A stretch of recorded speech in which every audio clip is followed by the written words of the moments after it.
Good morning. Welcome to today's New York City Council hearing for the Committee on Housing and Buildings.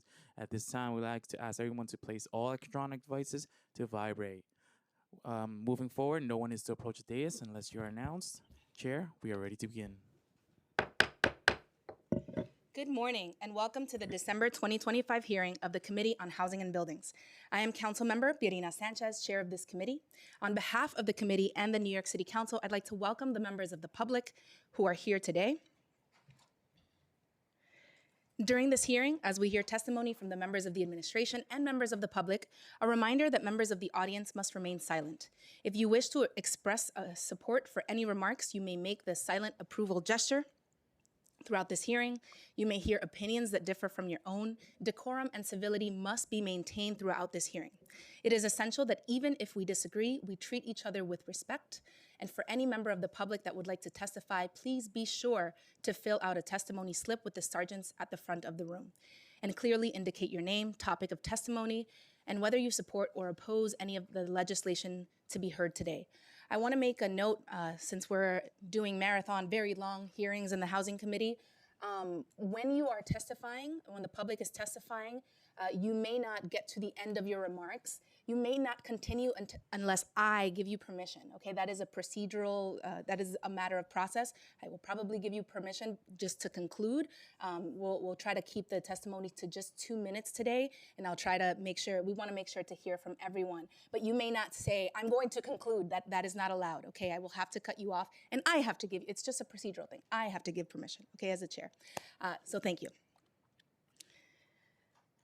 All right.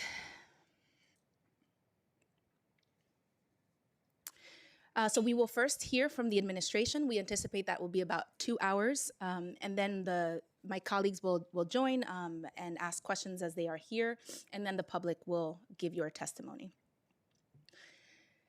Today, our purpose is to conduct oversight into how our anti-discrimination laws are working in the context of cooperative and co-op and condo housing in the city of New York, and to consider legislation that brings transparency and fairness to approval processes. Co-ops and condos are one of the main paths to homeownership in New York City. 13% of occupied homes are in co-ops, and 28% of owner-occupied homes are in co-ops. But co-ops are also unique. Even after a buyer and seller agree on a price, the deal only closes if the board says yes. The board requests tax returns, credit scores, references, and more. And then, in some instances, could take months and say no without ever giving a reason. Let's say this plainly. Discrimination is happening today, and everyone knows it. Brokers, lawyers, and even some board members have admitted in outlets like The Real Deal and elsewhere that bias is real and pervasive part of this process. People of color, families with children, LGBTQIA New Yorkers, people with disabilities, people in certain professions, all can be quietly screened without ever being told why. We have strong fair housing laws on the books, but in the co-op and condo sales context, they are often toothless. Unlike rentals, where advocates can run testing and catch discrimination, you can't really send testers to buy in the same apartment 3 times and see how the board responds. When the final decision is made in a closed room with no explanation, it is almost impossible to prove what really happened. Secrecy is not a neutral feature of the system. It is the condition that allows discrimination to flourish and go unchallenged. What our bills do and what the bills do and do not. The first bill, Intro 407A, sponsored by public advocate Jamani Williams and many of my colleagues, is the Fair Residential Cooperative Disclosure Law, or the Reasons Bill. It does one very focused thing. It applies only after a buyer and seller have reached a deal. It requires the board, if it says no, to give the buyer and seller a timely, specific reason, and it creates a limited remedy if the board refuses to give any real reason at all. It does not tell boards who they have to approve. It does not change the legal reasons for which a co-op or condo can say no. It does not create personal liability for board members. At least it does not intend to. Fines are modest, tied to the severity of noncompliance and the resources of the corporation. And any punitive damages are only available for willful, repeated violations. We hear a lot of arguments against these bills, and let me address a few briefly. I look forward to your counter arguments when you testify later. We already have laws against discrimination, is one. Laws that you can enforce are not working. Co-op and condo secrecy is precisely what makes our fair housing laws so hard to apply here. We also hear this will open the floodgates to lawsuits. The only new claim is about the failure to disclose, not the substance of the board's judgment. If the board states their reason clearly and on time, they face no new liability. Another, board members will be personally sued and will stop serving on boards.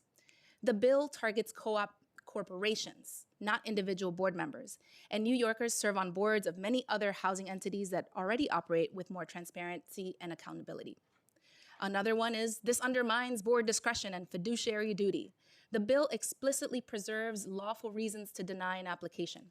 Discretion has never included the right to discriminate in secret. We know this.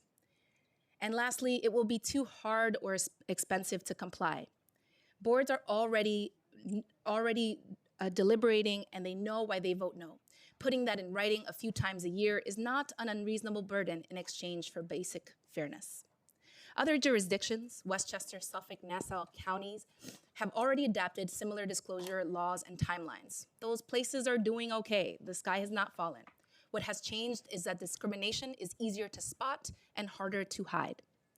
The second bill, Intro 438, which I sponsor, is about informed decision-making for buyers.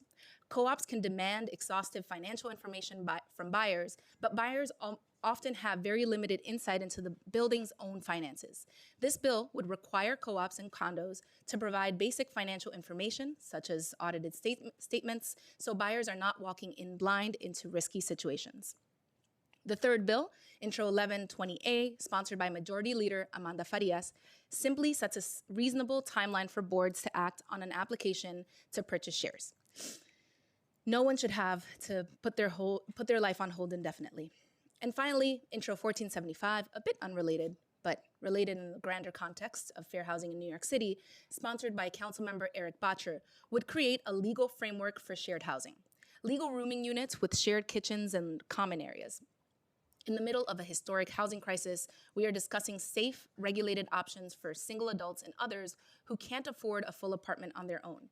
This bill sets clear standards for protections while unlocking an important piece of the solution set. I want to end with this. Today's hearing is not a referendum on whether co-op boards are good or bad. It is about whether we, as a city, are willing to acknowledge that a serious problem persists, that discrimination flourishes in the dark, and whether we are prepared to take reasonable, targeted steps to address it. To those testifying in support or opposition, specifically opposition, it is not a productive use of this space simply to oppose no without offering alternative paths forward, particularly if you agree that there is a problem within our city. If you believe that these bills are not the right tools or there are problems with elements of any bill, then please tell us what you would do instead to ensure that co-op access is not governed by bias or secrecy. Because doing nothing is, in effect, a vote to maintain the status quo, which we know is not fair. Our goal is simple, equitable access to homes, not blocked opportunity. That is what these bills are about, and I look forward to our conversation. I'd like to take this opportunity to thank my team, Chief of Staff Maria Villalobos, Deputy Chiefs of Staff Ben Ratner and Kim Castellanos, Gerard Fernandez, Brenda Muniz, Stephanie Kuzi, and Dylan Campos. I'd also like to thank the Housing and Buildings Committee staff, Senior Legislative Counsel Austin Malone, Legislative Counsel Billy Eck, Senior Policy Analyst Jose Conde, Policy Analyst Dirk Spencer, Finance Analyst Carla Naranjo, and Data Scientist Reese Hirota. It takes a village. We are joined today by Majority Leader Farias, and I will now turn to her for remarks on her legislation. Thank you, Chair Sanchez, and thank you to the members of the committee for holding today's hearing and providing the opportunity to speak on my bill, Intro 1120. This legislation is about strengthening good management, ensuring fairness and clarity, and combating illegal discrimination within New York City's cooperative housing system by bringing much-needed transparency to the cooperative sale and purchase process. Cooperative apartments, or co-ops, are for many New Yorkers the gateway to home ownership for the middle class. But unlike purchasing a single-family home, buying a co-op requires an additional step: review and approval by a co-op board. And right now, under existing law, a board can simply choose not to respond to an applicant at all. A prospective homeowner can complete every requirement, submit financial disclosures, enter into an agreement with the seller, pay a deposit and down payments, file their application, and still receive no acknowledgement or decision for weeks or even months. Some are left waiting indefinitely with no acknowledgement, no communication, and no decision. And while most co-op boards are responsible, thoughtful neighbors who act in good faith, this legal vacuum allows for bad actors to discriminate against potential buyers. This lack of structure benefits no one. It leaves buyers in uncertainty, creates confusion for brokers and sellers, and exposes co-op boards to claims of inconsistency, bias, or discrimination.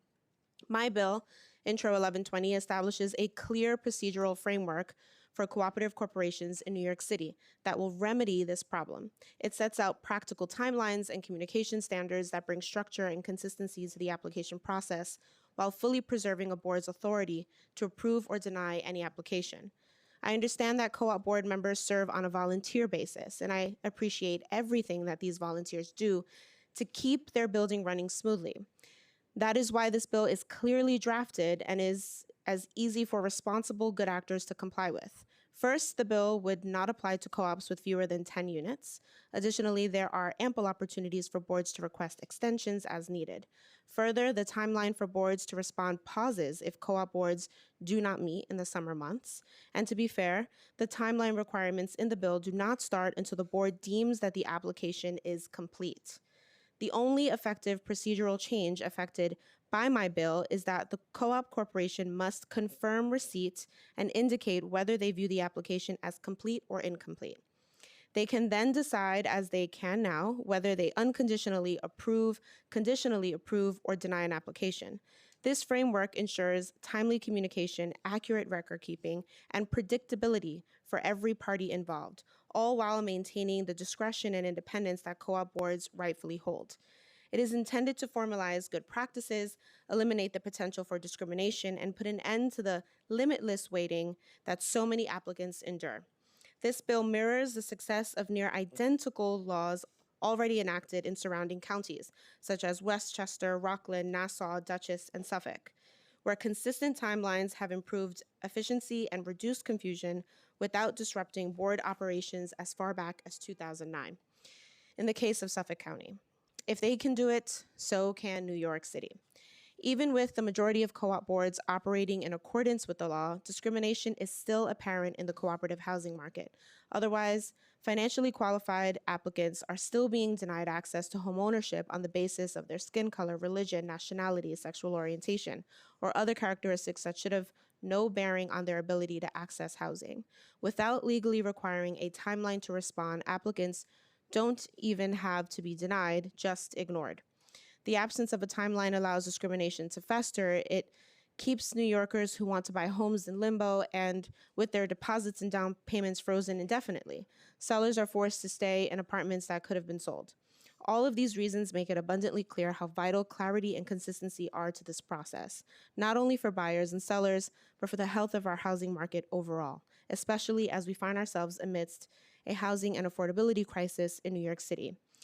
The time to close this loophole is now. I'm proud to be the sponsor of Intro 1120 because it proves we do not have to choose between strong co-op boards and fair treatment for buyers. We can have both, and this bill makes that possible. By codifying these procedural steps, we strengthen due process, support sound management, and promote good faith communication for all parties involved in the cooperative housing purchasing process. As we listen to testimony today, I would respectfully ask my colleagues to hear the stories of those impacted by the lack of fairness and transparency in the cooperative purchase process and join me in improving the process to purchase a cooperative apartment. I respectfully urge the committee to support Intro 1120 and its advancement towards passage. Thank you again to Chair Sanchez, and thank you to the members of the committee for your continued leadership in advancing effective housing policy in New York City. Thank you, Majority Leader. I'd like to acknowledge that we've been joined by Councilmember Ressler and Councilmember Hudson. I'd now like to turn it over to our public advocate, Jamani Williams, to read his remarks. Thank you, Madam Chair. As mentioned, my name is Jamani Williams. Good morning. Public advocate for the City of New York. Thank Chair Sanchez and the members of the Committee on Housing and Buildings for holding this hearing today. Cooperative developments offer an opportunity for homeownership which would otherwise be inaccessible to many New Yorkers. However, a long history of discriminatory practices in this industry, both overt and implicit, have left a gaping loophole in fair housing enforcement. As co-ops are considered businesses, they are bound by corporate law, which requires them to act in the best interest of shareholders. The extent of discrimination is difficult to quantify, but it is estimated to be a factor in almost a fifth of board decisions, with broker agents reporting common code words like quote-unquote NOK or quote-unquote NQ to indicate not our kind or not quite. Because a potential buyer can wait lengthy periods only to be denied with no explanation, it can be difficult to prove a subsequent application to access co-op ownership after denial. To that end, I submitted legislation Intro 407, which will require cooperatives to disclose to rejected applicants the specific reasons their application was denied. If the co-op board turns down an applicant, the applicant should be told the specific reasons for that denial. This transparency would allow applicants to better understand and address any genuine application deficiencies, and it would further mitigate discrimination, as the secrecy surrounding those decisions fosters an environment in which discrimination thrives. Furthermore, with more than 6,800 co-op buildings in New York City, more than any other municipality in the country, eliminating these closed-door systems would have a tremendous impact on efforts to make homeownership more equitable and accessible, setting an important precedent. Besides the benefits to individual buyers, the transparency also would make it harder to discriminate against a candidate whose financial records are good on paper. It cannot prevent every potential instance of discrimination by genuine bad faith actors, but a written explanation requires a more legitimate or at least specific and actionable rationale for denial. I also want to lift up Chair Sanchez's bill, Intro 438, which would require cooperatives to provide financial information to prospective purchasers of cooperative opportunities, and Majority Leader Ferraz's Bill 1120A, which sets a timeline. Hopefully we can work on all of these bills together. These bills would equip prospective buyers with crucial information, moving us one step closer to eliminating a long-standing asymmetry of information. Creating more transparency to the entire application process is critical as we encourage homeownership in our city. I want to thank Chair Sanchez, Majority Leader Ferraz, as well as members of my own policy team for working together on getting these bills to this point. I also want to thank Craig Garian, who are working tirelessly with my team to build a coalition around this legislation. I hope to see them pass this session. I do want to say this is not an indictment of any one specific co-op building. This is a systemic issue that we've seen for quite some time. And I know it is difficult to parse through everything that's going on and how each of these co-op boards work. It is difficult to change things if we don't change things. And so we do have to find a way to how to make the changes that are necessary and still allow the autonomy that co-ops need. But we can't allow the system to continue to work the way it has been working, because I think most folks agree there has been discriminatory practices, whether intentional or unintentional, that have barred a lot of people from this home ownership. So hope for everyone involved. We really take efforts to find the best ways to craft these bills so that they can pass and we can really impact a problem that I think everyone knows exists. Thank you so much. Thank you so much, Public Advocate. I'd now like to turn it over to our counsel to administer the oath. Thank you. Please raise your right hand. Do you affirm to tell the truth, the whole truth, and nothing but the truth before this committee, and to respond honestly to council questions? Yes. Yes. Thank you. You may begin when ready. Thank you. Good morning, Chair Sanchez, Majority Leader Farias, members of the Committee on Housing and Buildings, Council members Ressler and Hudson, Public Advocate Williams, and committee staff, and all the folks that were named that are behind the scenes today. I'm Joanne Camaford, Deputy Commissioner of Policy and External Affairs at the New York City Commission on Human Rights, also known as CCHR, and I'll be delivering joint agency testimony on several of the bills. With me today from CCHR is Hilary Scrivani, Director of Policy and Adjudications, and I'm also joined by Lucy Jaffe, the Deputy Commissioner for Policy and Strategy, and Neil Riley, Assistant Commissioner for Housing Equity at the New York City Department of Housing, Preservation, and Development as well. I don't want to leave out Michael Sandler because he's here, but he's giving his own testimony. I'm happy to be here with you today. The city is committed to ensuring that every New Yorker has an opportunity to address the discrimination they experience. In 2020 and again in 2025, the city released Where We Live NYC, Where We Live 2025 is a 5-year housing plan that sets out goals, strategies, and commitments to combat housing discrimination and expand housing opportunity across New York City. Goal 1 is to fight discrimination and ensure equal access to housing. This includes commitments for multiple agencies to work together to do a wide array of things. I'm going to highlight 3 that are relevant specifically to this committee. First, to expand capacity to address allegations of housing discrimination with particular attention to source of income discrimination and disability discrimination, including through community partnerships and collaboration with council. To create and implement a strategic education campaign to inform housing providers and housing seekers about the New York City Fair Chance Housing Law, which prohibits discrimination based on criminal history and went into effect January 1st of this year. And third, to educate New Yorkers about the right to be free from discrimination in housing sales and educate housing providers about their obligations under fair housing laws. The plan specifically recognizes the issue of co-op discrimination. Although CCHR and HPD have limited roles in private market transactions, such as co-op purchases, our agencies welcome the opportunity to speak with you today about the city's housing market and ongoing work to prevent and address housing discrimination. As HPD has discussed with this committee many times, the city's rental market has long been in a state of housing emergency and across all types of housing is experiencing extremely low vacancy rates. Where We Live 2025 notes that limited vacancy can intensify discriminatory practices. Cooperatives, or co-ops, as have already been mentioned, are one of multiple types of home ownership in New York City. Owners buy shares in the co-op, which functions much like a corporation, and become shareholders in the corporation. The New York State Attorney General regulates the formation and many of the processes involved in operating co-ops. Co-op members generally elect a board of directors who are charged with ensuring the co-op remains financially stable, resolving conflict, and overseeing operations. The process of buying into a co-op is unique, as the chair has already identified, from other types of housing, and increasing transparency in decision-making has long been a policy focus to address a range of concerns, including, but not limited to, rooting out discrimination. When a prospective co-op purchaser believes they've experienced discrimination in the buying process, they have multiple potential avenues for pursuing a remedy.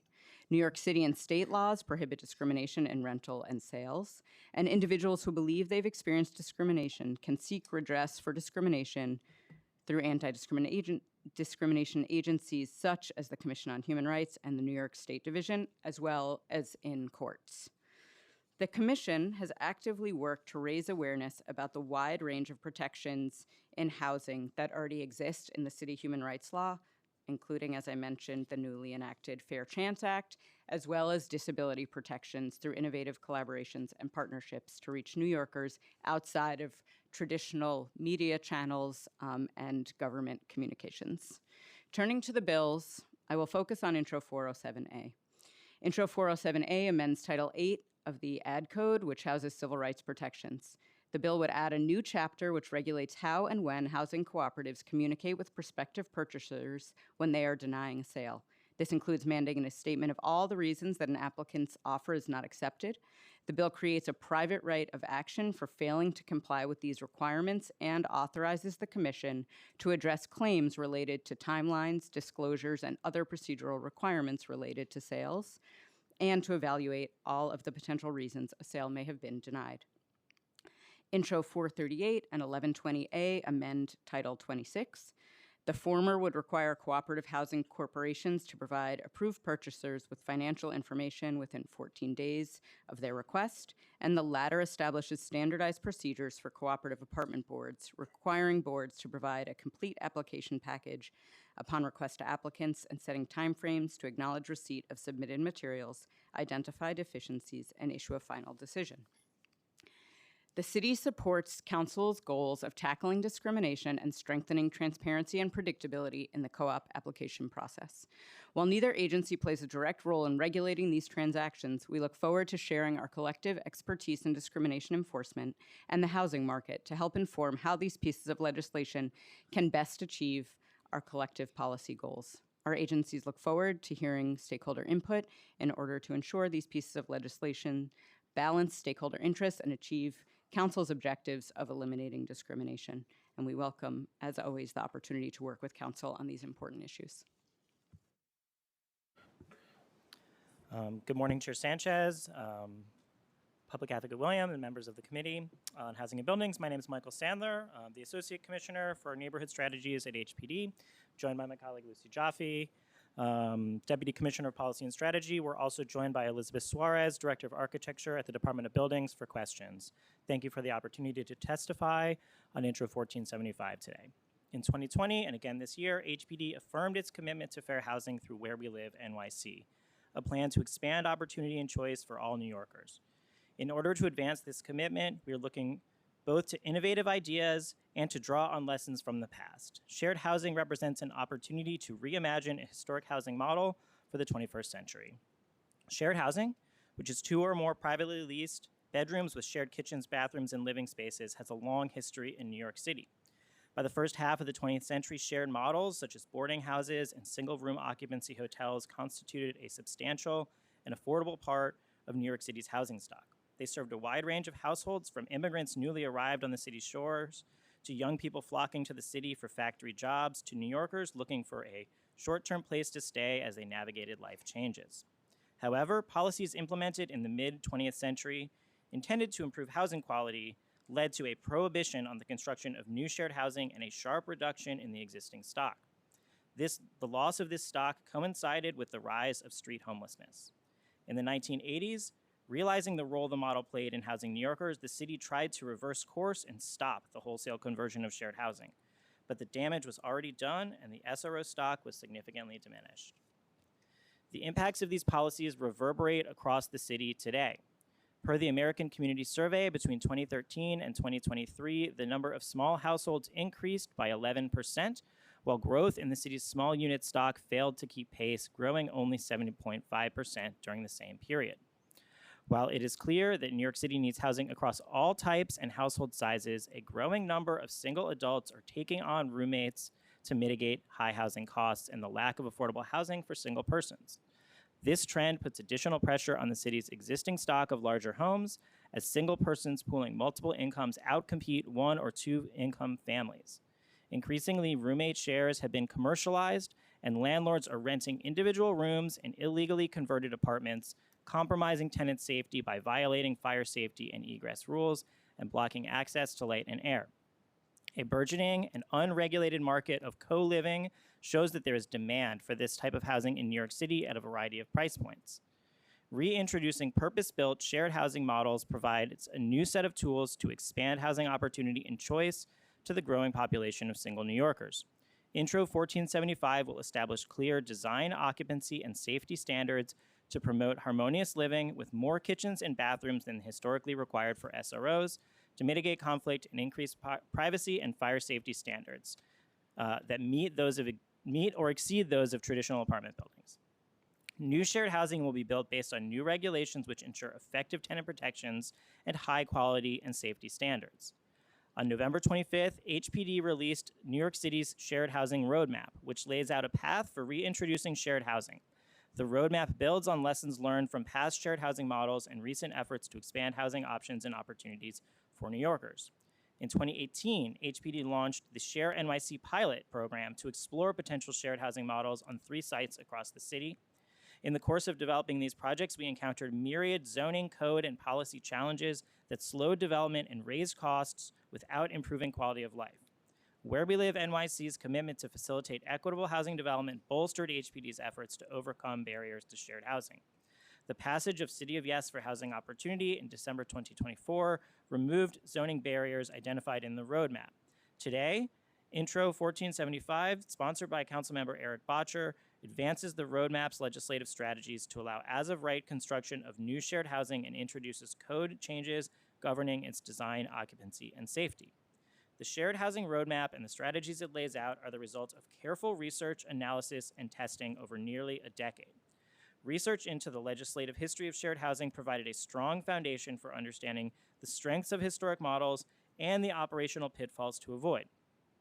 conversations with shared housing tenants, nonprofit and for-profit co-living operators, policy experts, and other municipalities implementing shared housing models provided context on modern-day operations and best practices. Collaboration with other agencies, including the Department of Buildings, the Department of City Planning, and the Fire Department, as well as partners like the Administration for Children's Services and the Mayor's Office for Criminal Justice, ensured a comprehensive, multi-sectoral approach that examined the model from a variety of perspectives. Lessons learned from the implementation of other new housing typologies like accessory dwelling units informed our legislative approach. Taken together, these efforts chart a path to enable shared housing that ensures robust design, management, and tenant protections. As New York City continues to grapple with growing housing demand, rising rents, and high construction costs, shared housing opens up new opportunities. In central areas where office to residential conversion opportunities are abundant, shared housing offers the potential to not only create more units within a large office floor plate, but to also develop less costly conversions by clustering bathrooms and kitchens around pre-existing, centrally located plumbing networks. Shared housing can also increase tenant protections for thousands of renters by providing them a housing option with separate and independent relationship with their landlord through individual leases and good cause eviction protections. Shared models can also create opportunities for communal caregiving, shared responsibilities, and light touch services for households who may be isolated or vulnerable in traditional housing, but who do not need the depth of care provided by supportive housing. Existing shared housing programs in New York City demonstrate that the model can serve New Yorkers who are seeking a communal lifestyle or who are navigating a transitory phase of life as well. The Ascendant Alley Forney Center Share NYC project, which was approved by the City Council in 2023, provides an opportunity for formerly homeless young adults to learn life skills for independent living while sharing costs and responsibilities with fellow residents and maintaining a support system through communal living arrangements. The Neighborhood Coalition for Shelters Scholars Program provides unhoused CUNY students with stable, year-round housing and educational supports to see them through to graduation. The New York Foundlings Mother and Child Program supports caregiving by providing shared housing for new mothers who are themselves young adults in foster care, where they can finish school, find employment, and learn how to care for their children. The International House in Harlem provides a first home for students and young professionals from abroad who do not have credit scores or other necessary resources to access housing on the private market, and offers opportunities for new arrivals to settle into a purpose-built community. While these models demonstrate the possibilities that shared housing can offer, we want to be clear that this model is not a right fit for everyone. Heeding the expertise from the supportive housing community, HPD has determined that shared housing is not the right fit for most supportive housing residents, and as with all our programs, no one will be forced to live in shared housing that does not meet their needs. Additionally, shared housing is not transitional or short-term housing. It is Class A permanent housing that is not a substitute or supplement to the shelter system, and it will not be permitted to host short-term rentals. Intro 1475, a collaboration between the City Council, HPD, and the Department of Buildings, the Fire Department, brings the vision for shared housing articulated in the Shared Housing Roadmap into reality by proposing amendments to the Housing Maintenance Code, Building Code, and Fire Code. At a time when vacancy rates are at an all-time low, especially among New York City's lowest cost apartments, we need to take a multi-pronged approach to the housing crisis. Shared housing is one of many tools HPD is deploying to tackle the crisis. While not the appropriate model for all New Yorkers, shared housing offers a new option for single New Yorkers seeking communal living at an affordable price. We are grateful for our continued partnership with the Council and our collective efforts to address the shortage of low-cost housing and meet the needs of our diverse residents.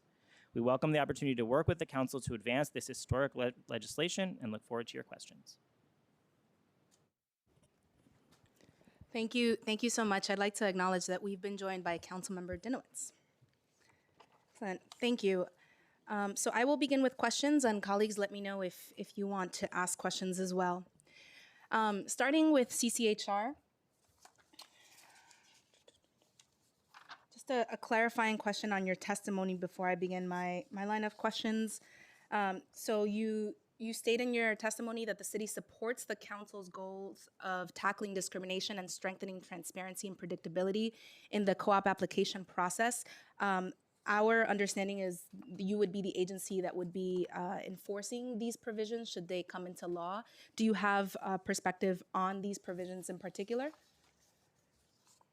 Thank you so much for the question. I think these four bills, but the three that I'm going to speak about regarding co-op timelines and procedures are spread across different parts of the code. And I think part of the discussion we want to have with you all today is about what are the right mechanisms for redress. So I think, as was identified, CCHR does handle discrimination in the co-op space. We have cases in that space, and we can talk about what those look like. And so the discrimination piece, 100% within our purview. I think one of the things that we've been talking about as city agencies, in which we want to hear from stakeholders about, is the mechanisms of the bill, the timeframes, and the other disclosures, because we are not in the market every day. We are not a housing provider, and we're not a cooperative owner. And so thinking about, are these the right disclosure mechanisms? Are these the right timelines? Those are not questions that we in the anti-discrimination space are really prepared to take a position on. We are prepared to say we abhor all forms of discrimination, and when that shows up in co-ops, that is antithetical to our law and our values. But really, it's the mechanics that are outside the discrimination piece where we really want to work hand in hand with you and stakeholders to understand what is the right approach. And Thank I'll you. just turn to, since it's joint testimony, I want to make sure HPD has a chance to weigh in if there's anything to add. Good to see you all again. Welcome to your weekly installment of HPD at City Council hearings. We have to stop meeting like this. Nope, 3 times last week. Yes, HPD agrees with CCHR on that. We're aligned. Okay, so I just want to be super clear. I'm hearing the agency support the intent of the legislation. Yeah, I think we support the intent, and as I said, to the extent these are about addressing discrimination, we are with mechanisms to ensure transparency, information, empower applicants, whether they're renters or buyers. I think where we are more agnostic and really want to hear from other people is on the timelines and other mechanisms, because I think, as you identified, Chair Sanchez, this is different than a lot of the types of discrimination we see in the rental space, right? In the rental space, you can never consider someone's protected category. What you can and should look at is, can they afford to pay the rent? If you're looking at anything beyond that, it's pretty clear there's the potential for a discriminatory motive. I think in the housing cooperative sales universe, where you're looking at a whole host of financial health and well-being of a business, there are more factors that go into play in looking at cooperative applications. So I think just finding a distinction there between what are the moving parts in renting and what are the moving parts in housing, I think what makes it a challenging area to regulate, but we're not opposed in any way to regulating processes. We just want to make sure that any regulation meets the needs of the buyers, the sellers, and doesn't impose burdens that don't hit on the discrimination piece, right? You can have a lot of paperwork. That doesn't mean you're able to prove discrimination happened if that is not the right documentation, or if there's the ability for entities to paper over what their actual motives were. Thank you. That is helpful. CCHR, you investigate discrimination across all kinds of housing. You mentioned that co-op and condo discrimination does come to the agency as well. Complaints do come to the agency as well. Can you share how many complaints the Human Rights Commission has received, say, in the last years, alleging discriminatory board denials? What percentage resulted in findings of discrimination, and what percentage or number was denied due to lack of evidence? Yes. I want to contextualize the answer by referencing something that was in our testimony, which is that individuals have an array of choices where they can go to address discrimination. So people can choose to go to court, where remedies can be endless. People can choose administrative processes like CCHR or the State Division, where there are some more restrictions about what are appropriate remedies. As I stated, housing is of deep importance to the Commission, and in fact, the human rights law was written at a time when people were on their face being rejected from renting or buying houses purely because of the color of their skin. So this is a super important topic to us and really the foundation of the human rights law. Employment cases are the most cases that we receive. In recent years, we in the housing space have had several hundred cases, about 500. Within that, a much, much smaller amount, 10% more or less, relate to co-ops. To complicate the picture a little bit more, a very small number of those relate to sales. The majority of them are about disability discrimination for current tenants. So the failure to be able to have a reasonable accommodation, which I know is something council is very interested in as well. So disability discrimination is the number one. Rental discrimination also happens in the cooperative space. So I would say that is another high area of cases for us. That is either the board is seeking to rent out a unit or individuals legally or not legally are seeking to sublet. And we've seen voucher discrimination in this space. As you know, that's also one of our top priorities. So the short answer to your question is we receive really a small handful of cases about co-op sales, a larger universe of cases related to co-op boards, and when we zoom out, more even about housing. I think before kind of answering the second part of your question, I do want to highlight in recent years during this administration, which I've been a part of 2 administrations during the time that we've been at the agency, co-op and condo sales have been an important part of the education and outreach we do. Our kind of agency motto is, an ounce of prevention is a pound of cure. And so all of our trainings touch upon co-op and condos. We know it is a space that is hard to understand sometimes for applicants, but the processes are complicated. I went to law school. That doesn't mean I understand all the processes. Really wanting all New Yorkers we engage with to know that this is a violation of the law. And to that end, I will say one more thing before I talk about the outcomes of cases. We launched a partnership with the Fordham Real Estate School 2 years ago to specifically train housing brokers, so real estate brokers, and kind of the main face of real estate transactions for many New Yorkers are the management companies or the real estate brokers. So we give folks credit if they come learn about fair housing laws. That's free. We've reached almost 2,000 housing real estate brokers in that outreach. And again, really focused on how do we empower New Yorkers and how do we address discrimination. So turning back to the specific question, which is that we really have had a handful of these cases. In the past 5 years, some of the investigations are ongoing. A few of them have been what we call administratively closed. That means that we are not finding that discrimination occurred, but an individual can still go to court. The reason that might happen is because an individual is saying, I experienced discrimination. And a housing provider is showing a fair amount of documentation that there were alternative reasons that a person was turned away. And so we administratively close that case. That doesn't mean no discrimination occurred. It means we cannot say that it's more likely or not that discrimination occurred.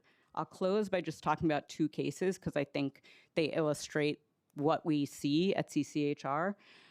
One was in 2019 based on national origin when an applicant who was perceived to not be from the United States was asked their citizenship status. They were denied housing. That was a case where we found that it was more likely than not that discrimination was occurring. We found in favor of that individual, and they received damages, and there were civil penalties paid as well to New York City.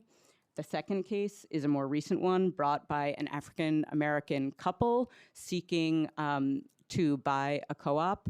They understood that there were no other Black people living in the building and were not on the board, and believed that they were not offered the apartment in the end because of their race. An investigation in that case demonstrated that ultimately the buyer was selected because they could pay all cash. That's a different problem than what we're talking about, but I think that's a really important piece of this picture.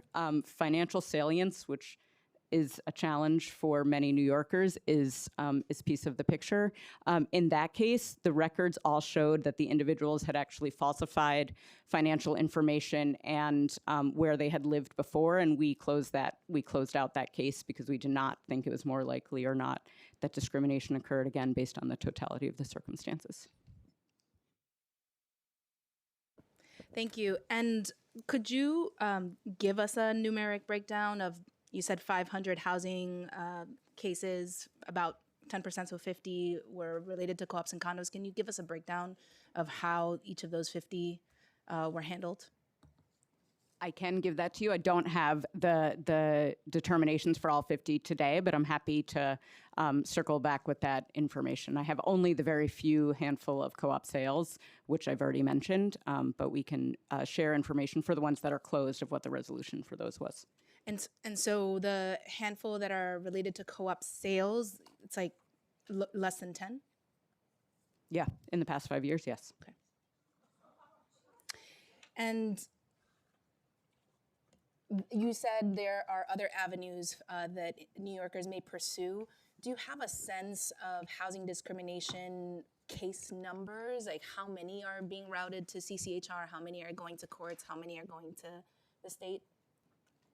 I will say something that is really a pure guess, which is that based on the reports that discrimination is occurring, that courts are seeing a higher number than CCHR, but I don't have the data to back that up, and we don't have the ability to have insight into how many co-op cases are taken to courts or to the state division. Great, thank you. Can you walk us through the complaint process in the Human Rights Commission? What are challenges to proving discrimination in co-op and condo denials? And co-op and condo sales denials.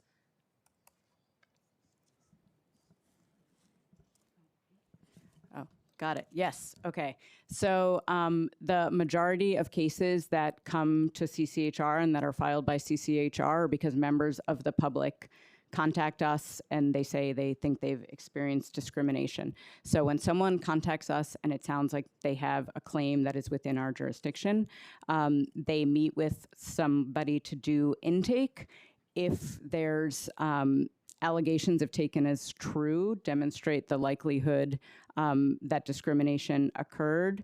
The most common path historically has been that CCHR files a formal complaint laying out those allegations, and the respondent has 30 days to provide an answer, just like in court proceedings. So for every allegation, the respondent is saying, we deny this, this is what happened. Often there's a position statement along with that, so it's like a formal legal proceeding.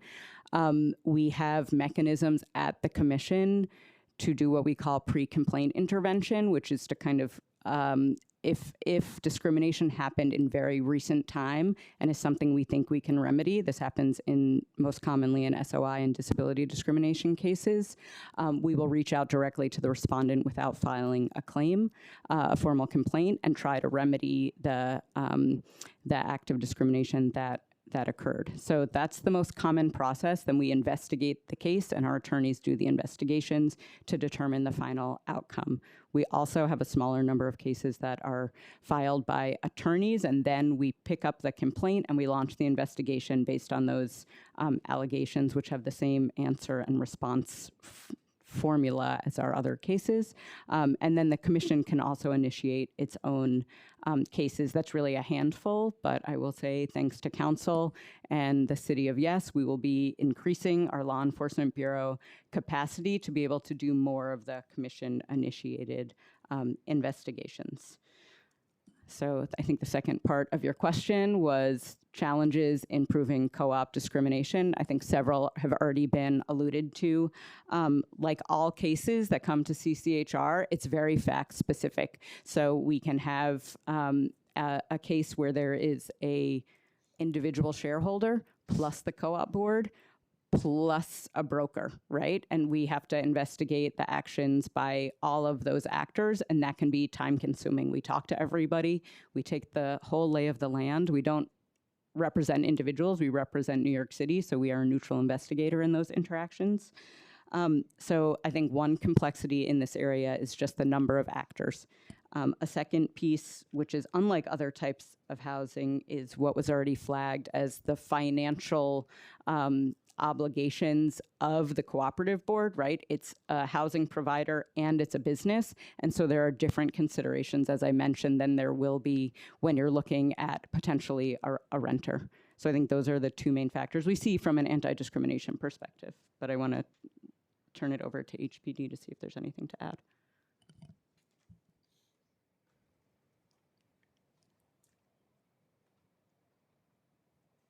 No, we defer to CCHR on the process for investigations. Thank you. In other municipalities that have adopted reasons or timeline provisions, there are several that require co-ops and condos to report to their commissions of human rights. Would our Commission of Human Rights be equipped to receive those kinds of complaints, or any other agency within the city? So you're saying that the existing laws require cooperatives to report to their commission. I think I'll just highlight a piece of what we talked about. I think we mentioned Westchester County. I'm less familiar with Suffolk County and the others. I think Westchester County has several hundred co-ops. New York City magnifies that by thousands.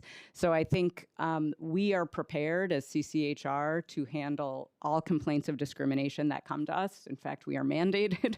We're a right to file agency, so we do not turn anyone away. I think the same piece I'll go back to that was mentioned previously was that our staff are trained to investigate and look for discrimination.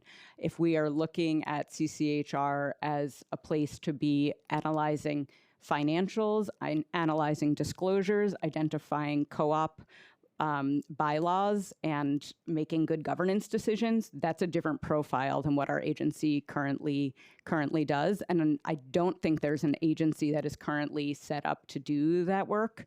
But again, defer also to other colleagues. Yeah, we'll just add, not only is New York City, obviously our housing market is so much bigger, but co-ops represent a much bigger share of our market than in many other places, so that compounds the scale.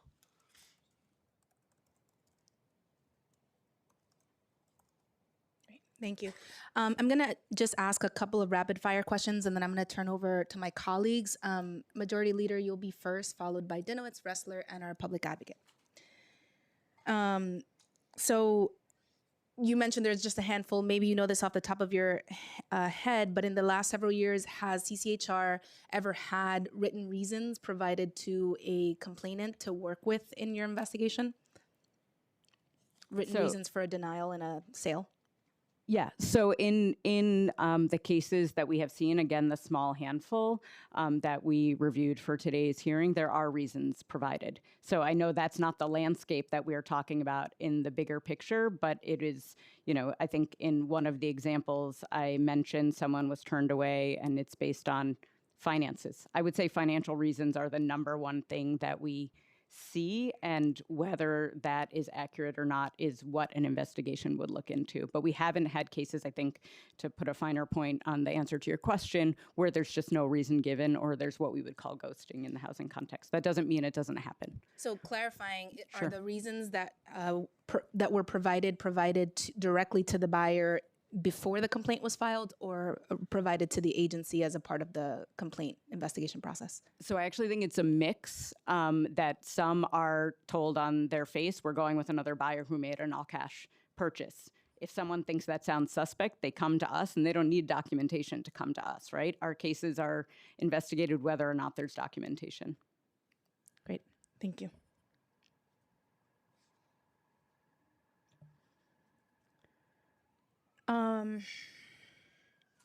Do you think that intro, and this is for either agency, do you believe that intro 407 would deter volunteers from serving on co-op boards? We have no reason to believe that disclosure of the reason alone, as my colleague testified, sometimes that happens as part of the process, is in and of itself a reason not to serve on a board, though that is not something that we necessarily would be directly engaged in, but we have no reason to believe that it would. Okay, thank you. On Intro 438, the bill requires disclosure, as written, requires disclosure of assets, liability, cash flow, debt, operating expenses, capital improvements underway or planned, reserve funds, and a most recent budget. Do the agencies have perspective on whether this is the right set of financial information that should be disclosed, or whether other items should be included or excluded? So what we'll say is that we're actually not we can't say for sure that disclosure by the co-op board to the prospective purchasers will be instrumental in helping to root out discrimination. It can be part of the process. We believe that there are, again, these are private market transactions, so I think in our expertise, right, we think that we would want to hear from other folks today on the impacts of what is most relevant to them. And one of the things that we're looking at, and we alluded to this in testimony and in some of the discussions so far, we're always looking at when we're adding new requirements in the housing market, is it what kind of administrative burden is it creating, and does that translate to additional costs? Because the other thing we're often here talking about is the cost of housing in our market. And that doesn't mean that we shouldn't pass important laws, including ones that facilitate transparency and disclosure, just because they add cost. But what we want to do when we're thinking about it from a policy perspective is weigh, is that an additional administrative requirement going to help us achieve our stated goal? And so here, I think the question that we want to hear from other folks as well is the extent to which we think this additional administrative disclosure requirements, to the extent it's not already happening in the market naturally between purchasers and co-op and I boards. just want to clarify, this particular bill is not about preventing buyer discrimination chiefly. It's about making sure buyers have good information as they make one of the biggest financial decisions of their lives, probably at the point of purchase. And so the question for HPD and in the fair housing context is really about risk, No, it's not about risk. It's really about whether these sets of information are feasible for co-ops and condos to provide to prospective purchasers, and what is. So thank you for that clarification. And when HPD is involved in co-op transactions, those processes are handled separately. So I think we would be looking to other folks here to testify today, potentially with more insight into the exact documents that would be most helpful and how to sort of think about that list of what normally happens in the transactions and what might be missing that would be important to add. Thank you. Does the commission have any evidence or have received any complaints alleging that prolonged approval processes have been used as a way to discriminate? Yes. So from the small universe of cases, that has not been what we've seen. But again, I don't think our cases necessarily reflect the market. And so we don't have any clarity outside of what has come to us, but that has not been the cases that have come to us. Great. Thank you. I'm going to turn over to colleagues, and then I'm going to come back and ask more questions on shared housing. So first up, Majority Leader Farias. Thank you, Chair. Just for the commission, a couple of questions. Can you speak to any challenges or even tactics used by co-op boards for New Yorkers or clients that you have experienced, including possible illegal discrimination when looking to purchase a cooperative apartment? So I think the majority of cases that we've seen, again, a small number, sometimes the questions themselves, and I talked about the one case around national origin discrimination, are discriminatory, right?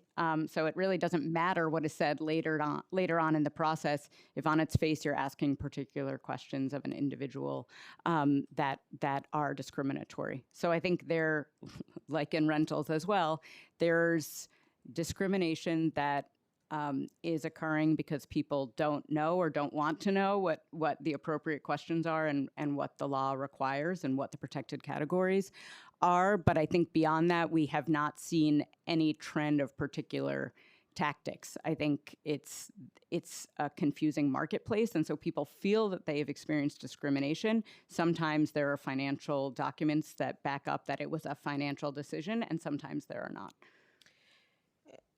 I guess hearing that response, I'm thinking about how folks sometimes,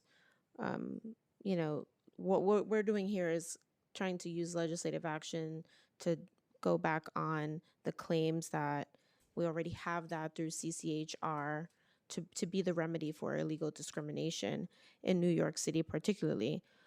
I guess, why do you believe that people, like members of the public or people, feel like they have been discriminated against, are reluctant to bring claims to either to CCHR, or do you think people just don't know you folks exist, since the numbers that you stated earlier? What actually, and to add on that, what's the outreach? How do people know? What are you doing for people that are looking to purchase in New York City, or even interested to transition from their current housing to something bigger, and to get you folks, accessibility to you folks? Yeah, sure. So I think I am going to say people know who we are, but I'm going to say that based on the data from our most recent kind of annual reports and the outreach we're doing. So fiscal year 25, we reached more New Yorkers than we have in the history of the commission. What's the number? 153,000 and three other numbers, over 150,000 New Yorkers. And as I was saying, part of our proactive education strategy, has always been to go in partnership with nonprofits to do trainings on fair chance housing laws, fair housing laws, disability protections, the areas where we see the highest number of claims. And I think increasingly, elephant in the room at this point is that there's a huge amount of mistrust in government. That's always been a challenge. Why do people want to take extra time from their lives where they've experienced something bad to go through a litigation process? That's a personal choice. And I think a lot of people don't want to commit to that action. So people experience discrimination and they move on with their lives. Some people want to come to us, and that's super important. And we are there for that. But we are also, to your question, trying to expand knowledge of both CCHR and anti-discrimination protections. People have a choice to go to court, come to us, or go to the state division. And we work with lots of agencies in the housing space, but also in the employment space, to ensure that people know what their rights are. And then obviously, there are power dynamics in employment and in housing and in public accommodations. And so intentionally over the past 4 years, we have been really trying to target, as I said, real estate brokers and housing providers. And when the Fair Chance Law went into effect in January, we were having individual conversations with member of co-op boards and their attorneys, because people want to understand what their obligations are under new laws. And so we are always more than elated to work with council to get the word out in your districts. And we are more and more doing intakes and outreach in community spaces to address the fact that there's just a huge level of fear and mistrust. Are you folks... Sorry, go ahead. I just wanted to add, we're often in front of this committee talking about our work in the rental space, and the demographics of people who are looking to buy homes in New York City are different. And I'll turn it over to my colleague in a moment just to talk a little bit about that. But these are folks who are generally already working with not only real estate brokers but attorneys, and they might see the financial piece of bringing their case to court differently or pursuing other avenues. And I think that's something that we've been thinking about a little bit in this space. And so with that, I'll turn it over to Neil. Sure. So according to our data from the 2023 New York City Housing and Vacancy Survey, citywide, half of residents in co-op units are white, which is 19 percentage points higher than the citywide distribution of white New Yorkers. Yeah, so the citywide demographics, 31% of New Yorkers are white, 50% of residents in co-ops citywide are white. And how does that, sorry, this is not my question, but if I may, Majority Leader, and you may have your time back, how does that compare with ownership outside of co-ops and condos? Pause my time. I don't have demographics for all homeowners handy, but we can certainly circle back on that front. I would also say that the income for co-op owners, household income, is at a median 122,000, I believe, which is around $50,000 higher than the citywide median. Got it. Corporate owners are not unique in terms of the income from that perspective. Homeowners generally, we do see higher income across the board. Any other additional before I ask the question? Okay. Thank you. Just Apologies wanted to for make that. sure. Is there an average time we have that New Yorkers or clients that you folks see at the commission must wait for a response on an application, or any data that shows us wait times? So I think I wouldn't want to draw any conclusions from our very small data set on the timelines. I think it differs by cooperative, and the small number of cases doesn't illustrate a timeline. Okay, so we wouldn't know, or we haven't inquired into any response times, wait times, ways clients are affected financially by some of the delays or the lack of response or unresponsiveness, or effects to sellers at all? HPD isn't looking at that. Commission isn't looking at that. So these are private market transactions, so the information isn't going to be shared in a representative fashion. The Attorney General's office does largely regulate in this space, the formation of co-ops, a lot of the processes. We don't have data to my colleague's point, on a broad enough scale that we'd be able to say. What we would speculate is there's probably very wide variation, both between types of co-ops, size, whether there's a property manager involved or not. So, I think that the anecdotal sort of small sample that we have might not be illustrative. What we can say is that delays in any part of the housing market are of a top concern. They certainly can be financially expensive for potential buyers. So we certainly, agree on that point. And I'll just circling back to a point that we were talking about earlier that the chair was asking, clarifying question or follow-up question about the demographics of homeowners citywide. Citywide homeownership is 46% white, which is slightly less disproportionately white than in the co-op universe. Got it.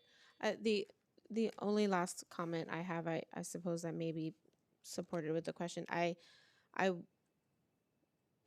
Your responses, at least from what we've seen to me and both to the chair so far, it makes me feel like this package is necessary to make sure we start aggregating some level of data, or at least setting some level of expectation. Even just hearing like the AG's office is the one that will go into those matters. I mean, that's basically saying to us and to members of the public that our agencies are not talking to each other at the cities and state level to try to find other innovative ways to make life better, or make this processes better, or widen the gap, or lessen the gap rather, on some of these demographic data points that we have. And even with the outreach, I immediately think about Housing Connect and the amount of public-private interactions that happen, with purchases that happen. Are those coupled with information from you folks? Are we going to there's just like plenty of spaces where I think we could be doing more. 150,000 people out of 9 million New Yorkers is but a fraction. I understand not all of them are going into cooperative sales, etc. But we could always be better as local governance. There's plenty of folks that don't know who the mayor is, and they're still living in our city. So, it's important to think about it from that aspect.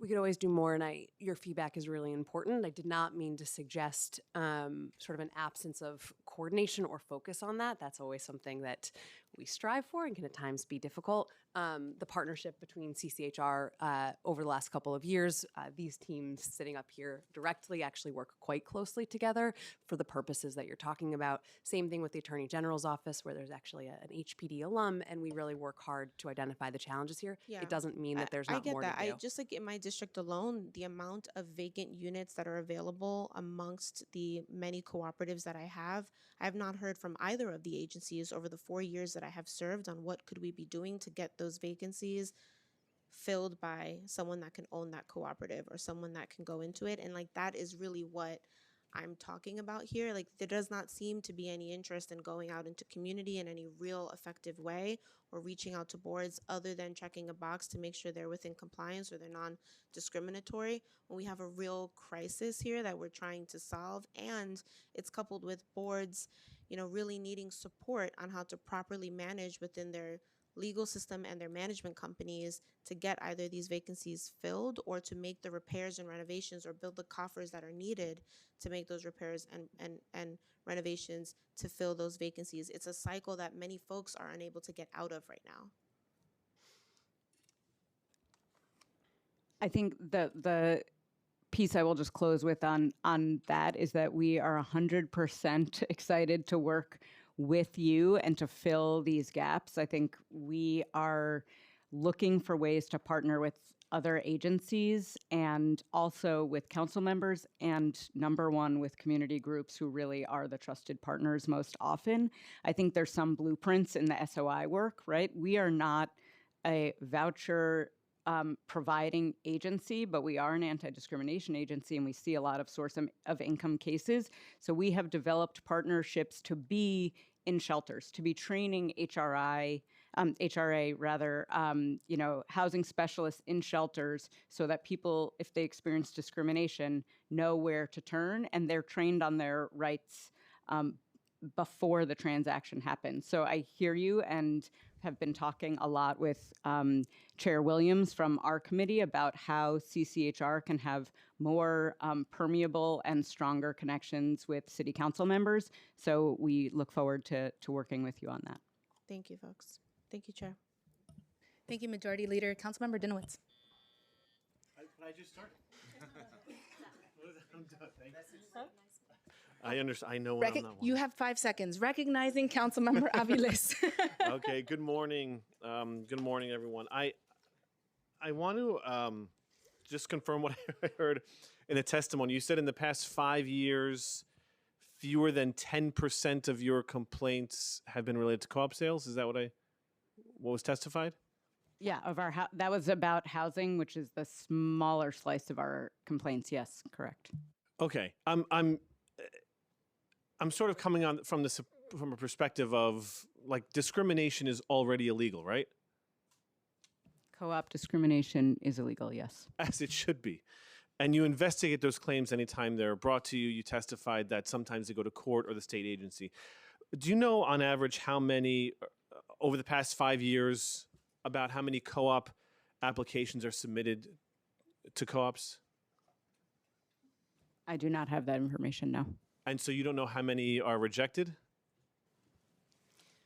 We are an anti-discrimination agency who people come to us if they've experienced discrimination. We don't hold any housing data beyond what is in our complaint system.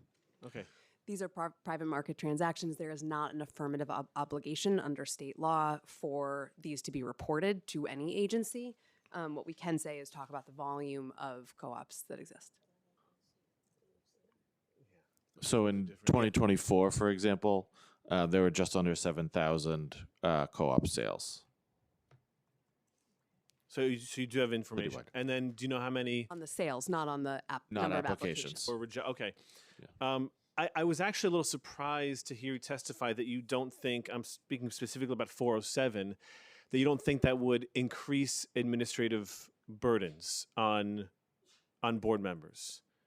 This is a bill that would, under penalty of perjury, that someone has to sign a statement that they have to write, like an essay detailing every single reason for rejection, under penalty of perjury, with penalties up to $25,000.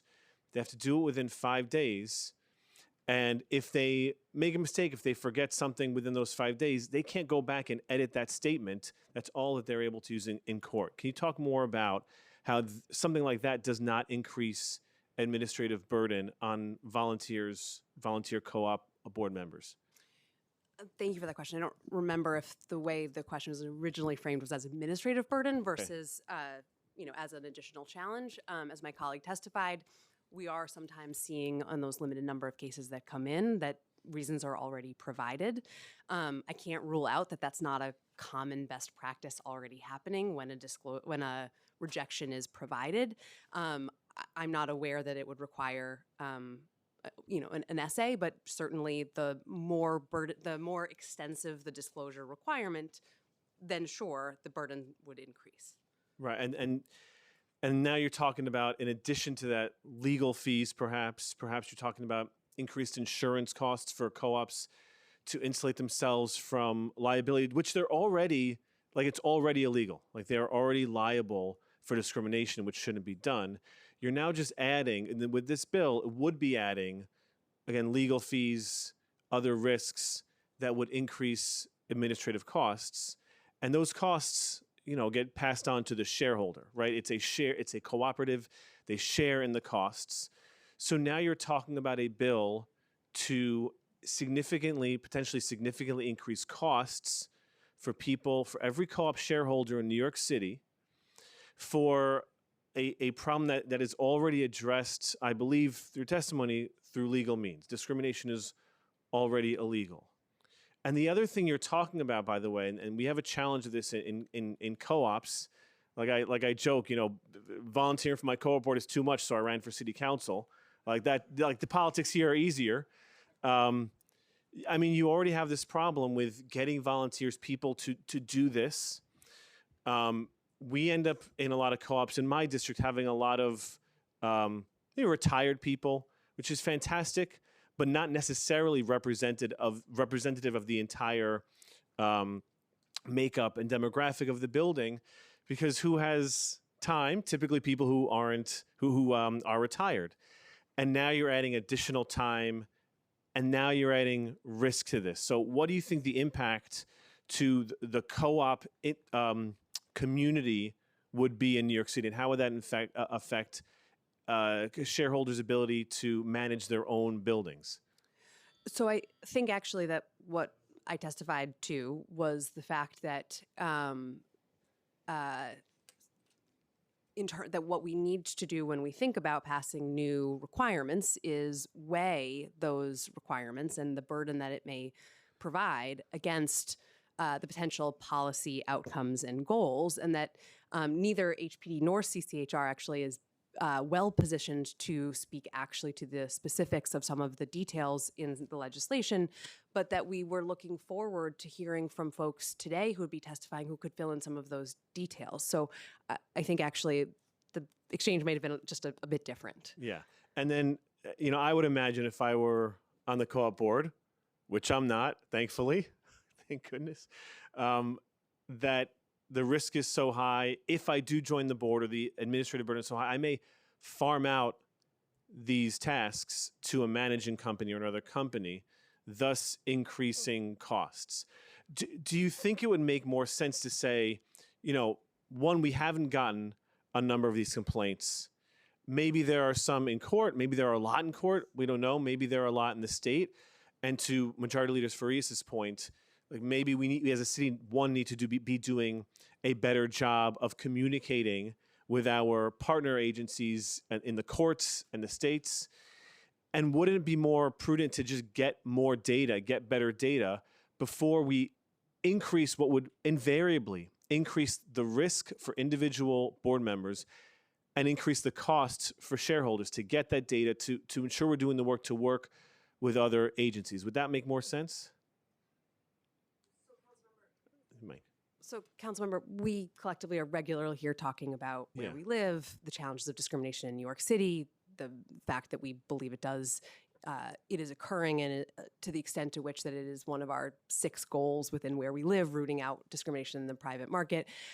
I think that we think it is a balance between evaluating administrative burden and ensuring that our laws can be successfully administered, and especially when you're talking about something as pernicious and nefarious as discrimination. So I would say the same thing I said before, which we believe this is an important balance, something that has to be considered deeply, and that's important. That my understanding is there are a lot of people here to testify today, and that I think there'll be more information shared on the details that could help assess that balance.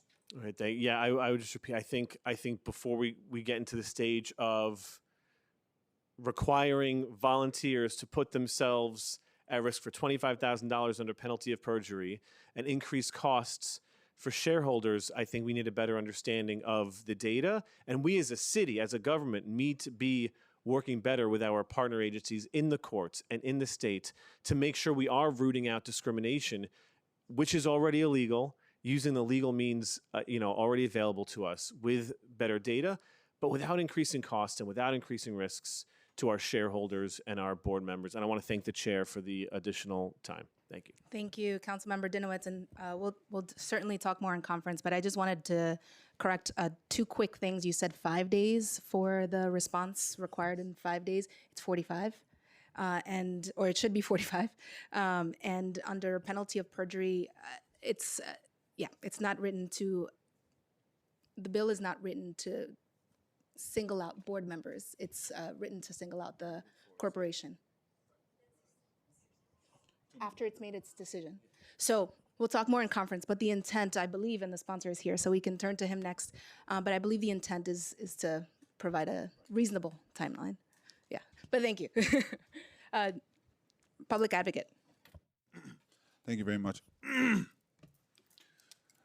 Thank you. I'm very much looking forward to this conversation because I want to get to a real solution. One, finances, I think you mentioned someone was X'd out because somebody had an all-cash buyer. I mean, that finances has been a reason that we've seen some of this segregated housing, but that's not what we're trying to get at here today. We're trying to look at people who have the same kind of applications. And also, I just want to mention, I mean, there are laws that already exist, so I agree with my colleague. Sometimes those laws aren't as enforceable, and so we dealt with that when we were dealing with the abuses of stop, question, and frisk on the Bloomberg. Bias-based policing was already illegal; it just wasn't enforceable. So the bill that we made just made it enforceable. I think what we're trying to do here is make some of the things that exist more enforceable. And so first, I just wanted to understand. It just sounds like the entity that has the most information around this regulation is the AG. Is there any other city or state entities that have this information? Well, the Attorney General's office regulates co-ops and plays a larger role. That's a state law mandate. HPD collects as much information as we can through the New York City Housing and Vacancy Survey, through our own processes. But because they are private market transactions, there aren't currently affirmative requirements on co-ops to disclose things like applications. And for HRC, I know the number you cited, I think was 5 years.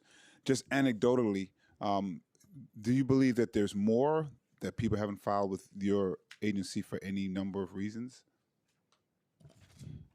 My educated guess is that there are more. I mean, we read the same news reports and statements from nonprofits who are identifying that discrimination is occurring. Just in the cases that we have seen, it has not been, as I said, the elongated timeline or failure to give a reason. That does not mean those things are not happening. Okay.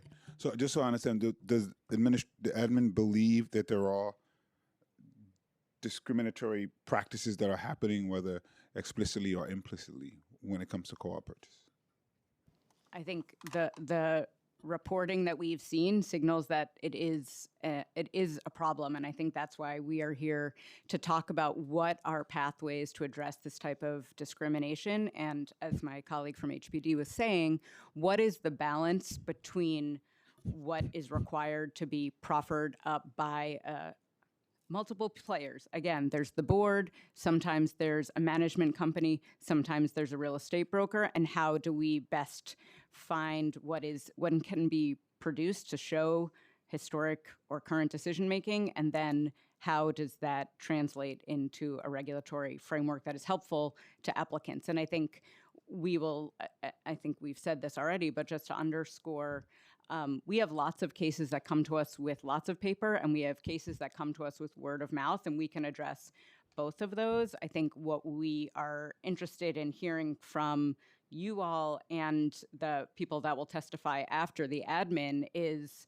what are the things they're experiencing and seeing, and does a statement at the time you are rejected address that? is there some other pathway, as you've identified? We only change things by changing them, right? So what are the tools in the toolbox that maybe find the balance between what we're hearing in terms of the co-op boards, but also our fundamental mandate is addressing discrimination, and so that will always be what we are trying to address. The bill I have is for 10 units and up. Do you believe that there may be a reason to include 10 units and below? Yeah, so again, this is not really getting to Councilman Dinowitz's questions about the administrative burden. From the anti-discrimination agency perspective, people understand their rights and obligations more clearly when there are less carve-outs. So we have seen in the source of income space, there used to be 6 units or more were exempt. That was changed to be where there's 2 units or less, which is what the human rights law says for most of the anti-discrimination protections. So that's from an education and outreach perspective. That is not about the administrative burdens, which is what we want to hear from the co-op boards. I don't live in a co-op. I'm not part of a co-op board. And folks in this room and who are testifying are going to have more insight into that. But HPD, anything to add?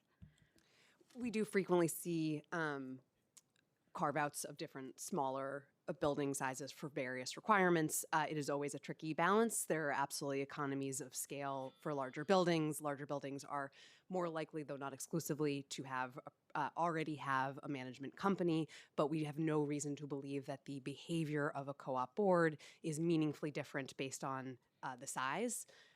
So that is something that as my colleague said, I think more insight from other folks involved might be helpful in sort of weighing that balance.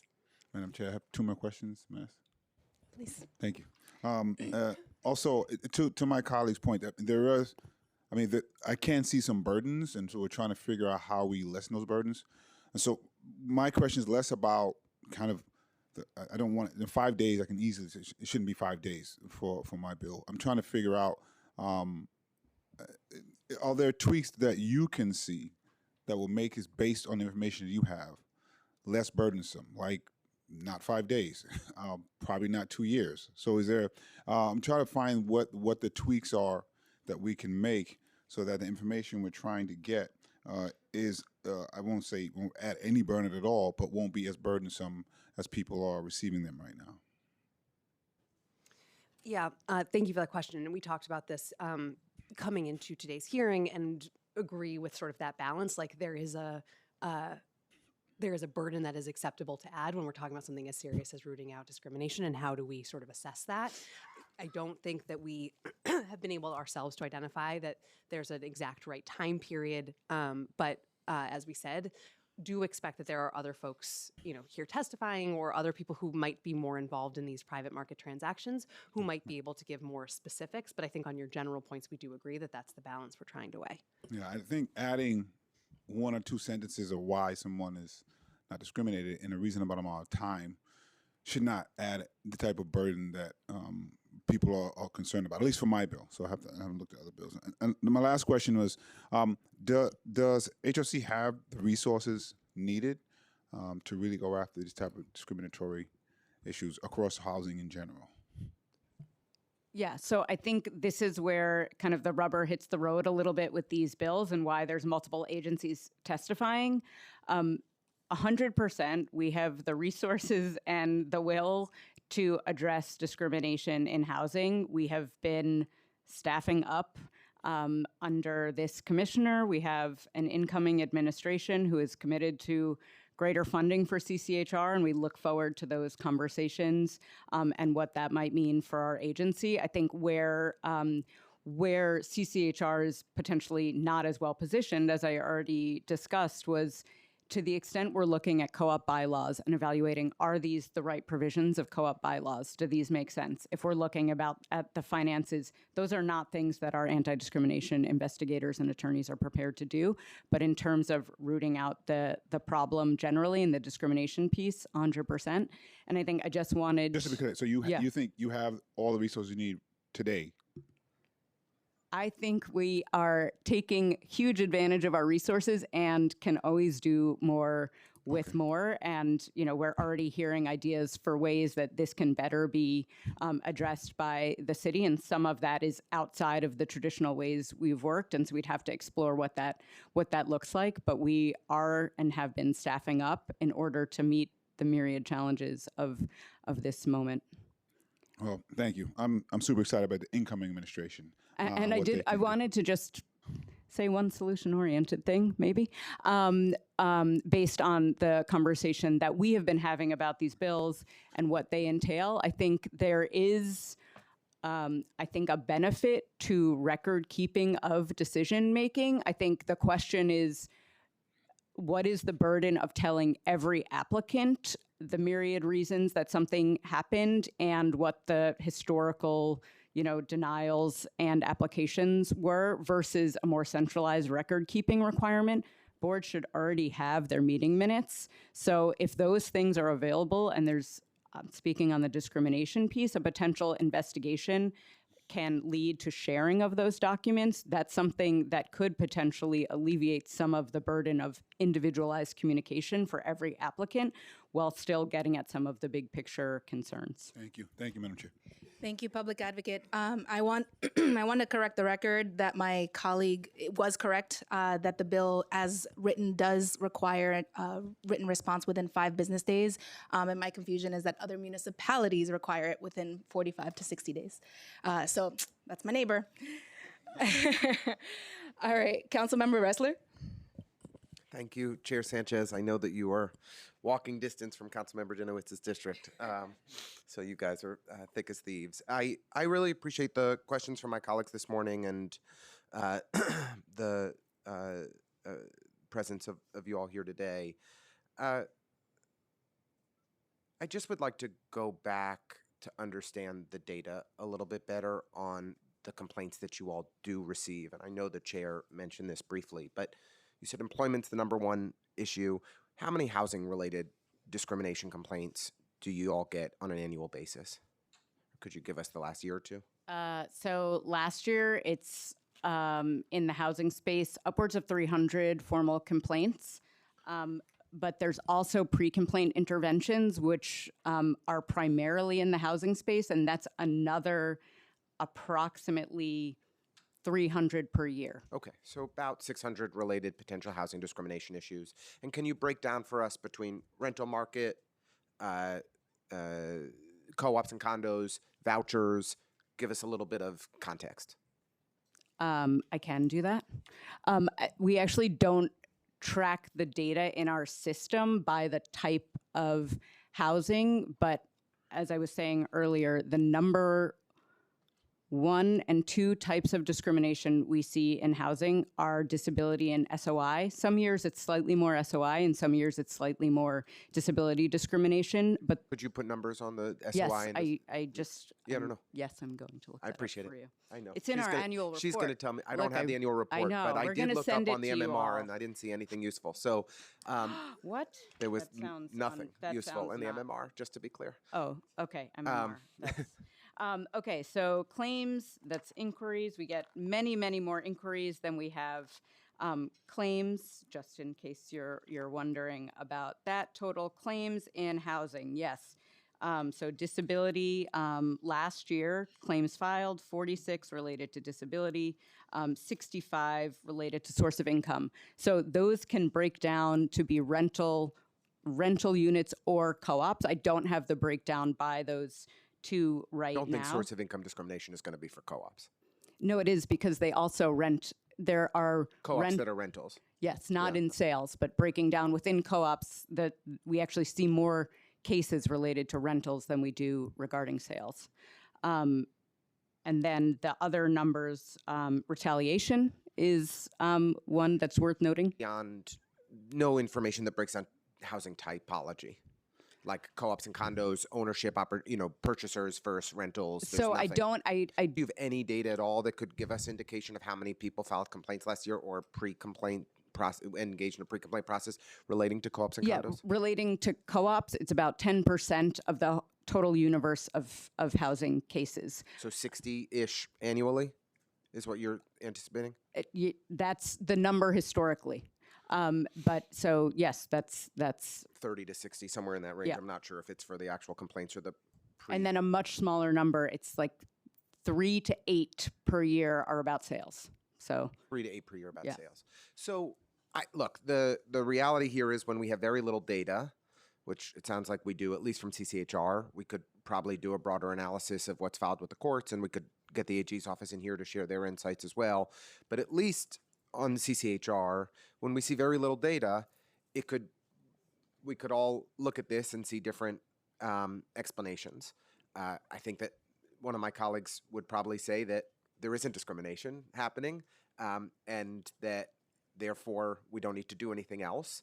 I feel differently, and to me, it's the opacity of the process where the applicant doesn't have any indication for why they've been rejected, and so they don't know if they don't have any information to take a case forward to CCHR or in court because they don't have any information at all. Do you think that's the primary, just providing your expertise? I realize that you're speculating, but do you think that that's the primary driver for why we see so few complaints in this area? I really think it's like there's a more complicated landscape for cases in this area. So I think generally it's a burden to file discrimination claims. So I think that is something we cannot discount. Lots of people experience 10 to 15 examples of ghosting in the source of income situation before they come to us, because at a certain point there's a breaking point, right? So there's people who do not want to report discrimination. They want to get housing and they want to move on. So that is one piece. Oh, now I'm being dinged. There is one piece. I do think that, and I said for the very small number of cases we have seen reasons proffered. So I don't know that providing a reason is going to address what we believe is, in some instances, discrimination. The reason is often tied to finances, right? So as I said, we've had examples where a subsequent applicant gives an all-cash offer based on what the co-op is looking for. That is the reason that is given.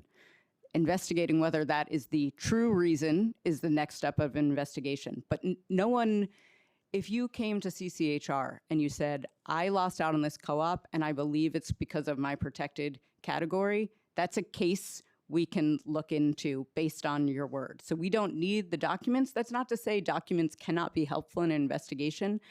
They're not necessary, and they don't necessarily improve the investigation because it's all about what is written down. If I was experiencing discrimination in the application process but had no information to back up, if I didn't have data or proof based on the opacity of the process from the co-op board, what had occurred, what would I be going to you with?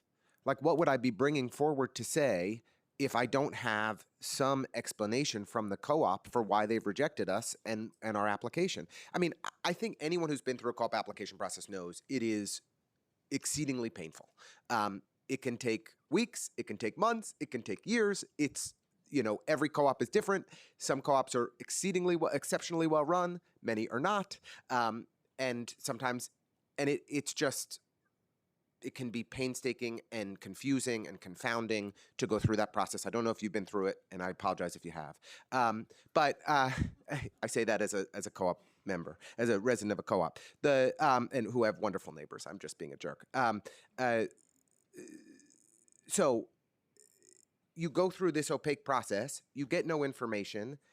How would you go to CCHR or to court if you've got nothing to show for why you've been rejected with your application? I'm not defending any position. That is the majority of cases of discrimination. In employment, we interviewed you, we're going with another candidate.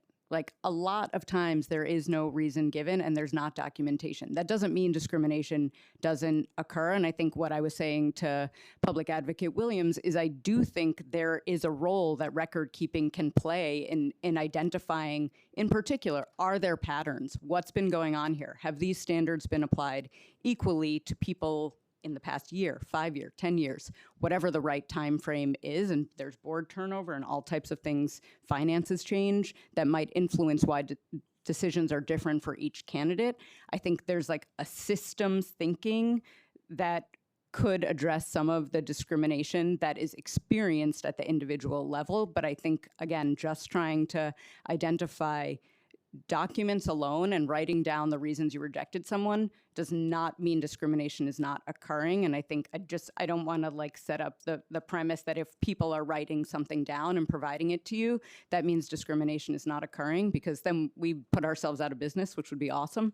I don't mean to imply as much. I mean to say that when you have real data and information on why a decision was made, you can say this has merit or this does not have merit, and I'm going to pursue action accordingly. When I have no information, it's a lot harder to know how to proceed. So look, I've gone over, and the chair has been very gracious, and I really appreciate it. I'll just say this in conclusion.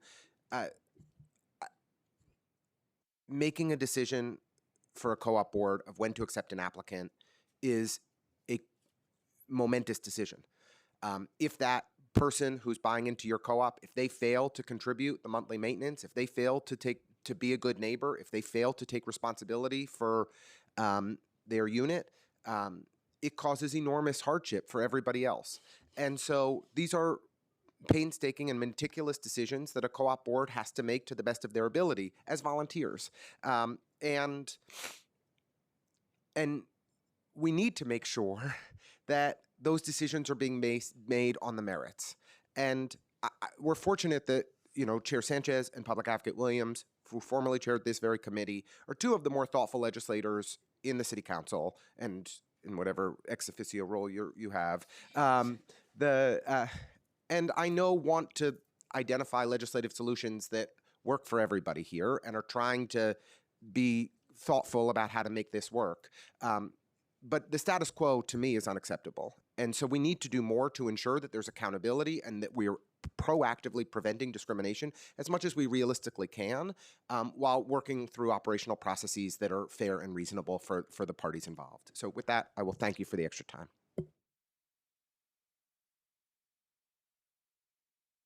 Thank you, Councilmember Ressler. Just a quick clarifying question, and then I want to, or follow-up question, and want to turn it over to Councilmember Aviles. You mentioned 10 to 15 instances of ghosting before they have a typical complainant brings a case to HCR. I just want to, from your perspective, given some of what we've covered today, do you believe that because CCHR receives few co-op and condo sale discrimination purchase complaints, that discrimination is rare in light of that other statistic that you shared? So that was specifically talking about source of income in the rental market, and it was an illustrative example. It's not the kind of status quo or the typical case. It was just meant to illustrate that there is a tipping point for most people when deciding whether or not they want to pursue an action on discrimination.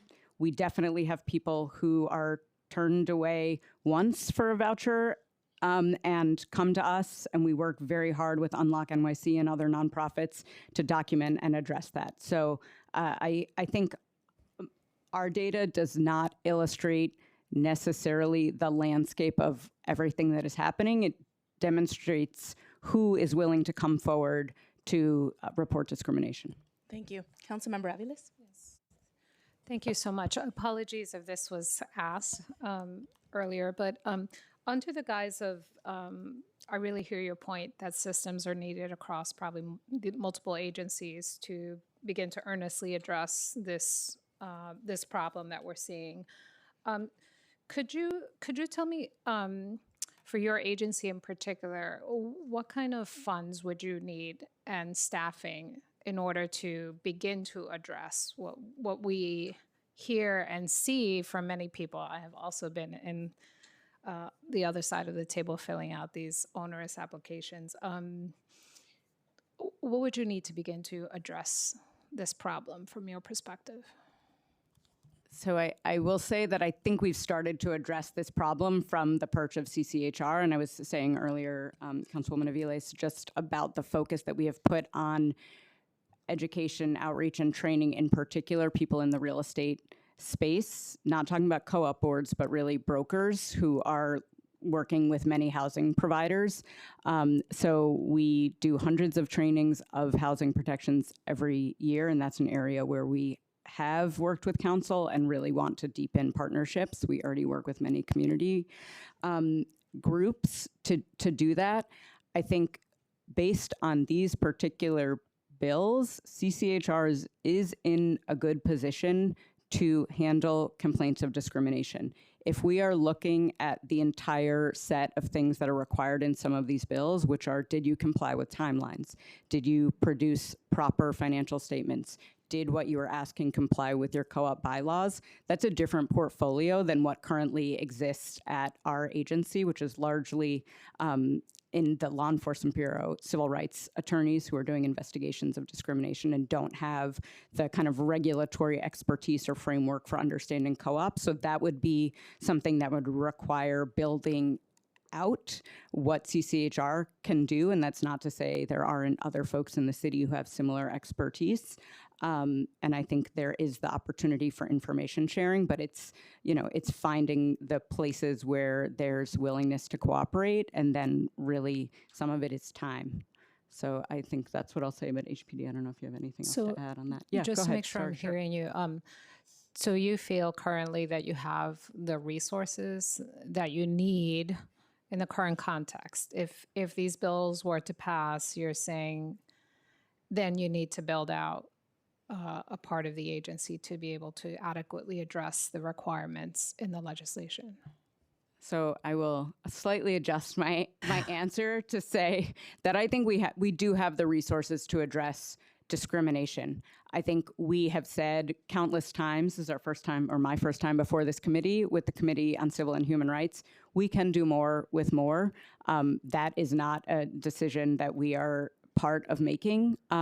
But as I also alluded to, the incoming administration has made commitments to fully fund not just CCHR, but a number of agencies working in the anti-discrimination, worker justice, housing justice spaces. And so that provides an opportunity for us to talk about what are we doing in this space, but really in the broader framework of discrimination. We've already started to adjust our intakes to be in communities in light of things that are happening at the national level, and to make sure that people can still come to us. And we are constantly adjusting and refining our enforcement practices. We actually earlier this year have reconstituted leadership roles in our law enforcement bureau so that we can better meet the needs of New Yorkers. And as a result, our pre-complaint interventions are growing, and we've taken the time down to resolve those to 25 days from a much higher number several years ago. So we are constantly evolving and using our resources to do the most we can to tackle discrimination.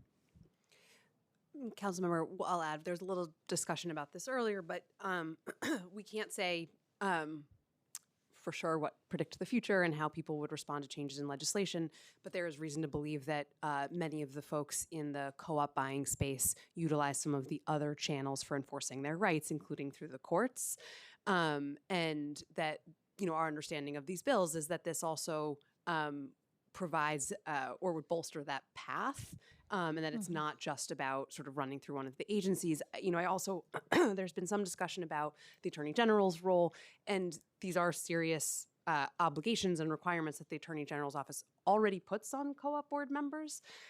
So there are, they regulate the annual meetings, the taking of notes, the keeping of budgets, the potential requirement for an election inspector, the ability of shareholders to examine or review minutes of shareholder meetings, records of shareholders, and an annual balance sheet, profit and loss statements, removal of a director for cause or not for cause. There's annual requirements. So that it is a very regulated space in which co-op board members have serious obligations here, and I wanted to make sure that that was added. Yeah, thank you for that. Clearly, there's a lot of regulation. What is not clear is if there's actual oversight and accountability with those regulations and who is engaging in that. So thank you. Thank you, Councilmember Aviles. Moving to shared housing for a beat, and then we're going to wrap unless colleagues have other questions. Yep. We'll go to public testimony afterwards.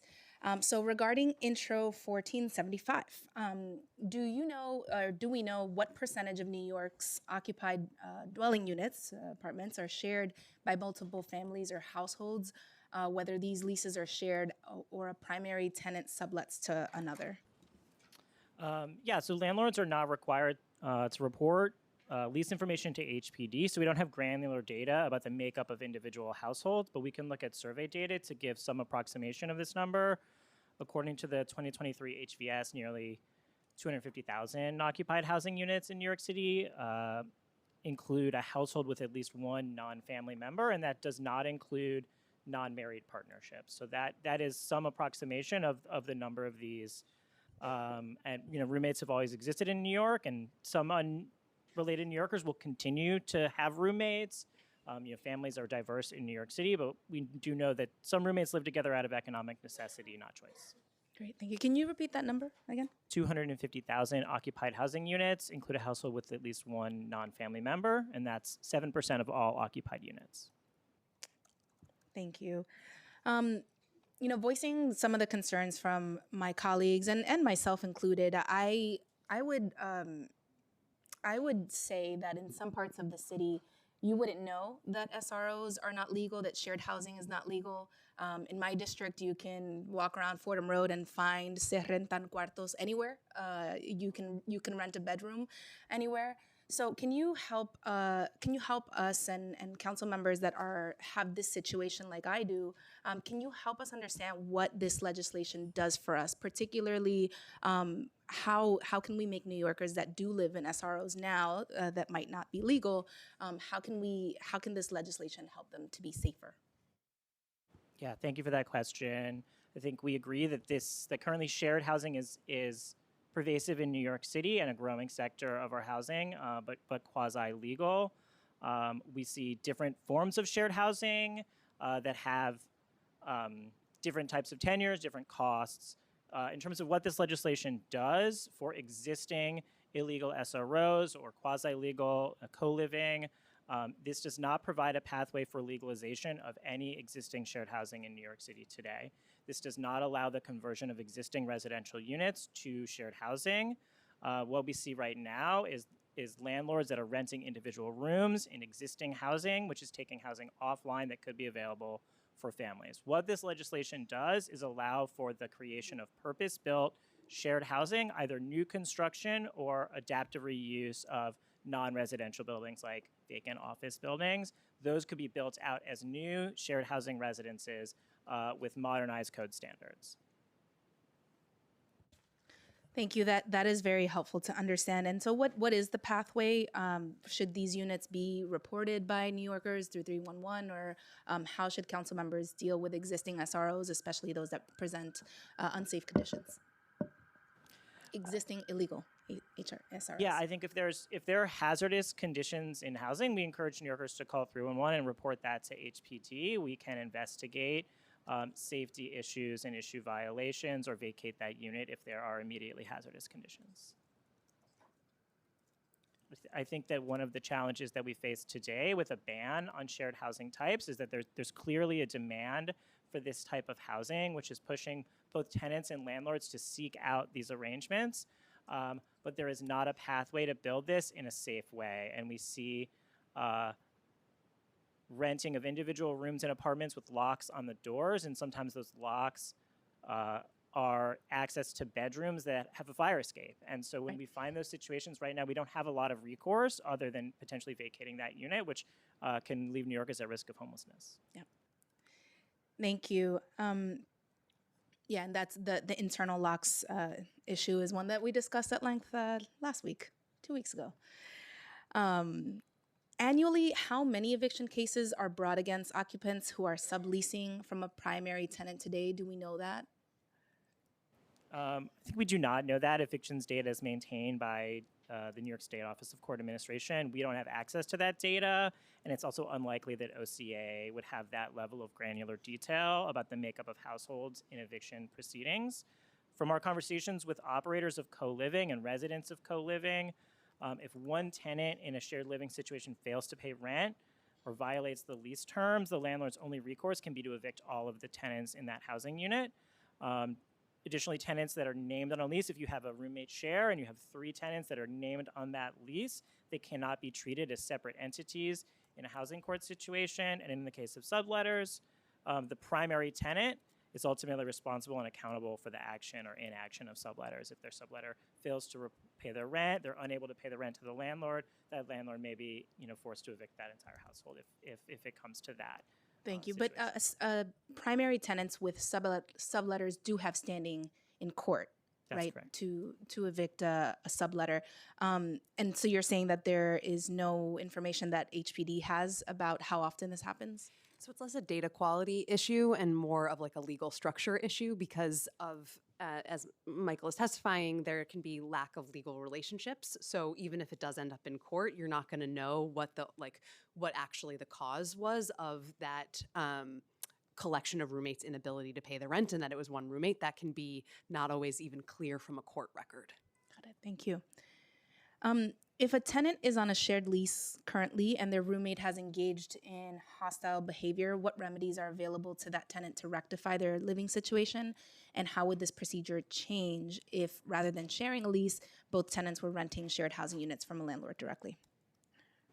Yeah, that's a great question. So right now, I mean, if there are interpersonal conflicts in a housing unit, whether those are roommate shares, whether those are individual tenants that are leasing each their individual room from a landlord, those interpersonal contact issues, typically would go first to the NYPD to resolve if there's safety or health issues that are happening in between, or any sort of threats of violence between tenants in a housing unit. The next step of then removing a tenant from that housing unit can be quite challenging, especially if each of those tenants are on a sublease from the primary landlord. Sometimes the co-living operator is themselves leasing the housing unit from a landlord and then subleasing each to individual tenants. And that can be a case where it can be very difficult to remove an individual tenant without removing all of the tenants of that apartment. In a new purpose-built shared housing, each individual tenant would have a lease with the landlord and their own independent relationship with the operator of that property. Likely, and what we see as best practices in this space is that there's also a lease rider that lays out community guidelines, which also allows for removal of tenants if they do not meet those community guidelines. So there's an extra level of safety, one through that lease rider, through those independent relationships, where the operator has much more control over removing problematic tenants if those issues arise. Got it. Thank you. And one last question from me, and I'll turn it over to Councilmember Ressler. So you've testified that this piece of legislation does not create a pathway for conversion of any existing shared housing. But I'm thinking about our conversations and discussions in the basement space and legalization of basements and why it's important that people live there, right? People live there today. They will continue to do so. Is it the agency's position that there shouldn't be a pathway to conversion, or is this something that you would entertain as the agency is interested in entertaining in the future? A pathway to conversion? We would be happy to work with the council to look into the opportunity to allow for the conversion of existing units to shared housing units. It's a much more challenging situation because you have, just like in the basement space, existing room layouts that might make safe conversions more difficult, like I mentioned earlier with a fire escape that is accessed through one of the bedrooms. So what we're trying to do today is lay out kind of the best-in-class baseline standards for what we think safe shared housing models look like in terms of fire safety, in terms of management practices, and ratios of bathrooms and kitchens to rooming units. So that's what we're doing today. This is what we think is the baseline standard for what we want to evaluate, and then we'd be happy to follow up with future legislation to consider allowing for legalization of existing shared housing, and we would want to do that in a way that doesn't encourage landlords to take existing family housing units offline. Thank you. Appreciate that response. Councilmember Ressler, followed by Councilmember Dinowitz. Thank you so much, Associate Commissioner. Just a couple questions. My understanding was there had been city restrictions dating back to the Koch era on new SRO construction that through changes in City of Yes and this legislation we would help to lift, but that there were also restrictions in the state multiple dwelling law. And could you just speak to what are the kind of impediments in state law that make it challenging for us to convert or build new SROs or shared housing, if that's the terminology of the day, here in New York City?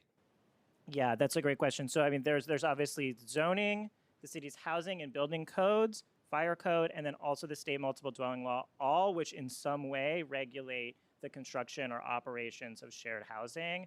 There were barriers. There was inconsistent definitions in zoning for rooming units, and other barriers like parking requirements that were removed through City of Yes. So that's already been taken care of today through the passage of City of Yes. This legislation addresses what is today in the Housing Maintenance Code essentially a ban on the creation of new SROs. I thought that there was an exception if it was nonprofit owned. That's and right. operated. So when I say essentially ban, it's not a complete Okay, ban. thank you. There is right now in the Housing Maintenance Code. Right. There are very limited circumstances where you can build new SROs, and that's really effectively for nonprofit management. Right. The state multiple dwelling law, Section 248 of the state multiple dwelling law, regulates single room occupancy. There are some things that have made the construction of new SROs challenging that are contained in those requirements, like the requirement for a live-in super. What we're proposing today is to create a new local housing category in the building code, housing code, and fire code for shared housing rooming units that meet all of the requirements of the state multiple dwelling law with at least as restrictive requirements. And so we're proposing a new style with its own management requirements that are as restrictive as what is required in Section 248 of the multiple dwelling law. So we believe that you can construct these units and comply with the existing state multiple dwelling law for SROs. Okay. And then one last question for me. The Deputy Mayor, then Deputy Mayor Glenn and her team, I think, did a pretty extensive analysis on the financing of new SRO construction. And, you know, within the limitations of the time that they had to be nonprofit managed or nonprofit controlled. And my recollection of their findings, which I don't know if were made public, but when I was working with them, was that essentially the operating costs for cleaning and maintaining shared spaces made the cost as much or even more than just building out studio apartments for individuals who were in need of housing.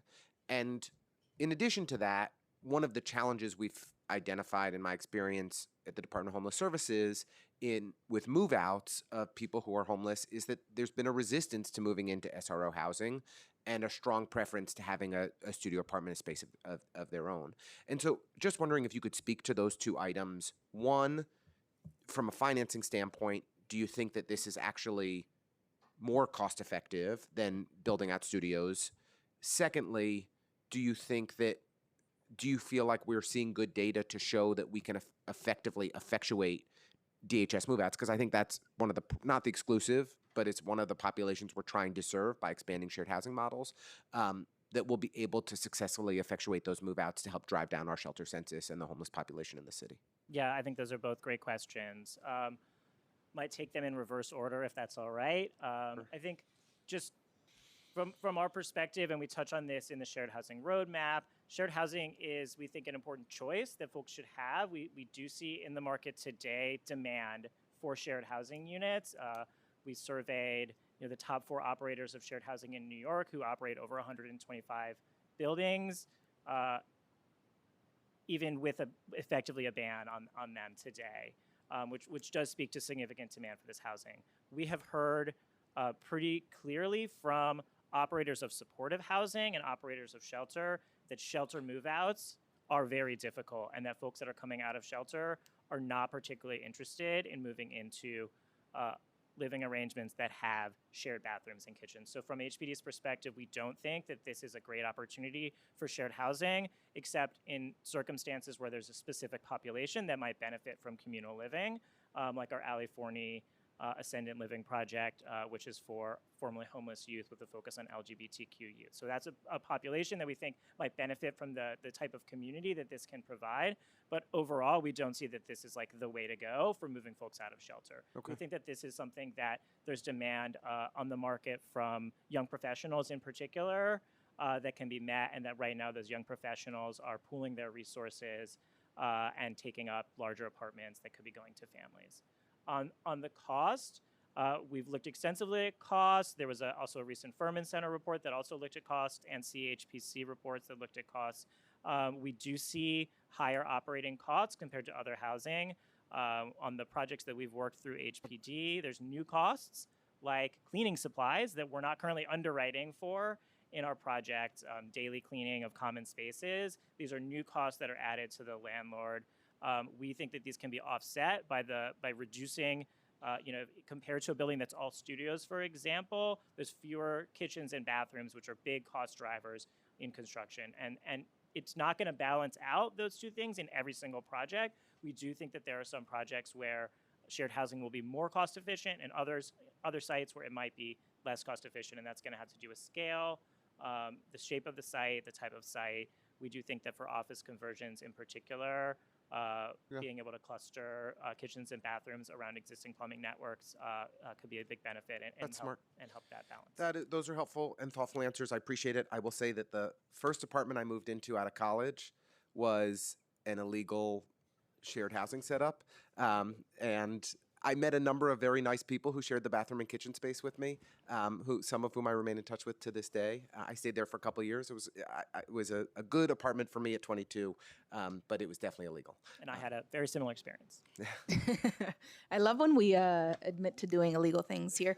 Lonnie can tell you how long ago that was. Thank you, Councilmember Ressler. Councilmember Dinowitz. You know where I come from, those friends of yours, Lincoln, they're called accomplices for that illegal activity. It's fine.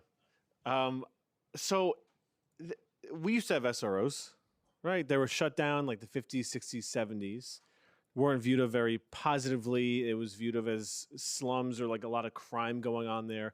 Can you talk about that era?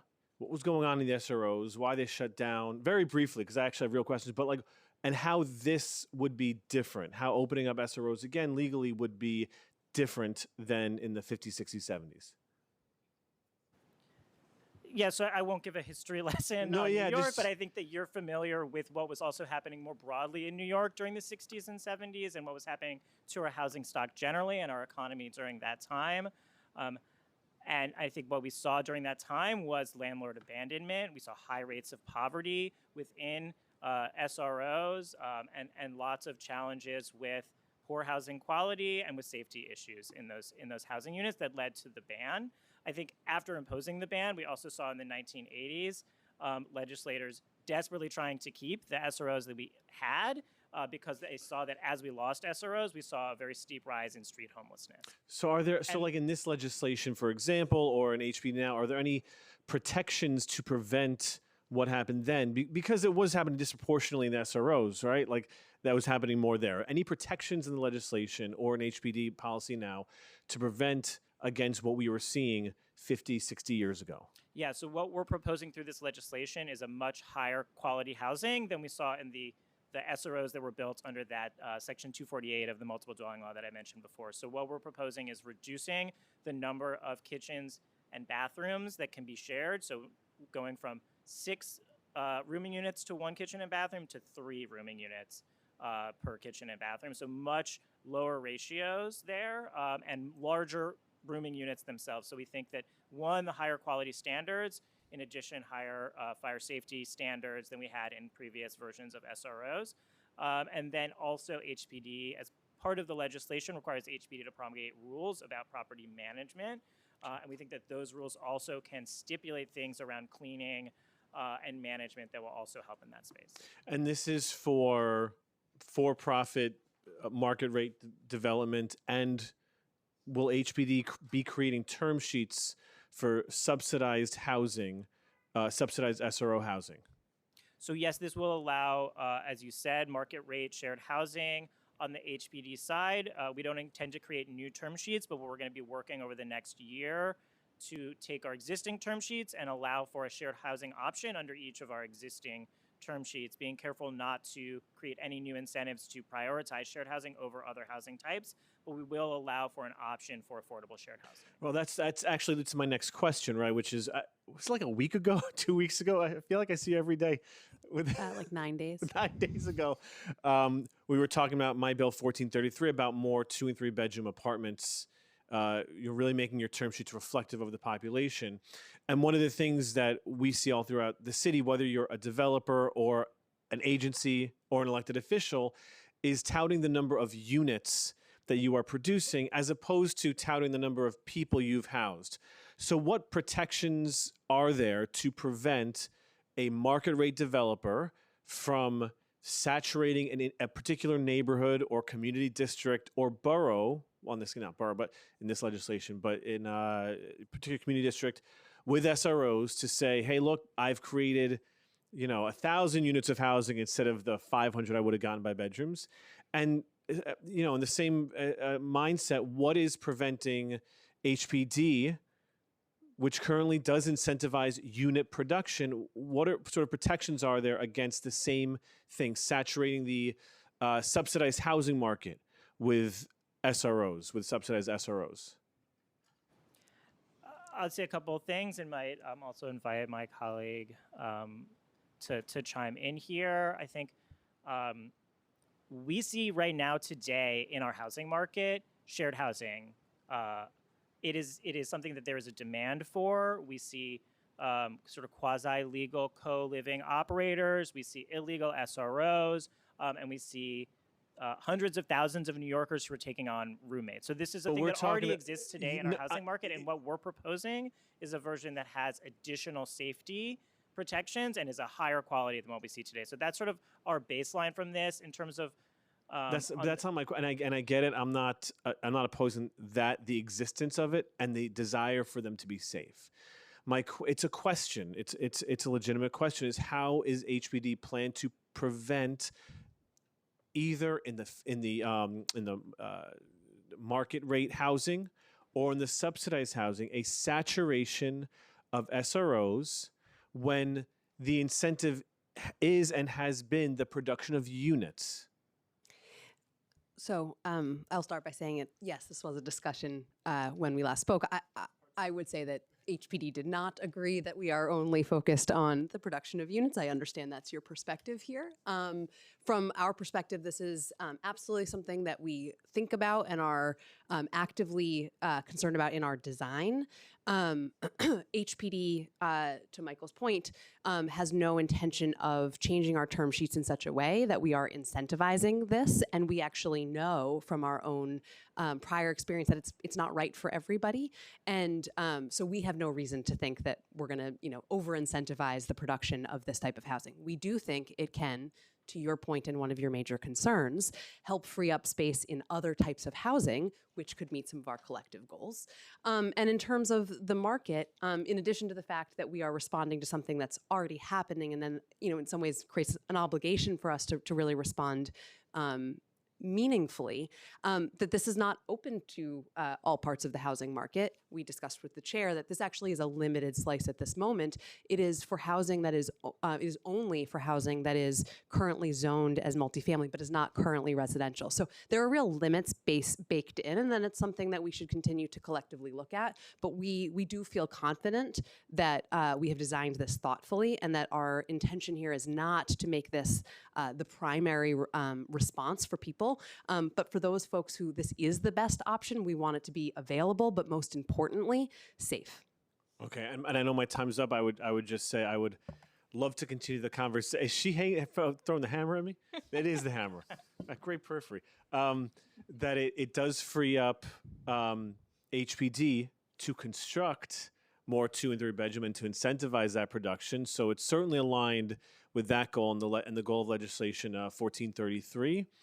But also I'm interested in further discussions about how to protect any individual community from the saturation of any type of one type of housing.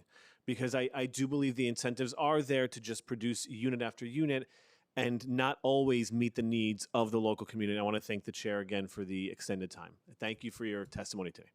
Thank you. Thank you. Thank you so much, Councilmember Dinowitz. And that concludes our council member questions for the administration. Thank you so much for your time today and your thoughtful responses. I will now open up the hearing for public testimony. I remind members of the public that this is a formal government proceeding and that decorum shall be observed at all times. As such, no threatening colleagues with the hammer. Do as I say, not as I do. I remind the witness table is reserved for people who wish to testify. No video recording or photography is allowed from the witness table. Further, members of the public may not present audio or video recordings as testimony, but may submit transcripts of such recordings to the Sergeant at Arms for inclusion in the hearing record. If you wish to speak at today's hearing, please fill out an appearance card with the Sergeant at Arms and wait to be recognized. When recognized, you will have 2 minutes to speak on today's hearing topic of co-op transparency and the associated legislation, intros number 407, 438, 1120, and 1475. If you have a written statement or additional written testimony you wish to submit for the record, please provide a copy of that testimony to the Sergeant at Arms. You may also email written testimony to testimony@council.nyc.gov within 72 hours of this hearing. Audio and video recordings will not be accepted. We are going to start with a remote panel first of one person. Craig Kurian from the Anti-Discrimination Center and the Civil Rights Coalition for Transparency and Accountability, as he has to run, and he worked with the public advocate on Intro 407. So we're going to call you up first, and then we're going to move to an in-person panel. You may begin. Thank you, Chair Sanchez. I thank the committee for inviting the Anti-Discrimination Center to share its views of the co-op legislation before you today. I apologize for not being present in person, but my wife had surgery yesterday and I need to be with her. I've been working on and off for 35 years to strengthen the city human rights law, including being a principal architect of the comprehensive 1991 revisions, the landmark 2005 Local Civil Rights Restoration Act, a host of 2016 upgrades to the city HRL, and consulting on numerous other bills. The Civil Rights Bill before you today is Intro 407A, the co-op disclosure law. I have submitted online extensive written testimony that you should have available, a pending polling that shows overwhelming support for co-op disclosure among New Yorkers, including co-op owners who are not board members, a section-by-section analysis of the bill, and an article that sets out the consensus that discrimination is still a problem in the co-op context. In the short time available to me today, I just want to highlight a few points. For all the fear-mongering of the co-op industry, Intro 407A is a simple and straightforward civil rights enforcement bill. Providing reasons for rejection is no more than the most basic transparency. There are many candidates for most dishonest argument against the bill, but a strong contender, unfortunately parroted by a minority of members, is that legislation is not needed, quote, because housing discrimination is already illegal. For shame. The question isn't whether a law exists, but rather whether that law is effective. Because co-ops can't be tested uniquely, the efficacy of fair housing laws is already uniquely impaired. The co-op industry has not adopted secrecy about rejections, as the kids say, like by random. It's a deliberate, well thought through mechanism designed to prevent someone who's been turned down from a home from assessing whether the reasons were. I'm sorry, Craig. Your time has expired, but I do have a couple of clarifying questions, if you will, and I think my colleague does as well. So you can, in the responses to your follow-up questions, also summarize anything that you wanted to add. But you know, in the vein of claims that are made in opposition to Intro 407, you've mentioned discrimination is already illegal. One of the items that we are hearing a lot is that opponents of 407 say it calls for personal liability of board members. Can you tell us if that is your assessment or your intent in helping with the crafting of this legislation? Yeah. Chair Sanchez, that's a perfect example. It's not like what my view is. It's just a false statement. So I have to break that down into two parts. Under existing discrimination law, what's on the books right now, individual board members are personally liable if they participated in the Discriminatory Act. Now, let's look at Section 904 of proposed Intro 407A. That is much more narrowly drawn. And again, this is in the text of the bill. Those who are subject to penalties for a violation of the disclosure law, there's only one entity, the cooperative corporation. It's simply a false claim that there is other disclosure violating liability that's available. Thank you. There are also concerns that the city doesn't have authority to legislate in the area of co-ops. What's your response to that? This is a claim that's made all the time. It is equally false. The State Court of Appeals, the state's highest court, has made clear that among the limitations on the so-called business judgment rule and co-op discretion is discrimination. It is not protected. The city has been given in co-ops and elsewhere under the human rights law specifically equal jurisdiction with the state, and there is no bar to the city acting in this way. I should also add that there are a number of other areas where a party is required to set out its position and be stuck with that position if afterwards a judicial proceeding is started. That happens with every challenge to a determination made in an administrative proceeding. It happens in the context of holdover proceedings initiated by a landlord. It happens to challenges to denials to ERISA claims and others. This is very simple. Co-ops have the ability to put their cards on the table. They know why they've just made their decision. They should be made to do so. Thank you. That's helpful. And finally, why is there a sliding scale of fines for violating this law?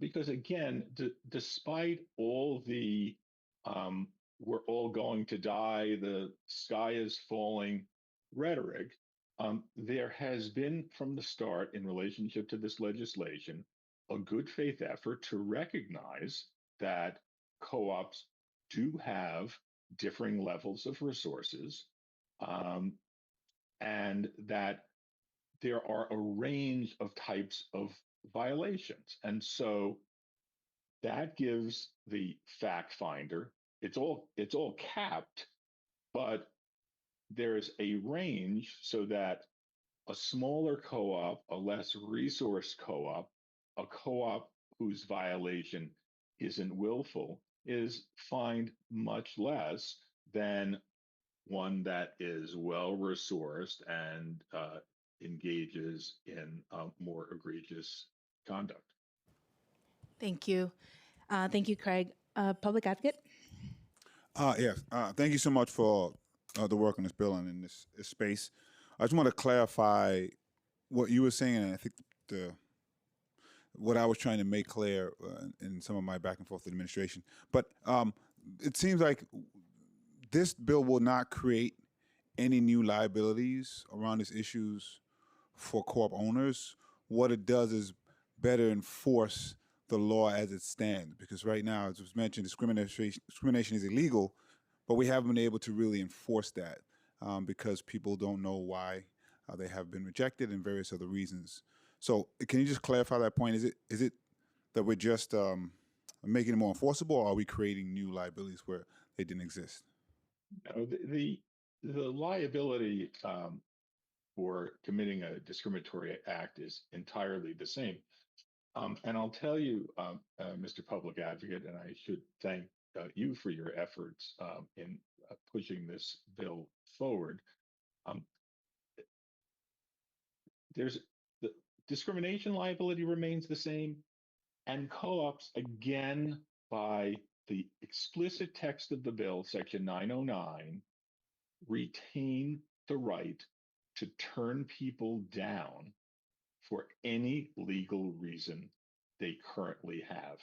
This bill does not touch on or intrude on that at all. What has to happen is the co-ops have to come up with a truly specific reason, and that will help people who have been denied. In one way, it'll just help because there might be something, for example, about their credit record that they don't know about, but it helps people assess whether a reason adds up or whether it's more likely to be discriminatory. And it doesn't permit down the line, if a Fair Housing Act or a city human rights law claim is made, for a discrimination defense lawyer to come up with different reasons well after the fact. So for those 35 years, I've only done pro-civil rights work in a variety of areas, litigation and not. And I can tell you, having cards put on the table and not having people be able to change their reason to come up with different excuses makes a tremendous difference. And just one quick last point. We've heard from time to time, just as co-ops are saying, this is terrible, it's so burdensome to have to say why we did what we just did. We'll be able to get around it. We'll just come up with a whole bunch of reasons. But for anyone who knows anti-discrimination law, the law is very clear that once you start putting forward reasons that are false or misleading or incomplete, a jury is able to conclude that you're lying to cover up discrimination. So I'd certainly encourage co-ops to give true reasons. We know not all of them will, but getting those cards on the table, that's the key thing. Thank you. Thank you, Mr. Kurian. Councilmember Dinowitz? Thank you. Thank you. So first, I do, and I didn't recognize in my question, I do want to recognize the public advocate Jumaane Williams, who I think over the years has proven himself to be a good listener, someone who's genuinely trying to address issues. In this case, in the case of the co-ops, as we keep talking about, discrimination is illegal. And there's no disagreement there. I don't think there's disagreement that it's bad. I think there's an assumption by some that the discrimination is widespread and rampant, and an assumption that any time someone is rejected from a co-op, it is because of discrimination. And the goal of this is to say where every single time someone is rejected, it's discrimination, and we are going to put more mechanisms in place to enforce that. Now, I will share one thing. If I'm paraphrasing it wrong, please just give me the shake, a little head shake. But I believe it was testified by the commission, she's given me both, by the Commission on Human Rights, that a co-op board, listing the reasons doesn't elucidate whether it's discrimination or not. The investigation still has to happen, and it doesn't provide any additional information. That's false. To them. Well, it's you can say it's false. I'm trying to paraphrase. Excuse me, I'm not done. I'm not done. Excuse me. Thank you so much. I'm just trying to paraphrase what was said earlier. If you're saying it's false of what she said, I think we should talk later about what was in the record, because that was sort of my recollection. But I do want to point out something else you said I'm confused about, that I do want you to answer, and then you can address the other thing that I mentioned, because I do want to hear about it. You had said it's shameful that anyone would say there's personal liability, which I just want to read to you what the bill says, and then you can tell me about what this text says. It says, so the statement required, this is a quote, the statement required by this section shall include a certification by an officer of the cooperative corporation, sworn or affirmed under penalties of perjury. Under penalties of perjury, that the statement is true, complete, and specific recitation of each and all the cooperative reasons each person who participated in the decision to withhold consent has stated that the certifying officer, that such a person had no reason for withholding consent. But it's that phrase, under penalties of perjury to the individual officer. So can you talk about how that doesn't implicate an individual officer, and then talk about what I heard, what the testimony was from the Commission on Human Rights? Thank you. Thank you, Councilman. And I wasn't saying, I didn't hear the Commission's testimony, but what you say is consistent with things that the Commission has said in the past. So a better way of putting it is the Commission, unfortunately, doesn't appreciate the basics of what's involved in investigating a discrimination claim. The central aspect of investigating a discrimination claim is looking to see whether a pretextual false reason is given, because it's quite unusual for a defendant of any kind to come up and say, yes, we acted because we didn't like the race or religion or sexual orientation of a particular applicant. So but isn't that, and respectfully, isn't that what an investigation would reveal? I think one of the examples was when they asked about the citizenship in one of the interviews. That was that was discrimination because of the investigation. Actually, again, you may have heard the Commission say, we get what comes to us. The point is not that every time a co-op board turns somebody down, it's discrimination. The point is sometimes it's discrimination. And there are two things that are true here. Number one, co-ops are uniquely situated in the market. That is, only co-ops cannot be effectively tested by fair housing organizations for sales that the seller has agreed to and a prospective buyer wants to buy and a bank has given financing for, because you don't get to the co-op board until a contract is signed and a long application is filled out. So co-ops uniquely have insulation from one type of investigation. But the main point is investigations don't happen automatically. Someone has to go forward and decide to do that. And surveys have shown that the overwhelming percentage of people don't come forward. Over 90% of people who believe they've been discriminated don't come forward. And I think it's quite evident that secrecy makes it more difficult because you just don't have any idea. If, on the other hand, a co-op says to you, we've turned you down because you haven't been working at the same job for 3 years, then your broker will be able to say, perhaps, that's interesting. We just got somebody into that building who's only been at the current job for a year. It's being able to assess reasons that allows people to go forward in a serious way. Okay. And so that's those are 2 points. Then the last point is it is absolutely true that the officer has to make statements under penalty of perjury. It's theoretically possible that the state could try to go after that. There's no civil penalty that's involved here. And for the violation of this law, it is set forth in sections 804 and 805. And what it says is that it is the co-op, a co-op corporation that is determined to have failed to timely comply shall be liable, not anybody else.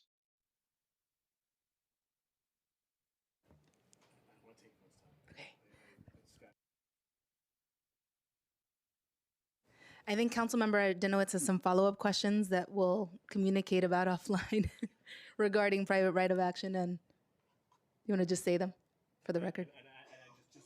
You're, yeah. I don't like these new buttons.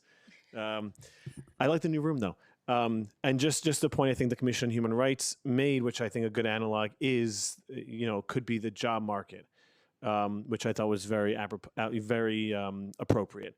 But we will. I am interested in continuing this conversation offline, and I know there are a lot of people ready to testify today, so I don't want to take more time. But let's exchange information to continue this. Thank you.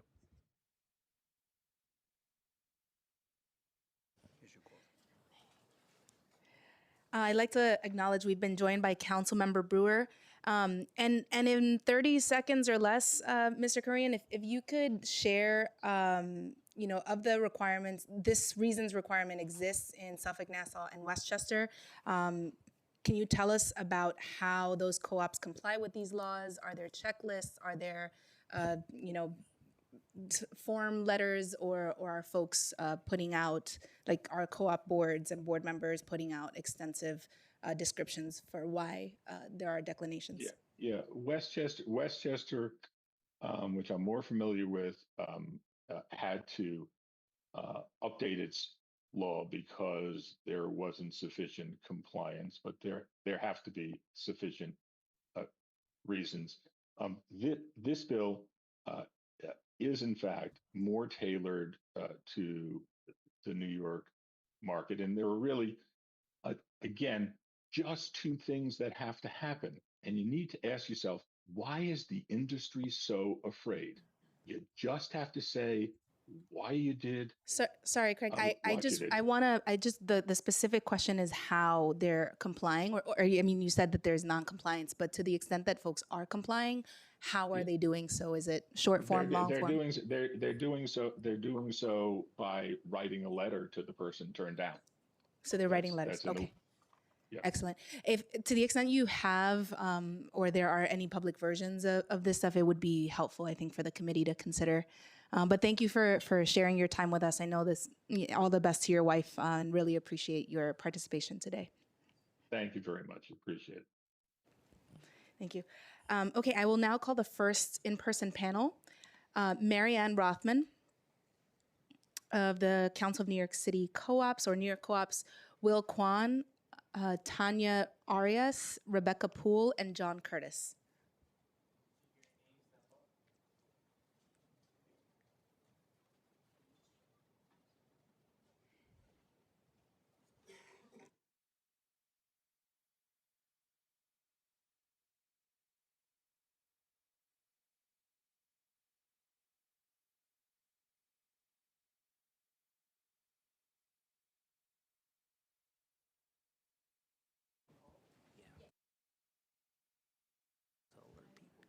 Yep, and while that panel situates themselves, the following panel will consist of Mike Kelly of the New York State Association of Realtors, Zoila Alonso, same organization, Jessica Adke Elmazi, Yvette Clark Watkins of Long Island Board of Realtors, and Crystal Hawkins Siska of the Hudson Gateway Association of Realtors. For this panel, Marianne Rothman, Will Kwan, Tanya Arias, Rebecca Poole, and John Curtis, if you could just state your name, make sure that's part of your first line, and then go into your testimony. And whoever is ready can begin. I'll start. Good morning, I think. I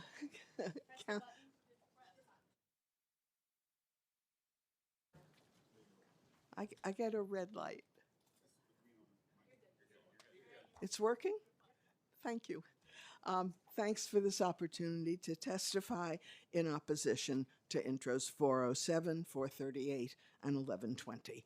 My name is Marianne Rothman, and I'm the Executive Director of the Council of New York Cooperatives and Condominiums, which is a membership organization which for 50 years has provided information, education, and advocacy to and for New York housing cooperatives and condominiums.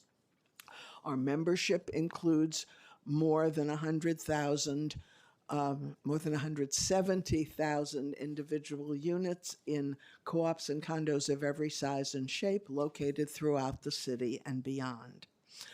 When a house is sold, the seller leaves and the new homeowner has the privacy of and the responsibility for their own home. When a cooperative is sold, the seller does leave, but the remaining shareholders in the cooperative become the business partners, the neighbors, and the colleagues of the incoming homeowner. Protecting the safety and the financial health of the cooperative and its compliance with all applicable laws is the shared responsibility of all the cooperators, and specifically that of the co-op board. In very small buildings, literally everyone may have a daily role in maintaining the building. In larger co-ops, much of the actual work is delegated to management, employees, contractors, but the responsibility still remains with the board to oversee all projects. These board members are volunteers elected by their fellow shareholders.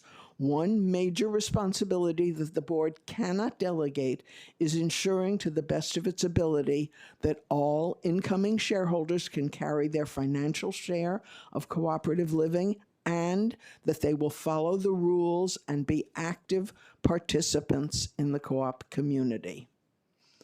We urge this committee to oppose passage of intros 407, 438, and 1120A that seek to control the admissions process in New York City cooperatives as an affordable form of homeownership. Did you conclude? Co-ops are an affordable form of homeownership in our very expensive city. Rejections are few, as we've just heard, with boards trying their best to accommodate prospective neighbors. Please read my full testimony and the testimony of all those here today in opposition to these bills and ensure that they do not advance. Thank you. Thank you.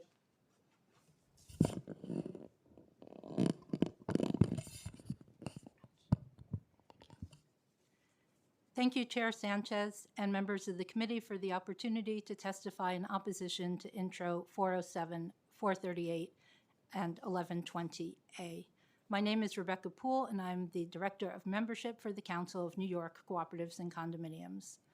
For decades, co-ops have provided middle-class New Yorkers with the route to affordable homeownership. Lately, escalating costs due to compliance measures, risk subrogation, and increasing insurance premiums have eroded that affordability and added to the workload faced by volunteer board members. Advocates for Intro 407A state that co-ops will comply with the law if passed. They are correct. The very nature of a co-op, in which you share your home and financial security with your neighbors, requires compliance. The question before the Council isn't whether co-ops will comply, but at what cost and for what benefit.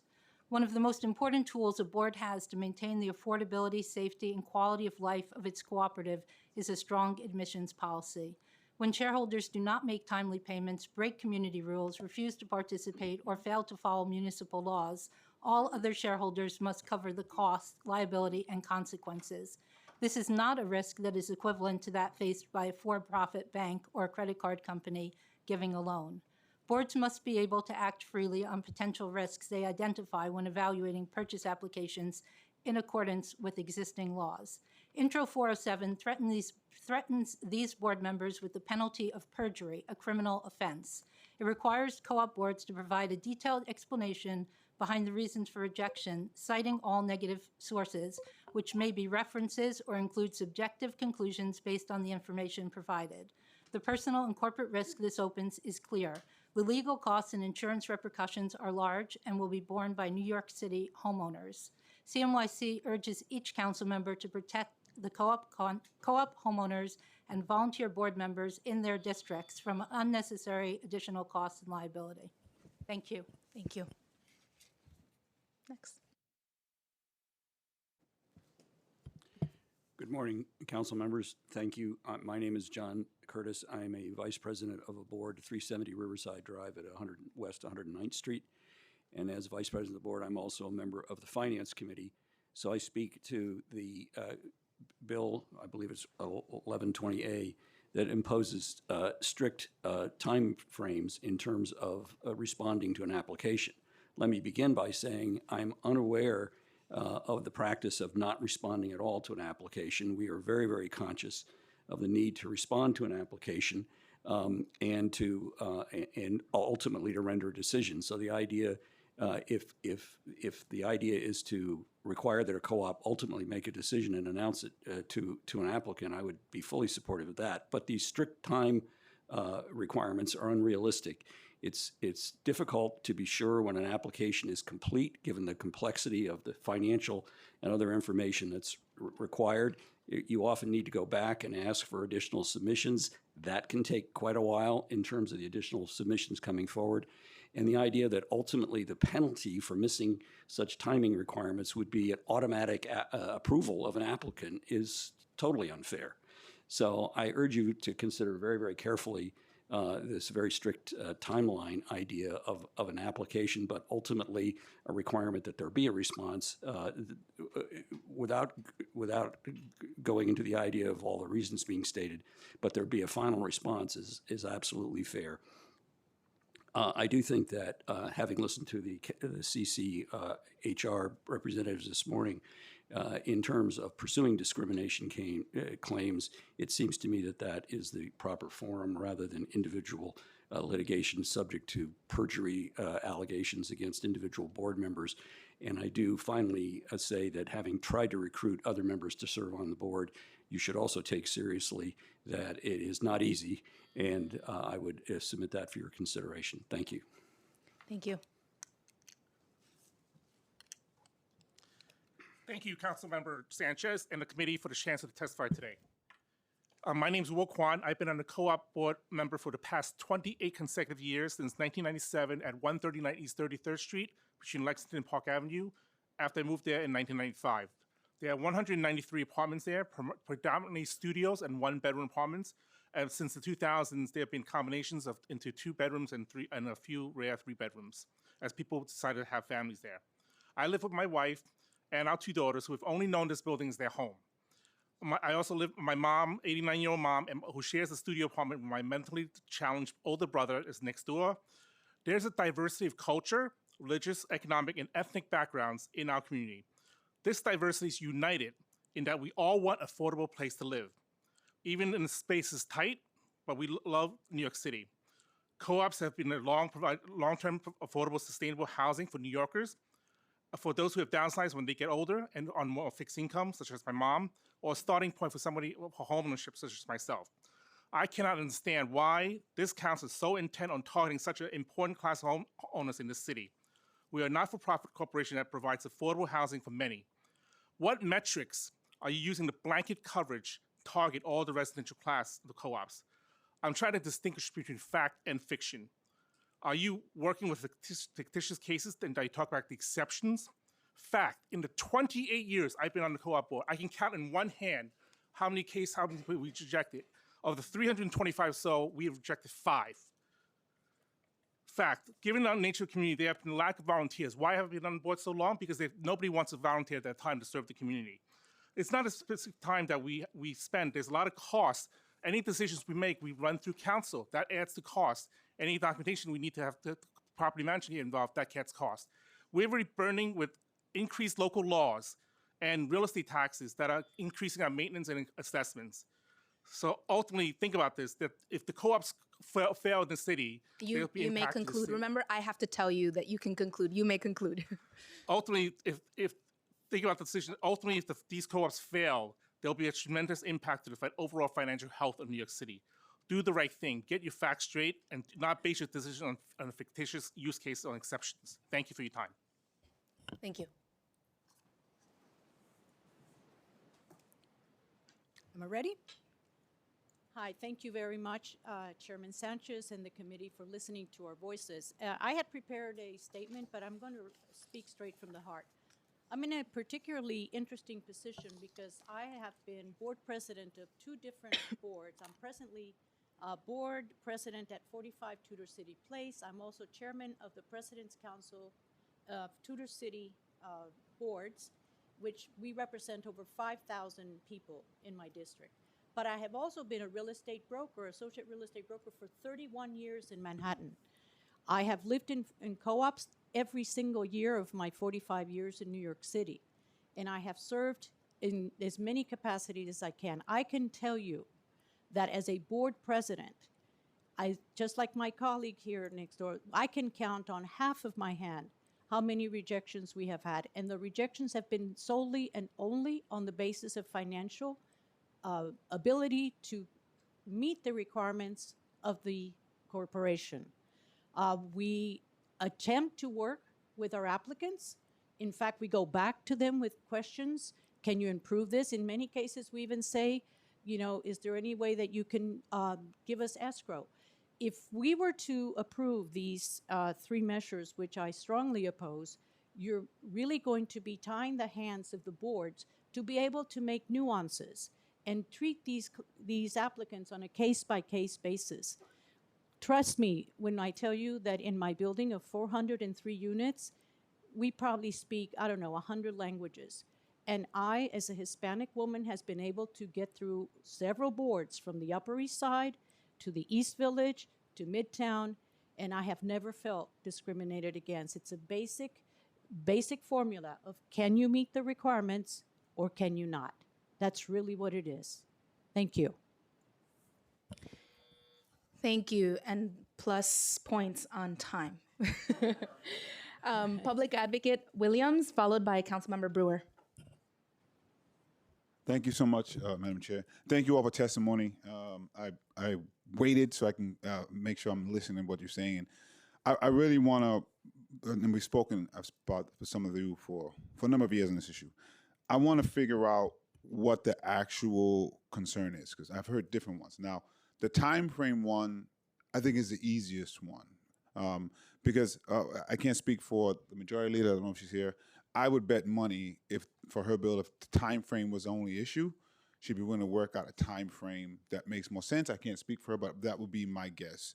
And for mine, I've already conceded that 5 days may not be the right number, so we should figure out what number kind of works best. So I want to get to the meat of the issue. So for 407, what keeps coming up is the perjury and liabilities. As I mentioned to Mr. Gurin, there are already liabilities. So is it that you believe this is adding more that doesn't exist? Or is it you're saying there's more opportunities for someone to avail themselves of what already exists because they're providing more information? Because from my point of view, I don't see it as adding. I think these liabilities already exist by virtue of the job. It's just that people have not been able to avail themselves of it because they can't say or they don't feel that they have the ability to say whether they were discriminated against. So you're already liable for this. So I don't think it's creating more. So can you just help me understand if you think it's creating something or it's just allowing more opportunities? Well, it says it right there in the law, under the threat of perjury and the liability. And we already have, every single co-op has a law firm behind it. We're constantly checking in with our attorneys. And believe you me when I tell you that they do not cut us any slack. So they're very, very strict about how we proceed with all of the things that we decide on. So my understanding is you probably can't perjure yourself now with this kind of the way the application process is. So this is what I'm saying. Like I think that it's in the law, but you can't do it now. But I also want to ask: is the biggest concern the punishment for not doing it, or the fact that you have to do it anyway? The fact that we're saying it's a combination of both, okay, because you're adding additional cost, time, and trouble for people who basically have full-time jobs. So for my bill, I just want to understand what the time is. If you 407, if you've made a decision that this person should not, you're not accepting their bid, or however you want to phrase it, that's already decided. And so what is the extra time of providing that information to the prospective buyer and the applicant? Tanya, may I? Go ahead. Thanks. Thank you for the question.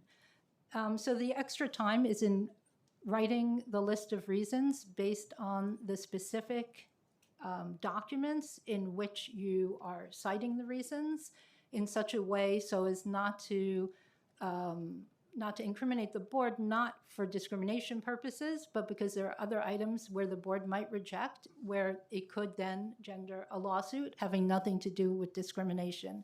So any rejection notice based on Intro 407 would need to go before council and be thoroughly checked prior to being released, and it could open board members to liability. Currently, there is no threat of perjury. The law requires a individual board member to sign on behalf of everyone on the board, saying that these were the only reasons that were considered in making the decision.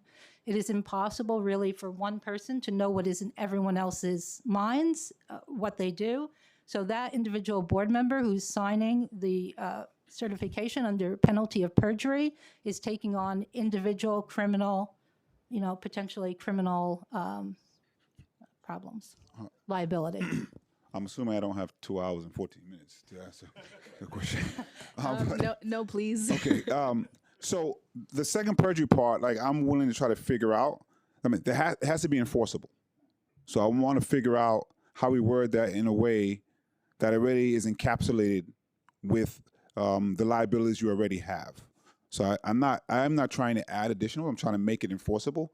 But I would assume you can't lie about certain things, and you have to be honest about what you're saying. But the first part does trouble me, because you should be having those conversations amongst yourself anyway. And so the decisions that you are making, you should already be discussing why, and it should not be for reasons of discrimination. So if we have those reasons, we should be able to provide them to someone. If I may, sir, thank you. I think a fundamental issue is if, in fact, as your attorney emphasized in his testimony, it ultimately would be the liability of the corporation, then the statement should be made by the corporation and not by an individual member of the board, number one. Number two, rather than stating each and every reason, there ought to be a provision, in my view, that you state the primary reason, which 9 times out of 10 will be financial. There may be, we had an applicant once who said, I want to be a member of this co-op because then my rent will never be raised. And we said, well, do you really understand what living in a co-op amounts to? That you're going to have to pay the bills going forward, and yes, your rent's going to be raised, and a lot, and you may be assessed. So there may be applicants who just don't kind of understand what the deal is. And you may have to say to them, we don't think you're really prepared to be a member of this co-op. So, or there could be people who have had a history of being very, very difficult tenants in the past. WASPs who you don't want in your building because they're just difficult to live with. So, I mean, you should be able, I have sympathy with the idea that the board should be able to make an overall statement. We reject you for financial reasons. We don't believe you understand the obligations of living in a co-op. Some simple primary statement might be something that could be acceptable. But the idea that one individual signs for everybody as to every reason that everybody had is a very, very difficult thing to deal with. Let me just give a closing, and you can say, because I know I'm out of time. So I'm going to take the feedback that you said. If there's any other ideas, I think a version of this bill has to pass. So if there's any other ideas, I'd love to hear it. I do think the two things are there has to be a reason, and it has to be enforceable. So I'm going to look at what you just mentioned about the corporation and about the primary reasons, and try to see what we can tweak here and there. I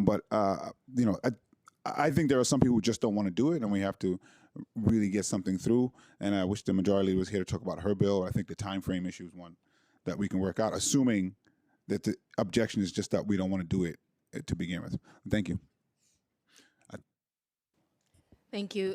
You may respond briefly, but we do have other questions from colleagues. Really, really fast. Just so you know, I mentioned before that I had been a real estate broker for 31 years. In my 31 years as a real estate broker, and you can check me on this, I have had literally one case that was evident that it was discrimination. And I was able to turn that decision around in 20 minutes because I had all of my facts.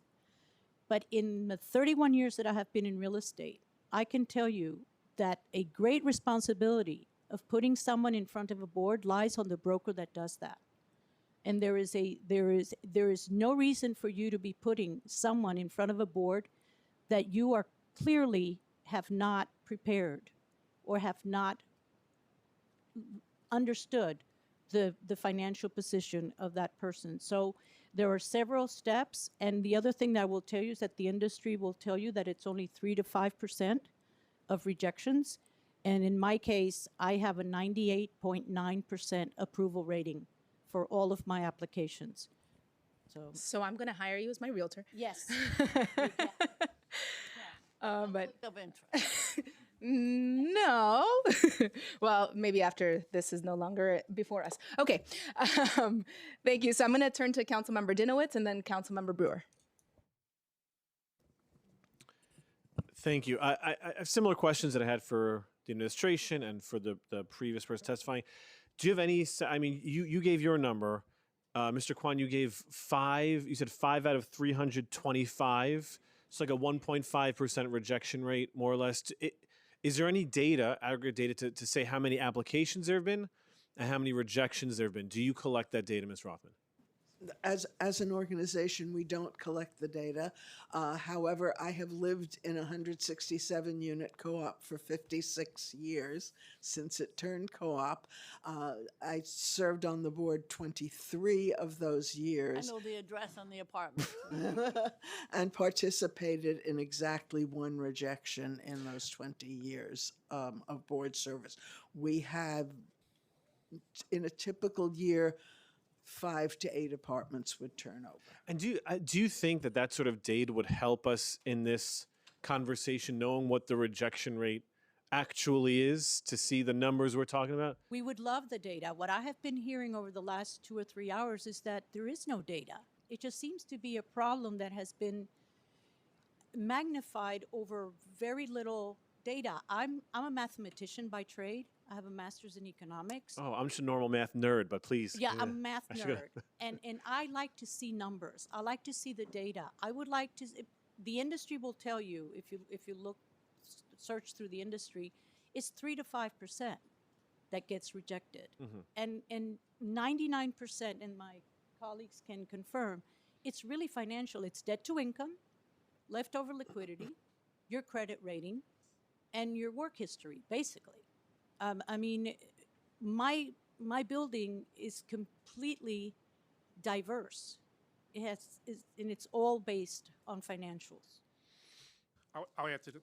So basically, the question is, we need to make sure that candidates are qualified. The rejection rate is the financial requirements. We changed our requirement from 20% to 25% down, and we weathered the financial crisis. Okay, we basically make sure that, because if you don't pay your maintenance, guess what? In the co-op, we have to work on a balanced budget because our mortgage company requires us to operate on a balanced budget. So everything that has to be covered, so the whole the entire community picks up for any arrears. So we need to make sure you're financially doing. I have 2.5 minutes left, so I don't mean to cut you off, but you know, it sounds like, based on what I hear, we're all in agreement that this is data that should be available. That maybe the co-op should be sharing this with everyone so we can begin to have these conversations. And ask ourselves, like, is this a widespread problem, or are we addressing real, discrimination, which is a big problem, but are they an individual, or are they systemic? I mean, these are questions we can answer with data. My second question relates to the administrative costs and burdens. Have any of your law firms that you contract or your managing companies provided you an estimate to how much your costs would increase or your insurance costs would increase as a result of legislation like this? Not yet. Have they indicated to you in any way, shape, or form that costs would go up? I think in general, insurance costs are going up. Yeah. So basically, they are going up as a result of this legislation. I just want to be all the legislations compounding, hitting the co-ops and condos combined. Like I mentioned, the local laws, all these regulations are choking the life out of the co-ops. And there are other reasons insurance rates are going up that are outside of the local laws, just to be clear. But the question is, have your managing agents or the insurance companies or your legal teams advised you that the rates will increase as a result of this legislation. Well, yes, and we can get the numbers for you. Not right now, but we Yes, can please, forward the and numbers to you. I appreciate that. Thing is that since it hasn't been passed yet, I try to keep my legal fees to a minimum because it runs in the hundreds of thousands of dollars. I only call Jay when I have to. Okay. And I could tell you, it's a big nut. I think something that would be helpful is one, starting the conversations around, data sharing around the acceptance and rejection, but importantly, any co-ops, not just those in this panel, but anyone watching today's riveting hearing, just ask, hey, how much would our costs go up as a result specifically of 407 so we can continue to have the conversations? Yeah. We have a board meeting It's hard on Thursday. to quantify, council member, but we would clearly be buying more legal hours of our attorneys. That's what the estimate. Yeah. But I don't know, $450 an hour, 3 hours per case. Could have been a lawyer. $450 an hour. But what's been happening than with babysitting. insurance the last several years is the insurance companies are more and more risk conscious, more and more aggressive in their evaluation of risk, and this would be one more big piece of risk. Thank you. Thank you, Chair. Thank you, Councilmember Dinowitz. And I just want to, just a point, a personal note of my own is my first apartment that I owned was in a co-op, and just Mr. Wade, you're a saint. You're a saint, our president, who has been the president for many years. He's just a saint. But I think, when I think of Mr. Wade and when I hear all of you, right, you are not the actors that we are worried about because you are the good folks. And I know, Marianne, we've had conversations in the lead up to this hearing months ago. It's been a long time. This hearing has been a long time coming since the 2017 hearing. And I just want to reemphasize something that the public advocate said earlier is just, we are most interested in feedback, right? We are most interested in, you're already responding to everyone you said, right? John, right? You said you're already responding to everyone. Share with us how long it's taking you, and let's have that inform, what the response amount should be, because it's not you that we're concerned about, it's those that do the ghosting, that don't respond. And so that goes for everything else. And I just want to, publicly take the moment to thank you for your ongoing engagement on this over time. Councilmember Brewer?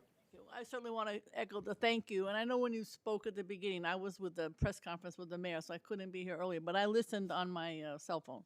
And you said that you would like feedback, that this is important. So I just want to emphasize that. I do not support these bills as they are written now. But I do think that if there is input from you, extensive, that there may be some common ground. One issue I have is I have hundreds of friends who are in co-ops and members who are chairs. Let me tell you, just like you, sir, they cannot leave because nobody will take that job. And so I am concerned about that issue. That's a real issue. And these are the most progressive people I know who are against these bills in this current form because they feel, as you do, that nobody will take the job and that there'll be increased liability, et cetera. So I guess my question quickly to anybody is am I right about this issue of people not wanting to be chairs? And I am concerned because I do get some complaints, not a lot, mostly from, to be honest, HCFCs, which I know you also cover, and Metro Lamas, where there's problems with the board. Not so many on the nonprofits and the privates. However, the issue of going on a board, you really want good members. You do not want people there who are there for their personal aggrandizement or whatever issue that they have. You want people who care about the co-op as a whole. So my question really is, unless I'm wrong, is it true that this would challenge good board members from being on the board? And if so, how?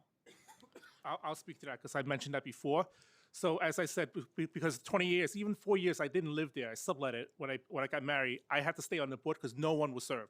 And Mr. Williams is gone. He said a job. It's not a job. It's a role that we volunteer for because we want to see improvements in our community. We want to have a say in how we run our community. And so, yes, if there's, and in terms of liability, when you talk about just the corporation, when you sue, you don't just sue the corporation, you sue everybody. So the board members we listed, I have to have personal excess liability because I'm on the board that I pay for personally. Even though the board covers the directors and officers, I want to make sure that we're covered. We're serving, it's a liable role. So yes, it'll be a hard sell to get people to volunteer to join to do this role. Ms. Brewer, I had a really hell of a time trying to get somebody to fill out a vacant place on my board. And I will tell you, part of the reason is, and I agree with you 100%, if there's anything that we should probably have is some sort of minimum guidelines for the people who are going to be on the board. You should have some background in finance, some background in engineering, some background in law. It can't be just a popular thing, you know, that, oh, I have nothing else to do, I'm going to get on a board. This is like running a city. You're basically running a city.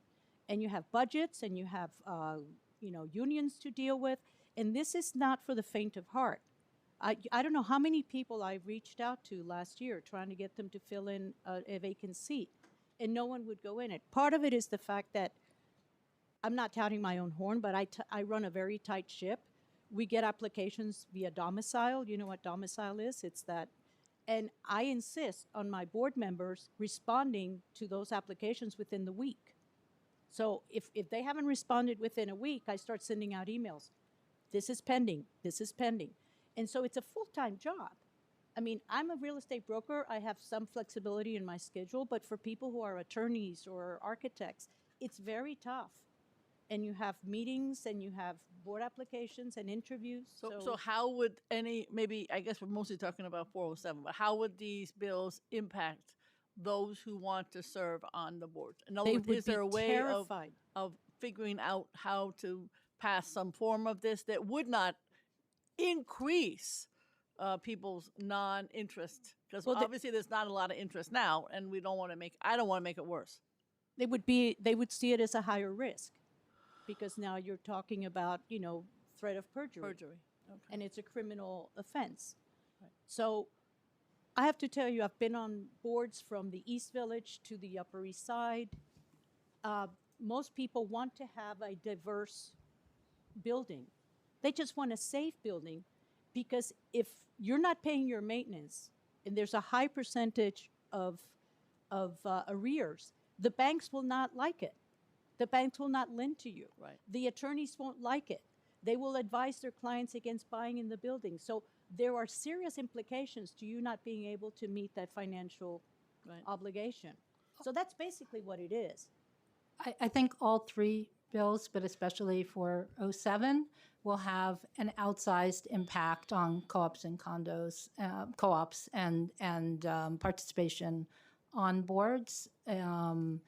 And as Tanya stated, there are other considerations beyond just the liability on board members. Not being able to ensure that new purchasers can meet the financial requirements of a building can have detrimental effect on every single person living in there, the existing homeowners, and they're rarely given consideration in this conversation, but they are the reason for the admissions policies. Okay, all right. Thank you. So all I'm saying is please participate in ongoing discussions, because I can tell you, knowing what's going on, that some of this material may pass. I'm just saying, I'm telling you.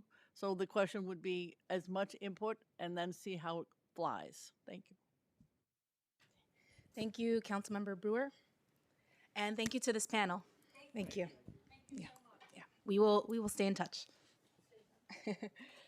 Okay, next up, I'm going to call, I think you already know, but Mike Kelly, Zoila Alonso, Jessica Adke Elmazi, Yvette Clark Watkins, and Crystal Hawkins Siska.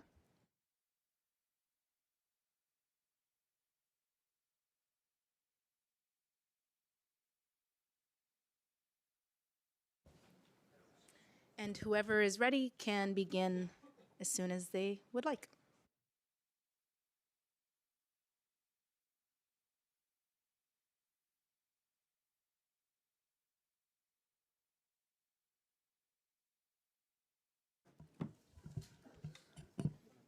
Good afternoon. Yeah, we're definitely in the afternoon. Good afternoon, Chair Sanchez, council members, public advocate, I don't think is here anymore. My name is Michael Kelly. I am the Vice President and Director of Government Affairs for the New York State Association of Realtors. We are a 61,000 member real estate trade organization with members across the entire state. I'm going to direct my comments today primarily on, and I have some notes, but I probably won't refer to them, primarily on trying to clear up, I think, some misunderstanding about the legislation before you today. So specifically on 1120, I want to be really, really clear about what this bill does and doesn't do. So let's start at the beginning. The bill would require cooperatives to provide all applicants to that co-op board the same application. That's it. The bill then would require the cooperative to respond to an application within a 10-day window with a response. And this is the significant change from current practice today, because this does not happen, as I understand it. The board would then have to provide that prospective applicant with the response, whether their application is complete or incomplete. And if it's incomplete, how is that application incomplete? Importantly, the time for the co-op board to take action on that application does not begin until the board has received a completed application. And that's, I think, important to note. Once the board has received all the information they need to take up that application, they then have a 45-day window to respond to that applicant. If the board needs more time beyond that 45 days, it automatically, per the legislation, has a right to a 14-day extension. Beyond that, the board and the applicant, if they decide they're working together to reach an agreement and get all the information they need that the board needs to take up that application, they can come to an agreement to extend it even further. Thank you. Thank you. I'll ask some clarifying questions at the end of the Of panel. course, thank you. Yeah. Thank you. Good afternoon, Chair Sanchez and members of New York City Council Committee on Housing and Buildings. My name is Zoila Alonso, and I am a realtor and licensed real estate broker based in Jackson Heights, Queens. I am here to speak on behalf of the New York State Association of Realtors, a 60,000-member statewide real estate trade organization. NYCR is fully supportive of intro number 1120A by Councilmember Ferreris and the 3 bills on today's hearing calendar. We believe intro 1120A offers the clearest path forward to address the lack of transparency in the process of purchase a co-op apartment in New York City. Countless stories have been told regarding how the lack of the response and injurious nature of practices by some cooperative housing boards have harmed potential buyers and sellers in our great city. As a realtor, I have witnessed firsthand how the lack of a requirement for boards to respond to an applicant has harmed New Yorkers. This loophole allows co-op boards that don't want certain people in their building to simply not consider an application, leaving otherwise qualified applicants in the dark indefinitely. Intro 1120 also better serves consumers who is lawfully declined can move on with their housing search. Having a co-op board sit on an application for several months puts home buyers at a distant disadvantage as they face potential mortgage rate expirations and loss of application fees. While NYCR also supports Intro 407, we are concerned that the lack of a timeline component within or in conjunction with that legislation would simply permit unscrupulous boards that wish to illegally discriminate against an applicant to simply sit on an application. We are supportive of requiring boards to provide a written reason for denial, although we believe Intro 407 is flawed in its current form. And while we agree with Intro 407's intent please conclude. To combat illegal discrimination, we hope you recognize that imposing fines on co-op boards does nothing to provide access to housing. In conclusion, NYCR encourages this committee to advance Intro 1120 and seeks its passage before the full City Council. I appreciate the opportunity to testify and thank you for holding this important hearing. Thank you. Thank you. Good afternoon, everyone. My name is Jessica. I am a broker specializing in co-ops for over 24 years, averaging 100 and 150 co-op transactions per year. I can say with confidence that co-ops affected by this bill are going to be the exception and not the rule. It is important to humanize the issue for both the applicant and the co-op, and as the co-op is a community of shareholders whose largest asset is often their home, their caution is understandable. One problematic applicant can cost the shareholders a significant amount of money and disrupt quality of life. But evidence from nearby counties to the north of the city for over 6 years and to the east of the city for over 10 shows that without the success of transparency bills and reason bills without lawsuits. When it comes to denials, I can say with my own experience that a majority stem from the realtors, buyers, and attorneys not doing due diligence to ensure that the applicant meets the posted financial requirements when the co-op has those requirements posted. As a listing agent, I flagged roughly 40% of the offers as not meeting co-op requirements, and those offers are turned away before they can even reach the board, where a clearer standards and better communications can benefit everyone. When it comes to timeline, the average co-op transaction takes 75 to 115 days. Yet in the past year alone, I've seen transactions take 6 to 12 months from contract to close, leaving the seller and the buyer financially and emotionally stuck. Reasonable timelines paired with transparent decisions benefit everyone involved. Again, delays are the exception and not the rule, but when they happen, they could be costly and devastating. The co-ops don't, there are co-ops that don't even allow contracts to be sent out until the pre-board approval happens. That means there's a preliminary application before you can actually do your board application, and sometimes you can be waiting 1 to 4 weeks for preliminary approval and then send out a contract to wait another 3 to 4 months. A point of clarity that some things that had been said earlier, that a seller accepts an offer and an application. Please conclude. Thank you. An application can be processed only one at a time, so I think there was some misunderstanding about reference of a cash transaction supplementing over a mortgage. That's incorrect. When you go into contract, you can only proceed to the board application with that one transaction, so we're not floating multiple contracts with different terms. Also, Councilmember Dinowitz, there was a point that you had made earlier that I jotted down. Issuing an approval or a declination letter is not burdensome to the board as it's required in order to get to the next stage. An approval letter or a declination letter is needed to go to closing. So what we're finding in areas that do have these transparency bills, and in fact, it's just a checklist. Approved, or if denied, the checklist is checked off. And that's pretty much it.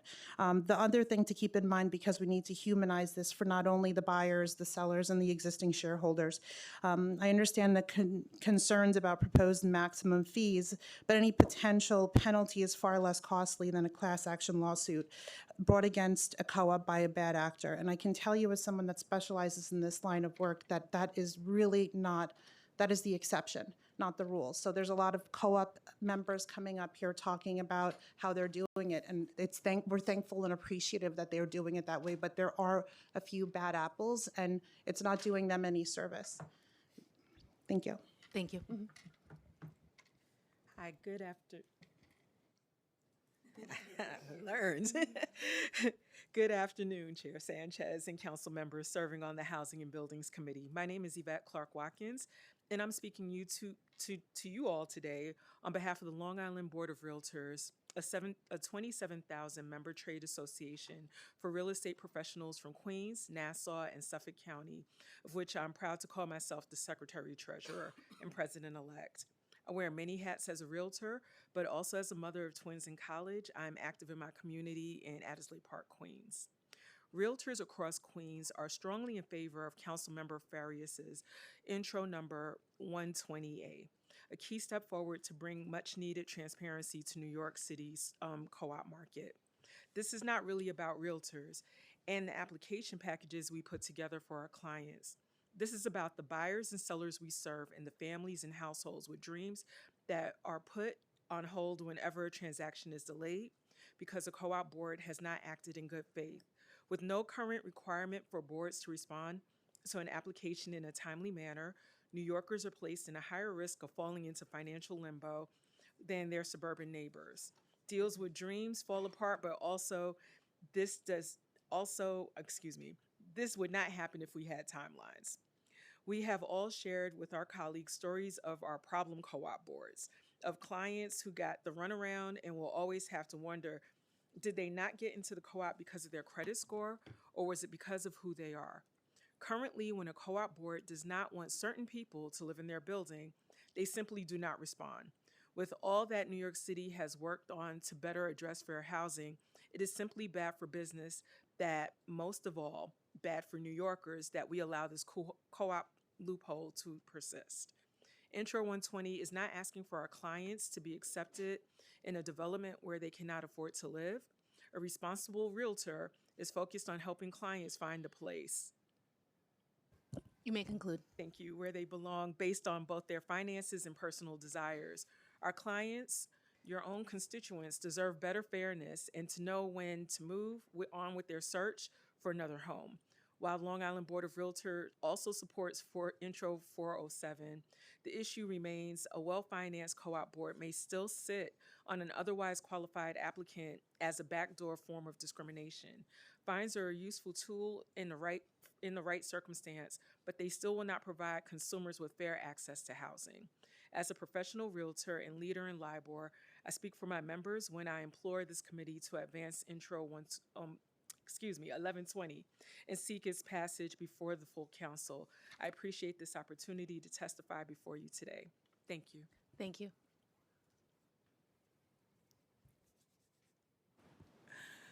Good afternoon. Thank you so much, Chair Shantes and the distinguished members of the council.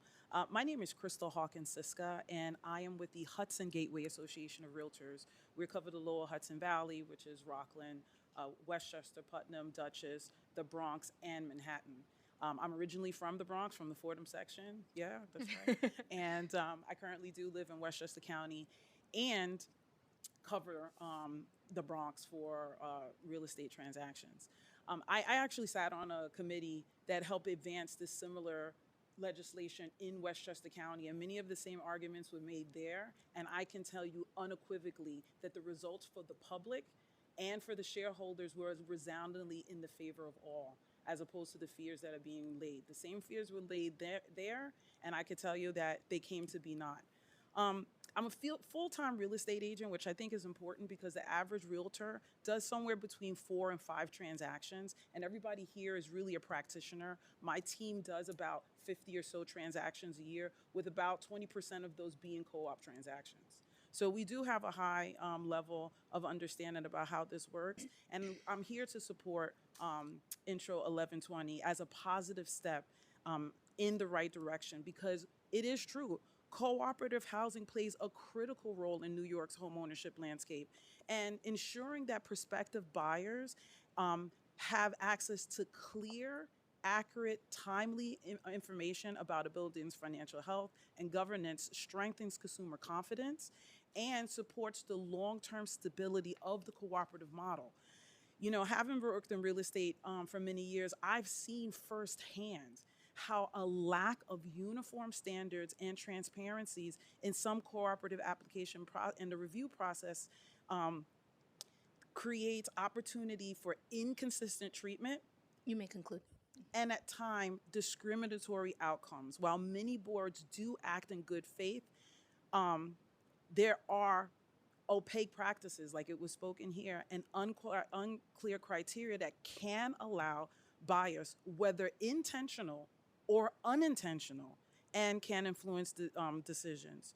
So the Hudson Gateway Association of Realtors looks forward to continuing to work with policymakers to ensure transparency measures strengthen cooperative housing and to preserve role as accessible and stable. And the thing is feelings aren't facts and data is important. And one of the things that we were able to do is provide for the Westchester County legislators actual data, because although it was shared that it's like 3 to 8% through our MLS transactions, we were able to show that somewhere between 10 to 12% were being rejected, and we could actually drill it down to certain buildings where it was like 15 to 16% rejection. So we are your front line, and we're looking to collaborate to give you the information to make the right decision for homeowners and shareholders alike in New York City. Thank you so much. Before I turn to questions, I want to go to Mike and see if you had anything that you wanted to add about our understanding of Majority Leader Farias's bill. Yeah, thank you. I appreciate the opportunity. So I just want to be clear. At the end of the day, that clock on the 45-day time frame does not start until there's a completed application. Beyond that, the board can ask for an extension.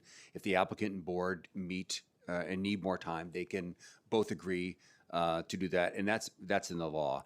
After that time frame is expired, the burden is upon the applicant to raise their hand, essentially notify the board that their 45-day time frame is expired or any extensions, and then the board is put on notice, and they then have 10 days to respond. And if and only at that time, beyond that 10-day window, again, the board has not responded. And by the way, let's be clear. It's not responded with a yes. It's a responded with a yes or a no. So we want to be clear that we're not, this legislation doesn't require boards to say yes. Obviously, we, respect the ultimate right of the board to decide what's best for their shareholders and their fiduciary responsibility to them. Then the board has to give them a response. If they don't give them a response in that time frame, they've deemed consent to the sale, and the injured party can go to a court of jurisdiction. So that's essentially how the legislation works. Thank you so much for that. It's very helpful. So I have a couple of questions from the majority leader who had to step away, but I first just want to jump on one of your last points, Ms. Crystal, about the data. So this information about the rate of declination you said in your data was 10 to 15%, much higher than what we've heard earlier today. So do you have specific information about New York City rate of declinations? So we will be interested in collaborating with you on that, because right now our data for Manhattan, like what I was speaking about was Westchester specific, our data from Manhattan right now is incomplete, but we do have a lot more data for the other boroughs, for Bronx, and definitely from Queens that we could start sharing. To give you some context, what that looks like is when a property, and of course, this is for properties that are actually listed on the open market. Like, I can't talk to you about what's going on behind closed doors. Like, I don't know. But what I can tell you is that if they're working with a real estate agent and it goes into the multiple listing service, we can see the days on market. Like, how many times has it come off and gone on, right? Did it expire out, right? And then they had to relist. So when you start collecting, then you're able to see patterns of rejections or ghosting on deals. Like, how long did it stay in contract? Like, that's a big one, and it actually expire, right? And did it actually even close? Because then we could look at that. That is something that we'd be willing to work with you to look at what it looks like. Yeah. I really appreciate the use of ghosting in this professional setting. I thought it was only in dating. But that's really helpful and would be helpful for the committee to consider. This is a question for all of you, and then I'll go to the majority leader questions and then our colleagues. Have you seen, and if the answer is yes, could you give us a sense of scale? Have you seen the same board treat applicants inconsistently?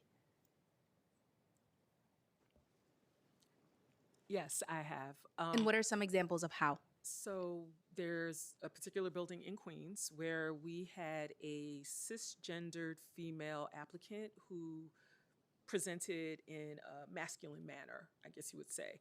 And when she applied to that board, she more than met the requirements that stated for their debt to income ratio that they were looking for at the time in income. And she was over $500,000 annual for her income, single, going into a 1-bedroom. And it took us 4 months to receive rejection for her, of course, without reason. We applied to a different building nearby, and within the normal time frame, she got into that apartment. Now back to the original building, we had another applicant who was interested in the same apartment. When it came back on the market, we put in the application, cisgender male, lower income than the initial applicant, and they got in within the normal time frame. The acceptance was quick. That's helpful, and if anyone else wants to jump in with examples, those will be helpful as well. I'm going to just ask a couple of questions on behalf of the majority leader. Well, I guess I stole her question, but a different version of it. Can you speak to challenges your clients have experienced, including possible illegal discrimination, ghosting, or no response? What are some of the clues that your client has been your clients were discriminated against, and if you have anecdotal information or the association collects this information, are there reasons that you think people don't come forward after they've been discriminated against? Okay, so I think we have to remember that there is, in the application process, when you purchase an apartment or you're attempting to purchase an apartment, there's a lot of non-refundable fees before you even get to that board interview.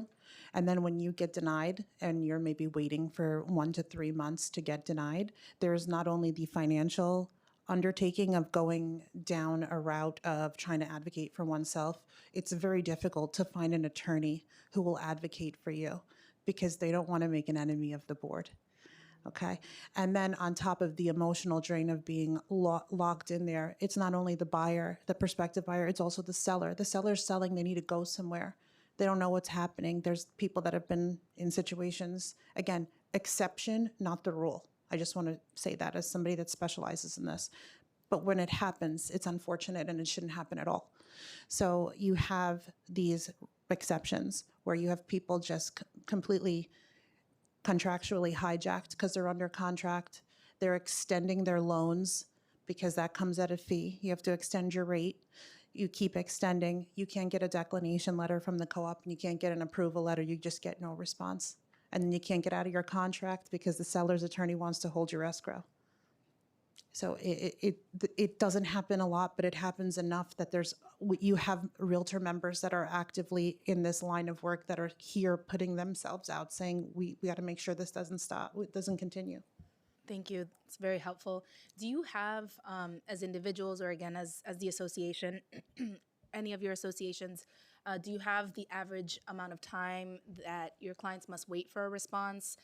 What's the longest amount of time that you've had? What's a typical response?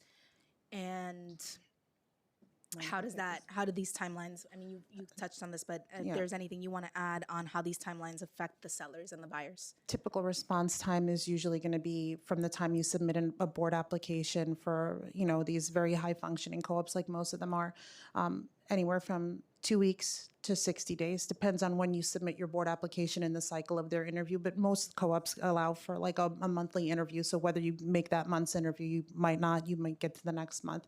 I have had co-ops not respond. We waited 7 months for a board interview. That's, again, people are hijacked and then you can't get a response. Exception, not the rule, but it happens. I would like to just mention a personal experience with one of my buyers, which was very disheartening. When we started the process, found the building, submitted the application, checked all the checklists, and it took probably over, I want to say, 90 days to get even an acknowledgement. And that was just going back and forth with the attorney. What's the response with the management company? Then the lender letting us know that rates are going to expire, where the buyer kind of will get that increase.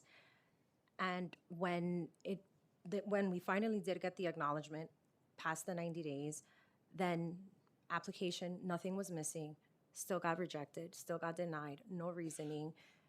And it kind of checked what the building was requiring from credit score, reserves, everything, employment. So that right there was where it was really eye-opening to see the time frame and also the rejection and the denial for no reasoning. Thank you. When they should have probably been able to pass the board.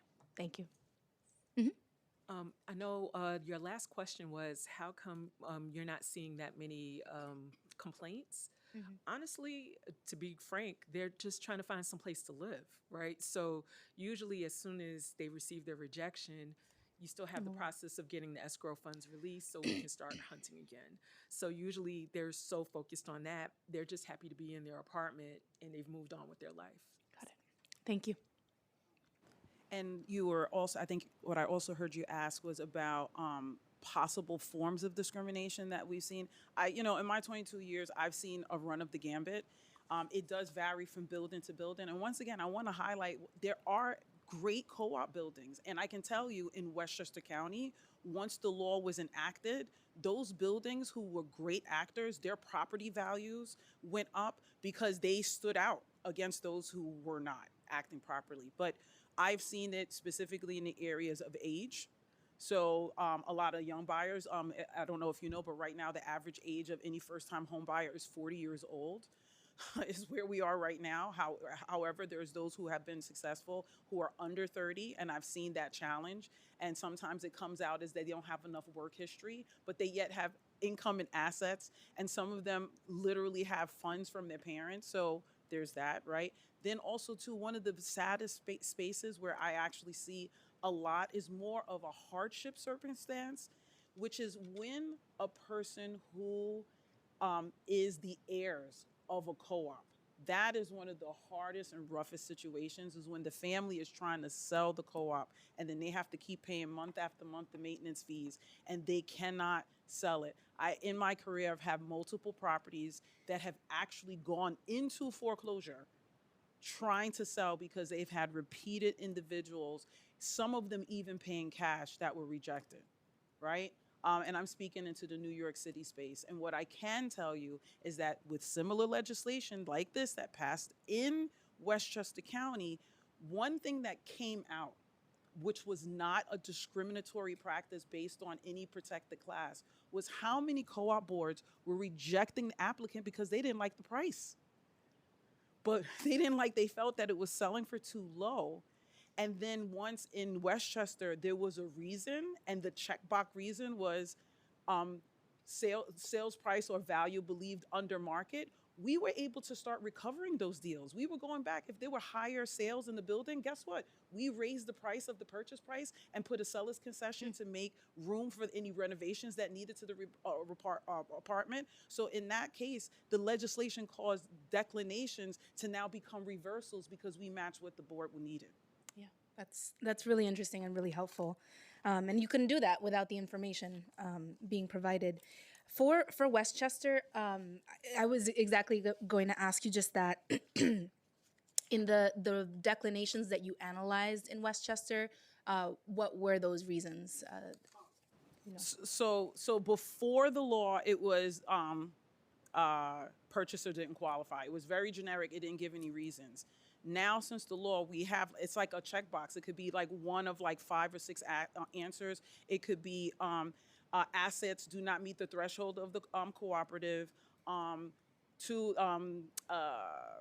The credit score does not meet. The value of the property is insufficient, or insufficient work history, and then sometimes they put an asterisk because sometimes it's because of how the letter was written. So literally, we just go back and get the employer to write it in a different way that actually matches what the board needs. But it's kind of straight away on that. And what I also want to share with you is I really appreciated that a lot of the board members are volunteers, right? And I want to speak to this about engagement, because I think we're all volunteer leaders ourselves, right? So this is a epidemic that is across the board. It is not germane or just specific to co-op boards in New York City. It's across the board where people don't really want to volunteer their time. That being said, when you have clear processes, because we saw this in Westchester, when you have clear, definable rules and processes, when you have to get things done, it actually changed the makeup of the board, because when people knew what was expected in a very clear, concise way, they actually gave more of their time because they knew not a lot of their time was going to be taken away. Okay, so I think that's really important to know. And I hope that answered your question. Yeah, that's very helpful. Thank you.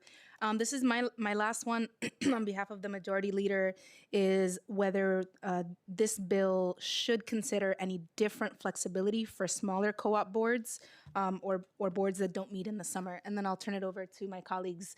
Do you want to fight to see who goes first? No, it's not a fight. Gail wins. Okay, Gail wins. So Gail and then Eric.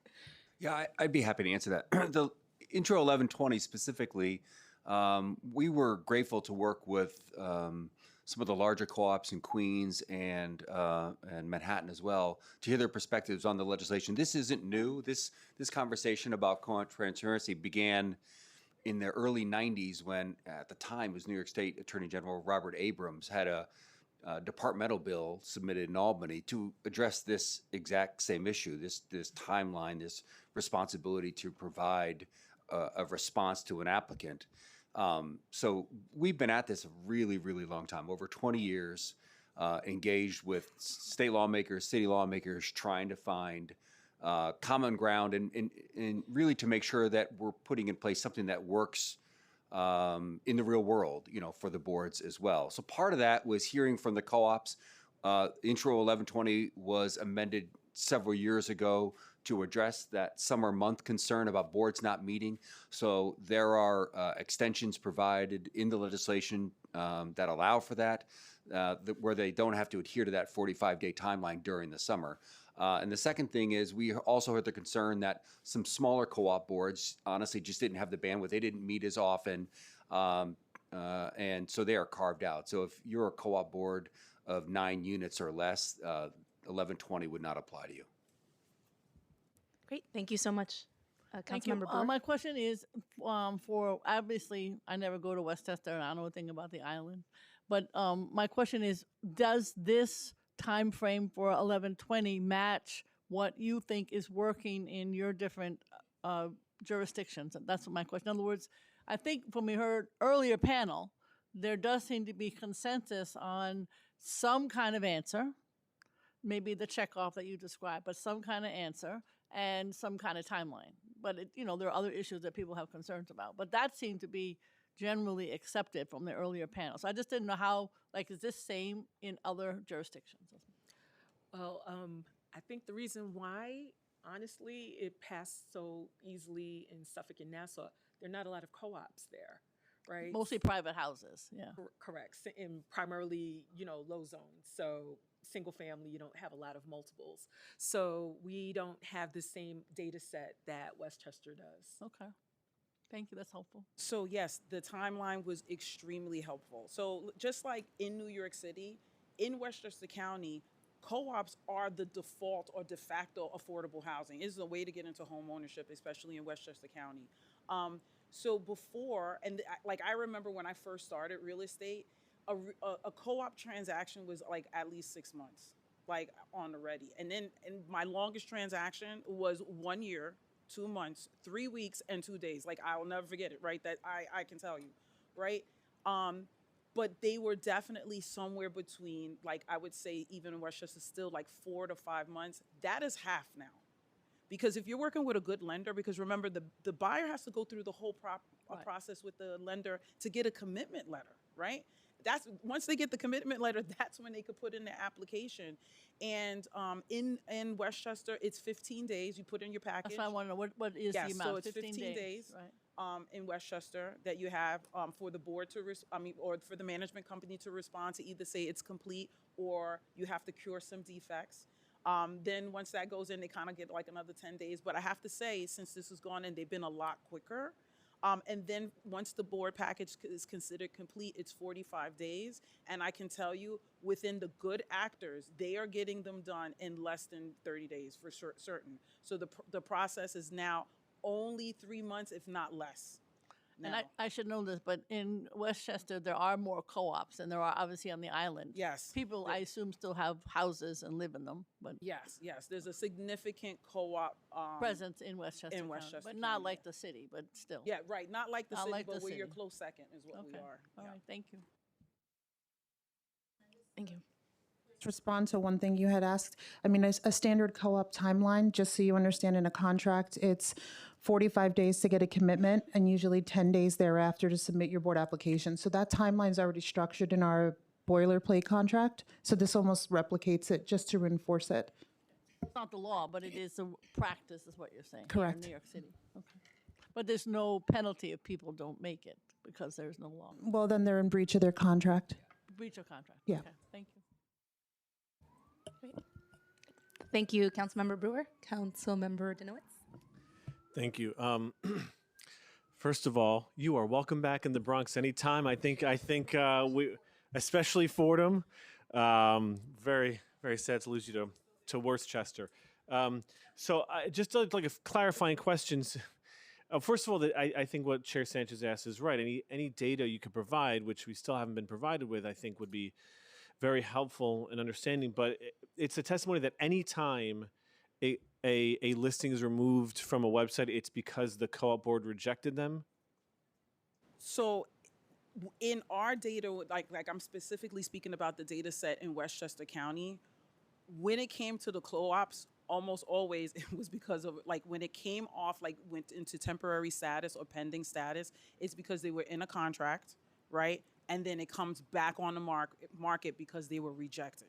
And that's the same answer for, like, if it's in contract for a certain number of days, it's because of the co-op board, or like. If it's in contract for a certain amount of days, let me make sure I'm clarifying what you're asking me. You're asking me if it goes into contract on the multiple listing service, you're asking that's in regards to what the co-op board is doing. You had shared that we can see it's been in contract for 1 million days, and then you said it was because, or you didn't say, but the implication was it's because of the co-op board. I'm just kind of clarifying just for us. It is definitively, if that happens, because of the co-op board.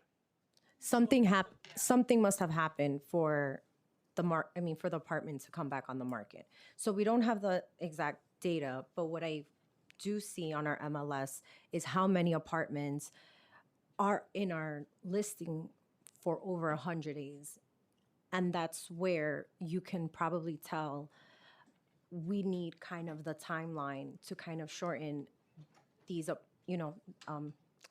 co-ops to kind of move quicker in the market. So that's kind of something that I wanted to mention, that we don't have the data, but going on the MLS, when I'm searching for apartments, why is it on the market for so long? It could go on the contract, then it comes back on the market. And the only thing we could assume is that, yes, it was denied, and what the reason is for it, we won't know. There is data points we can extrapolate. So what happens is something gets listed in our inventory. It has a start date. It's a list date and expiration date. That's our listing timeline. When we go under contract, it changes the status, as Crystal said, and it goes to a pending status. And then we have not only the days on market, so the time it took to go into contract, but then how long it's been under contract. From the time it goes under contract, you have one of two results: closing or back on the market.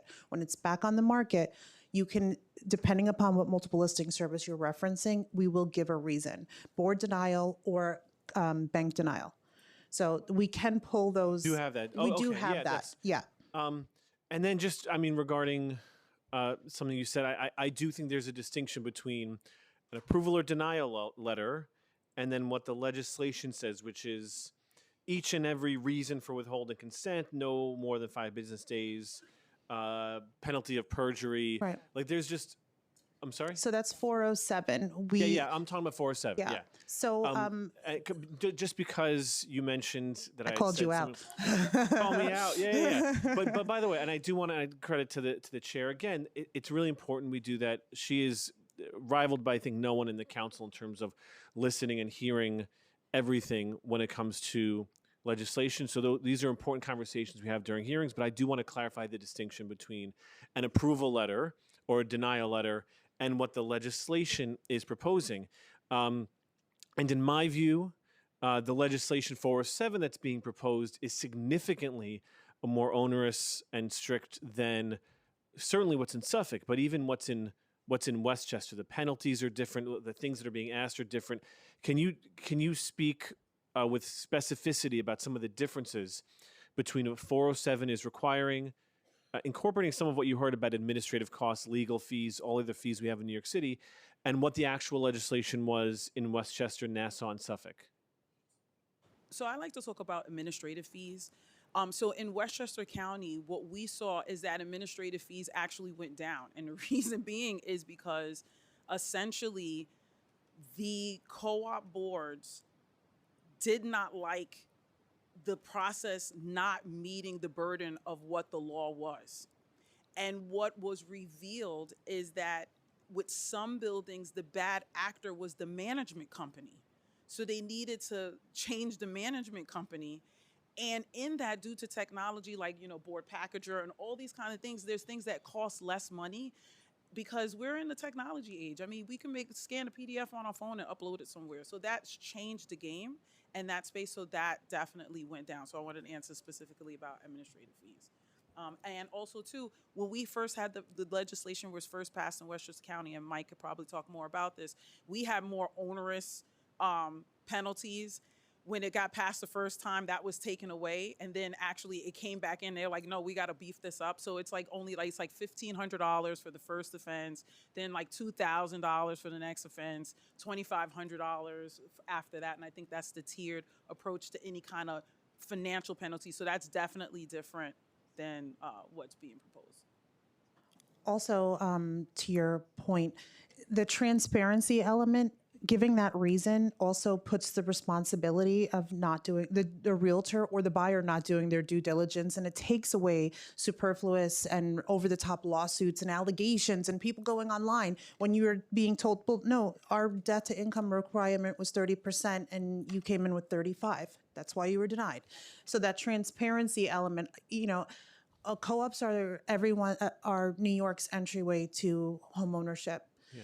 Okay, and a lot of times people don't know what they don't know. So they say, I have a pre-approval, I'm good. And there's a lot more to it. And there's a lot of, unfortunately, and I'll take responsibility, there's a low barrier of entry in our industry. And sometimes the realtors don't do their due diligence. And then the attorneys don't. They just slap deals together. And then it gives a burden onto the co-op that they don't deserve. So being able to say you were declined because you have a 400 credit score, it's crystal clear. And you can't turn around and sue somebody because of that. That goes to one of your other questions about the differences between some of the legislation as proposed here versus what is in Westchester County. So it is actually written into the legislation in Westchester County that each co-op bill each co-op had to provide written on their public-facing website and on their applications exactly what the requirements. You have to say you need this many years of work history. You need to have a credit score that is this amount. You need a debt to income ratio on the back end of this amount. You need, 5 years of reserves or 1 year. All of that is outlined actually in the legislation.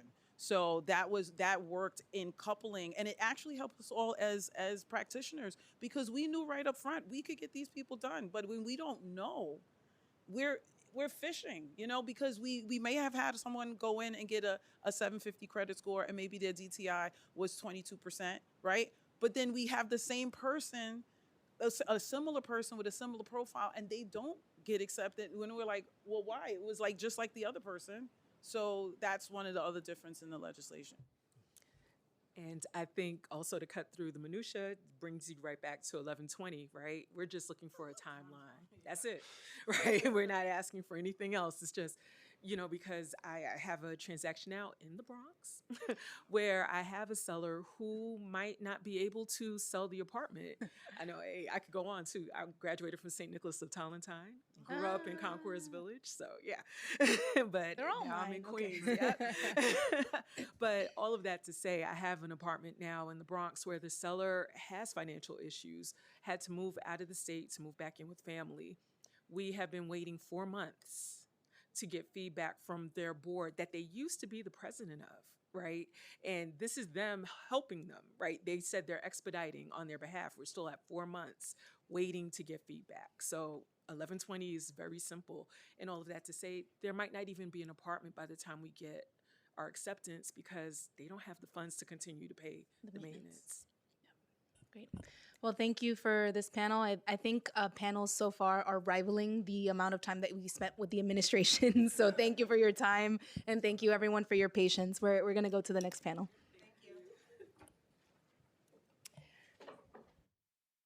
So the next panel is Bob Friedrich, Warren Schreiber, Alicia Fernandez, and Jeffrey Mazel. And I apologize for any names I mispronounced. Bob, Warren, Alicia, and Jeffrey.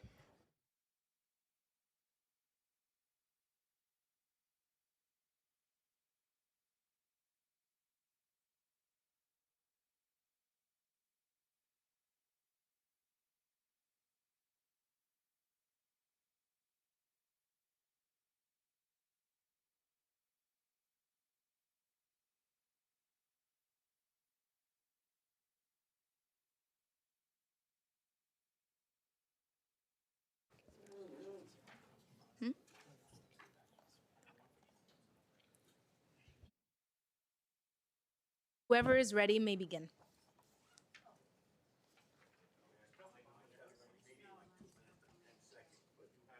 Okay.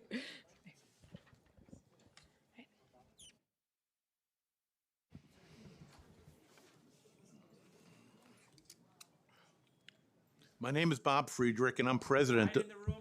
And I'm president of Glen Oaks Village and co-president of the President's Co-op and Condo Council, representing presidents of the largest co-ops in New York, and we advocate for co-op justice. Volunteer board members are elected to co-op by co-op shareholders, and many serve on local civic associations and community boards. They are in the business of approving residents, not rejecting them. Intro 407 requiring reasons for rejection will end, and this is really important for you guys to understand, will end admissions flexibility for all applicants. Buyers whose financials are borderline will no longer benefit from a co-op's willingness to get them over the hump by offering flexibility in the admissions process.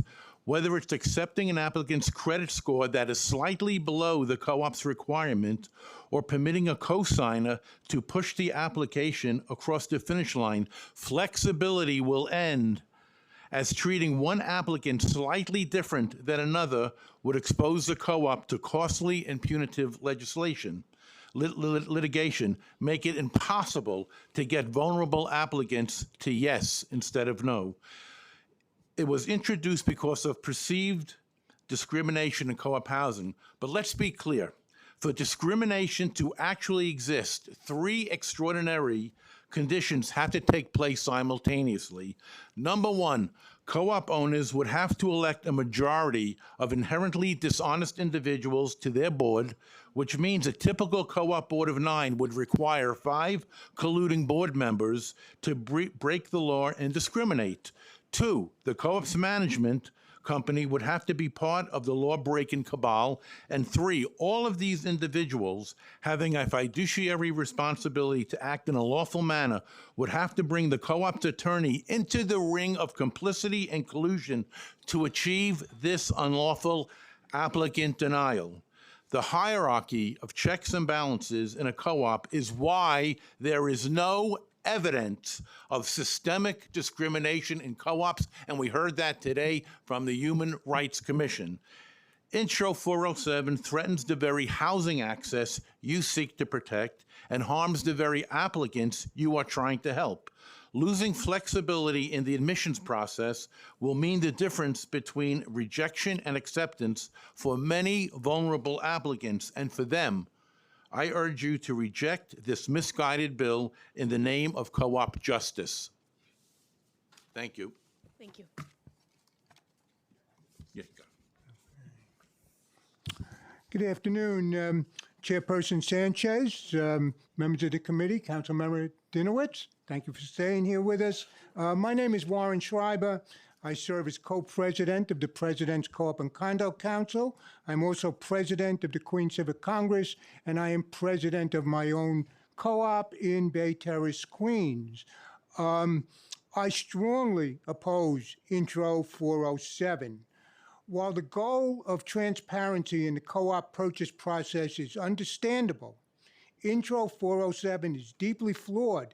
If enacted, it would impose unreasonable burdens, legal risk, and administrative cost on volunteer co-op boards, the very individuals who work tirelessly and without compensation to manage and preserve affordable housing for New Yorkers. Now, I'm going to put the testimony down because I want everybody here at the table with me, all of my colleagues, these are volunteers. Even our legal counsel, he works pro bono for us, works pro bono. We are volunteers. We get up early in the morning. I'm usually out of the house by 6. I go over to the gym. I come home. My first call is to my co-op superintendent. First call in the morning. That's at 8 in the morning. 9 o'clock in the morning, I call my property manager to find out what's going on, what happened overnight, what type of complaints have we had, what are we facing. I have been president of my co-op for almost 27 years, which shows that I am a glutton for punishment. But in those 27 years, we have denied three applications. One of them was because the applicant, and I was the first one to identify it, was taking out a subprime mortgage. And I had never seen anything like it in my life. And for those of you who might remember, the bank was Countrywide, which no longer exists because they went out of business because they were in the subprime mortgage business. The other one, we had somebody who was actively in bankruptcy. They were in bankruptcy at the time they came to us. And the third one, the individual, they did not meet our financial requirements by $25,000. They were short $25,000. There was no way that they could ever make up that amount. If they did, they would be more than welcome to come back to us. But what 407 does, it puts us in a defensive posture because we have to... You're at time, so you may conclude. Okay, sure. So with that, I thank you, and I just want to say that we work really, really hard. We're all volunteers, and I ask that you take this 407 back to the table and come up with something we can all live with. Thank you. Thank you. I wrote here good morning, but it's actually good afternoon. Chair and members of the committee, my name is Jeffrey Maisel. I'm an attorney. I've practiced in the co-op and condo space for 40 years. I represent over 25,000 units of co-op and condo housing. I'm the member of 2 bar associations, co-op and condo committees. I live, eat, and breathe these issues every day. We talked about collaboration before. I personally went to then council member Jumaane Williams' office over 7 years ago and met with a staff member and explained to him the problematic nature of the bill. You can't have volunteer board members subject to perjury, subject to legal fee provisions, right to supervisions. There is liability here. That person who spoke initially completely misspoke and misled this committee. There is liability. Doesn't mean you did something wrong, but it means you're exposed to potential lawsuits. Every time an investigation is started by a city agency, you have to call your insurance company, and they count the number of claims. There are deductibles. You have to hire your lawyer. So there is exposure, and there's tremendous exposure in this bill. I sat down with his staff member for hours to explain what I'm talking to you about today, and we went to the hearing in November 2017, very same issue. He didn't change one word and did not incorporate one word of what I said. Instead, I heard the gentleman speaking to this committee before, who's not in the co-op space. I've handled over 10,000 closings. I meet with hundreds and hundreds of board members. I live these issues. I get calls every day on this issue. And to sit with a city council member and not take one word of my suggestions it was outrageous. I deal with a lot of council members. They call me usually, and I give them what's going on in this world because I have my ear to the ground. So the bill, as you heard, I just also want to say on the timing bill, the difference is we were met with and collaborated with Mike Kelly and Jessica and people here today, and they did take many of our suggestions. Although I'm not supporting that bill, it is much more palatable. The reasons bill is a non-starter and a disaster for co-ops. Thank you. You said 7 years, but that's at least 8 years. 2017, so that's Yeah. 8 years. I was a lot younger then. Me too. Yeah, we were all there. Yeah. They look the same. I got older. Thank you. No, you didn't. He had hair then. Okay. No, he didn't. No, I he want to didn't. make sure the record reflects he had hair then. Okay. Thank you. Good afternoon, Chair Sanchez and committee members. My name is Alicia Fernandez. I serve as the treasurer of the Queensview Housing Cooperative in Long Island City. It comprises 14 buildings and is home to approximately 2,000 residents. I'm here today to highlight the pressing difference between a co-op population in New York City that has 450,000 units and the constant comparison to that of Westchester, Nassau, Suffolk, which is a fraction. I don't have exact numbers, but the $450,000 number is from Gothamist. The 3 bills currently under consideration would cause additional risks for New York City co-ops. Lenders and insurers will not want to absorb this risk and will either pass these costs onto shareholders or just deny coverage and funding. I'm part of a group, I'm part of this esteemed group, the President's Co-op Council, but I'm also part of the Coordinating Council of Cooperatives, which represents most of the Mitchell Llamas in New York City. And I invite any council member that wants to join us the second Saturday of every month where we meet. And one of the big topics is that certain co-ops are being denied insurance coverage altogether. No commercial property insurance is available due to aging infrastructure, due to outstanding liabilities. I'll also mention that at our co-op, we process 30 applications a year on average. We have one of the best acceptance rates and turnaround times. Jessica Akhtamatsi, that was just here as a realtor, is one of our top realtors. We pride ourselves on this process. I'm very personally invested in the process. And I'll say that I think rejections are often due to a lack of education afforded to buyers, meaning they come to the table, they don't understand the DTI calculations. They are not savvy about shopping for mortgages in the marketplace to lower their DTI calculations. They don't understand the need for the reference letters. We have a very comprehensive package, and it challenges them. So I think perhaps it would better serve all of us if our efforts were focused on not this punitive bills with fines and perjury penalties, but maybe if we could cooperate together to develop a system where we're actually facilitating and expediting these applications versus just punishing bad actors. Thank you. Thank you. Appreciate that. On Intro 407, and this question is for Jeff, but really any and all of you. I hear you. I've heard a lot of folks pointing to this issue of the personal liability. These are volunteers. We are volunteers.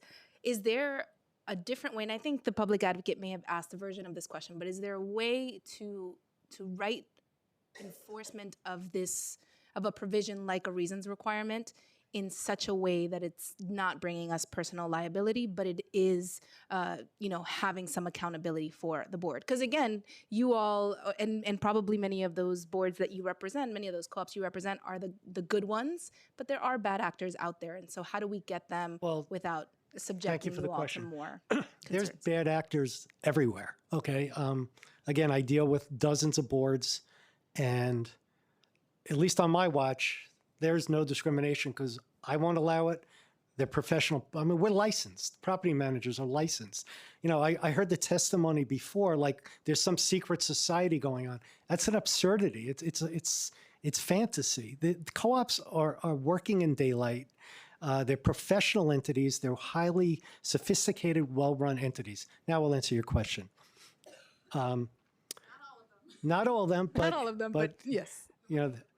Well, we try. We all try. And they're volunteer boards, and they're elected boards. And let's not forget that. They're elected like you guys are elected. So people chose them, and if people don't like them, they could vote them out. As far as liability goes, the problem with 407, and let me start with that, is it increases the layers and levels of exposure to the board members, starting with the sworn to statement. I've taken polls. I go to about 10 to 20 meetings a month. I have a really fabulous life. I sit on Zoom in my basement for hours. And I take a poll. Who would sign a sworn statement? I have not seen, nobody would. You have to be insane. You might as well just publish your social security number. So that's one level of liability. Makes no sense. The way it's written, the document has to be drafted almost like a court pleading. And you heard the gentleman in the beginning, boards change their minds because there's some sort of conspiracy going on and they'll find something later. Absurdities, really, really silly testimony. In Westchester, you check the boxes, and I've seen the form. It's a very simple form. I don't like some of the boxes. There's a right to sue, so you can get your civil penalties. I would eliminate civil penalties. There's no reason to have civil penalties in this format. How about education? You heard the Human Rights Commission talk. They teach the brokers. They teach this one. How about education for board members? And if something is wrong, and it doesn't have to be punitive, have education courses for board members so they can learn what they can and can't do, which again, as counsel, I do teach them. But, and I've taken sensitivity training because, the world is changing and it's good to keep up. So instead of banging them over the head, say, you have to take a course. Not a terrible thing. There's legal fee provision, and no one's mentioned that. A legal fee provision means I can get an aggrieved applicant, and I can sue the board, and I can get legal fees statutorily. That's a tremendous, powerful tool for an attorney. Attorneys will gather these cases and bring these slap lawsuits because they'll get 1,000, 2,000, 3,000 because there's a legal fee provision. That's what you put in the most extreme types of law of statutes for extreme behavior, not for a volunteer board member who maybe made a mistake or needs education. And on top of that, again, to have a person have to put their name on a rejection is not fair to those people. It's not fair to the board. The board acts as a group, and it's a group decision, just like minutes are a group document. Can I just add to that just briefly? We heard the Human Rights Commission say that there was a handful, and she finally defined it as 10 over a 5-year period, and she couldn't even define if there was actual discrimination. She just said that was the whole pot of cases she had. So what we're trying to do here is pass a law where there's virtually very little. We can't even define it because there is no systemic data to show that there is discrimination, and then create all these other problems. But you're talking about, you're saying that some of the problems you're hearing are from the co-op board members. Let me tell you, and this, you really need to take this very, very seriously. When a person comes to a co-op, the co-op is looking to bring that person in. That's what we do, co-op housing. So there is a lot of flexibility that the co-op works with. We have an older senior resident. We'll kind of look at things to try to get them across the line. If you pass this bill, I guarantee you that if the credit score says it must be 650 and somebody comes in with 649, they're not going to be approved, because what's going to happen, as Mr. Jumani Williams said before, we're going to look at the reasons, and now we can go back at the others and see if you did the same thing. So we allowed a 75 or an 80-year-old woman to come in who had a 649 credit score, and now somebody else is coming in with a credit score of the same thing, although we require 650. We're not going to allow her in because we're not going to take the chance that, oh, you allowed that person in with a 649, but you're not allowing that person in. So that flexibility will come to a complete halt. And I'm telling you, what's going to happen is that any flexibility is going to be gone totally. So those vulnerable, the ones who are making a lot of money, there's no problem. They're always going to get approved. But those vulnerable applicants are going to be denied because the co-op is not going to take a chance of somebody coming in and saying, you granted that person the approval with 649, but you didn't grant that person. So we're just going to not approve anybody, and that flexibility is so important in a co-op environment. And this bill, I'm telling you, I've been on the board for 40 years. I'm the president of the largest garden apartment co-op in New York. That flexibility will come to a screeching halt. Please be aware of it, because it's those vulnerable applicants who are going to really be affected. Okay. Well, thank you. Thank you so much to Thank this you. panel. Appreciate your testimony.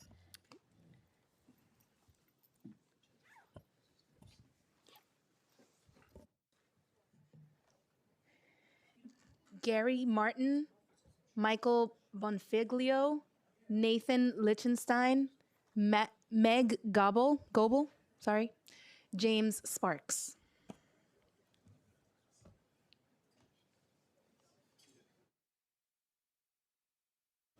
There are free drinks at the end of this. Just kidding, there aren't. I'm sorry.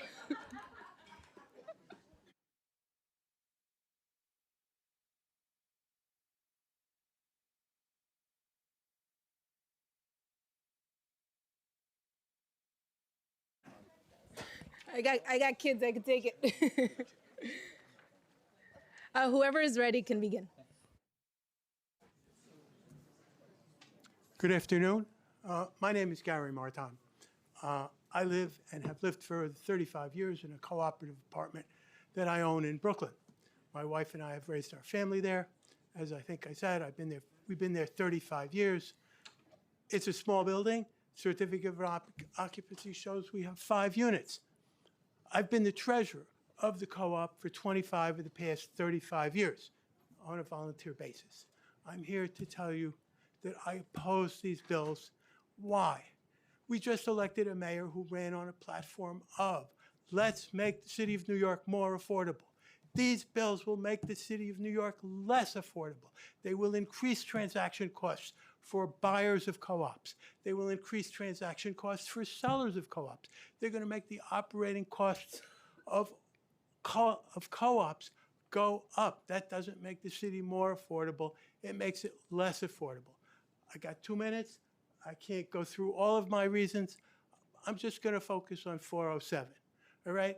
No co-op is going to turn down an applicant if this bill passes without first drafting a letter, running it by a lawyer, having the lawyer say, it's okay, it won't get you into trouble, or at least it minimizes the chances of trouble.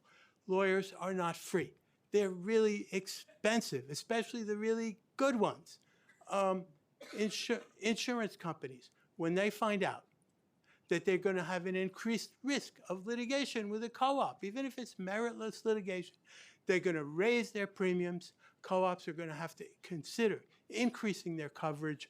And beyond that, the individual owners of co-ops are going to have to consider increasing their own personal liability insurance, because when the lawsuit comes, it's not going to just name the co-op. It's going to name everybody else in the co-op who might have participated in that decision.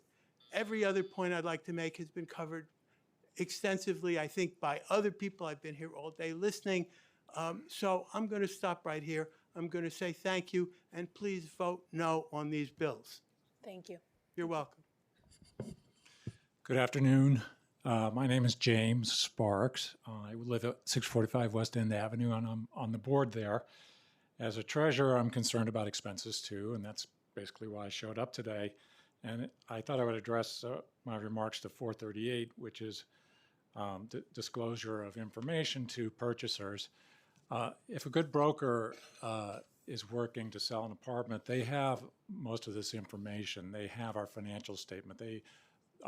The minutes of our meetings are available to the purchaser's attorney. What are the other ones I had here?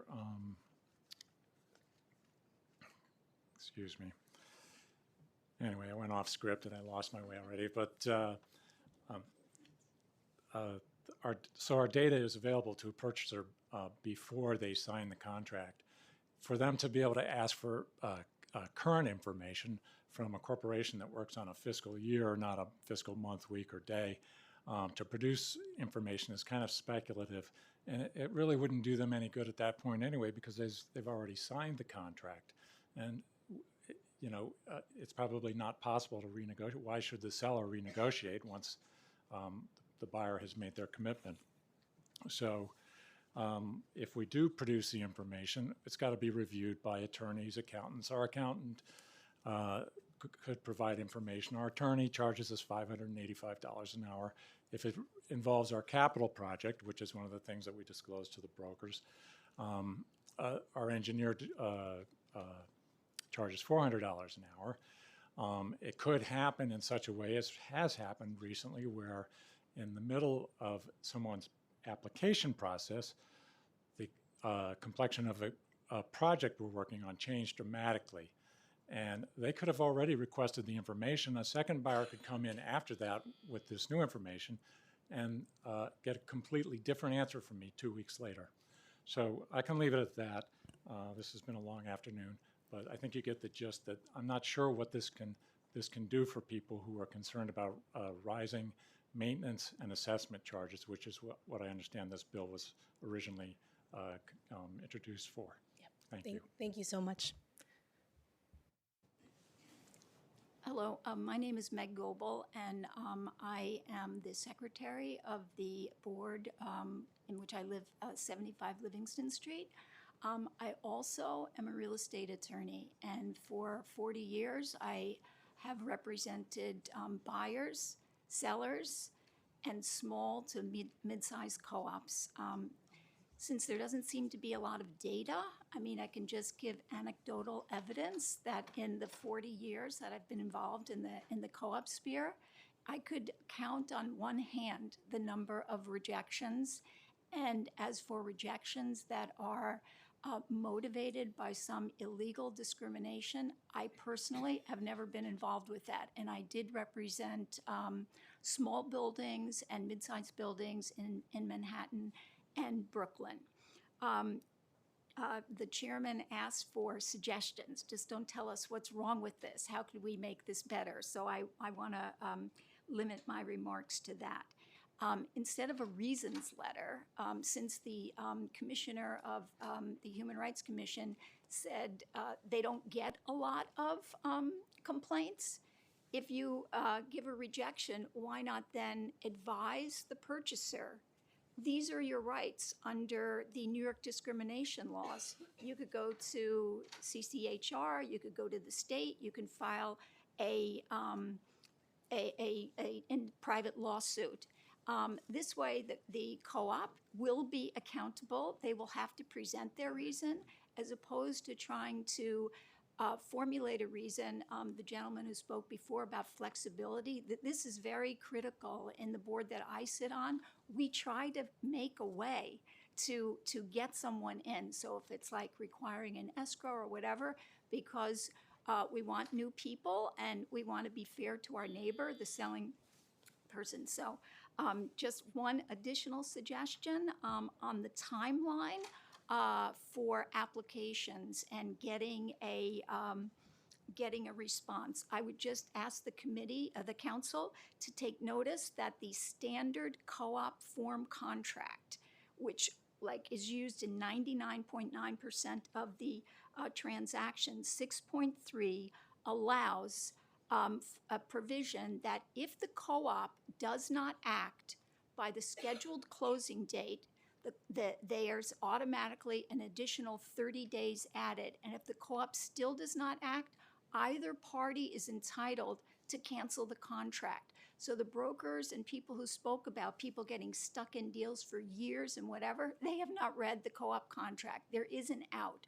But in terms of the timeline bill, like to have it deemed accepted, the buyer is deemed accepted, that seems to be an extreme remedy. Thank you. Thank you.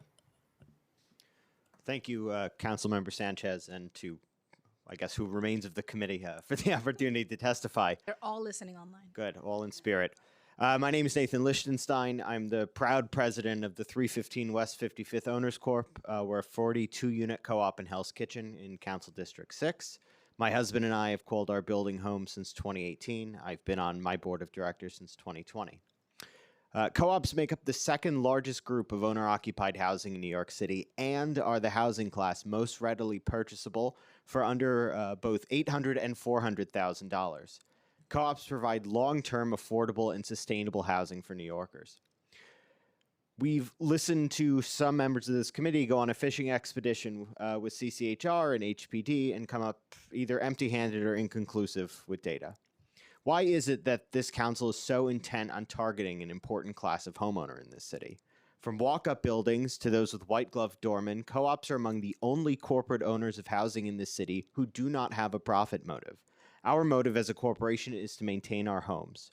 Would this council tell a single-family homeowner that they are required to consent to the sale of their home within a certain amount of time, or it will be done so automatically?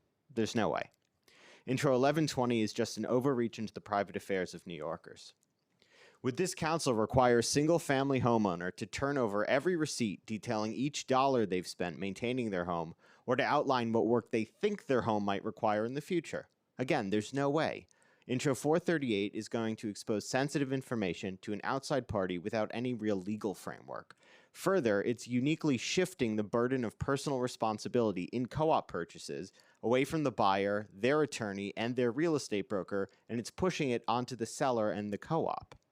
Would the council subject a single-family homeowner to threats of perjury and financial penalty when declining an offer to sell their home? Again, there's no way. The Federal Fair Housing Act, the New York State Human Rights Law, and the New York City Human Rights Law all may I close out? Please. All prohibit housing discrimination. Intro 407 will not make housing any more equitable in the city, but it will disincentivize the volunteerism that is desperately needed to run our buildings. Co-op owners are homeowners. We deserve to be treated equally as such. Before we enact new legislation, this committee needs to shore up its data and, more importantly, engage with the co-op community. Thank you. Thank you. Hello, my name is Michael Bonfiglio. I wanted to thank the council for allowing me to speak. I'm a treasurer of the Building and Sunset Court Association in 4002 7th Avenue in Brooklyn. I've been on the board 20 years now. I'm opposed to all three bills being proposed, but especially Bill 407. And the entire time I've been on the board, every attorney we've worked with has always advised us not to put specific reasons for why we're denying someone, because it opens us up to liability. And there, people don't want to volunteer when there's added liability. I heard other council members say that it doesn't increase liability, but it surely does, because once those reasons are down, it could invite lawsuits. Those lawsuits don't necessarily have merit, but they could happen anyway. Right now, we're having an issue with lawsuit that is involved with a dispute between two tenants, and the whole board's gotten roped in, and because of that, our directors and operators insurance canceled on us at renewal, and now our new fee is double. So these do have real consequences, and just want the council to take that into consideration. Thanks. Great. Thank you. I just have a clarifying question for Nathan. On 1120, did you say that this is an overreach into private affairs because the bill would force sales? So my understanding of 1120 is at the end, there's a forced consent to sale if the board fails to act, at least in a draft that I read. Is that correct? I don't know. That's why I'm asking you. Yeah. Yes. Yeah, there That's is. Okay. So Okay. It would be deemed. it's Deemed approved. It's Okay. deemed approved, right? So Okay. Well, it's deemed approved when the buyer and the seller have agreed and the co-op has not responded. Was that everybody's interpretation? You can Correct. add. Okay, great. Thank you. That's helpful and something that I'll take back to the bill sponsor as a concern that I certainly understand. Okay. I think your echoes of other concerns is very clear. So I want to thank this panel for your time today.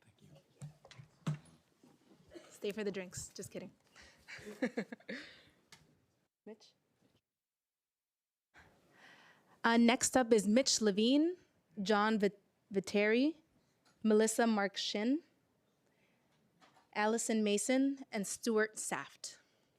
And if there's folks in the overflow room, come on in. There's space here for you now.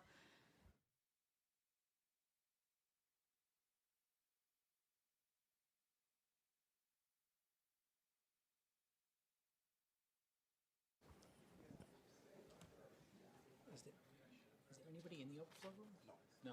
Okay. Great. Wonderful. Stephanie Spadaro, John Koza, and Carol Baird. We're getting to the part where we're trying to fill in seats. Carol Baird. Okay. Jill Eisner. Brittany McKenzie.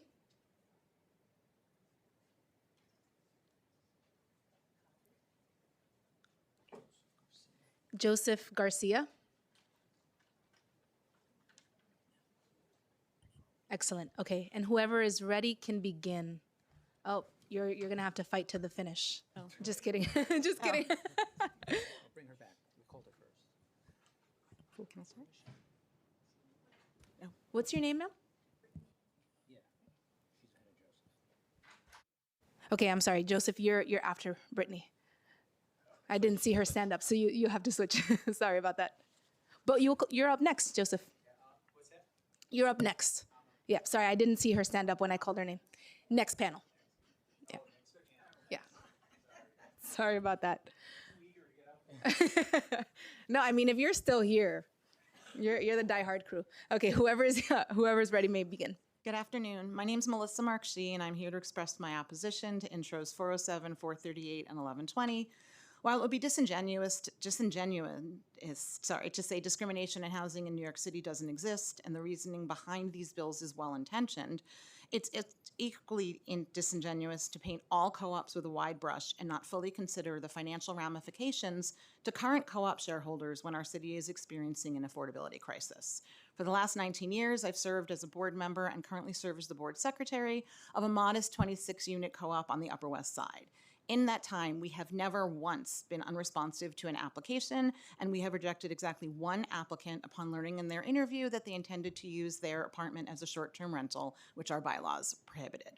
In our building, many shareholders, especially seniors on fixed incomes and young families, already struggle to manage with rising costs. Taking this into account, our board meticulously manages our finances through a lens of affordability. The cost of managing a building obviously increased from year to year. However, insurance premiums have skyrocketed. Ours increased 51.7% from this year over last year, a figure I confirmed with our broker this morning, who also informed me that he can't project how much our insurance will go up, but will absolutely go up if these bills are enacted.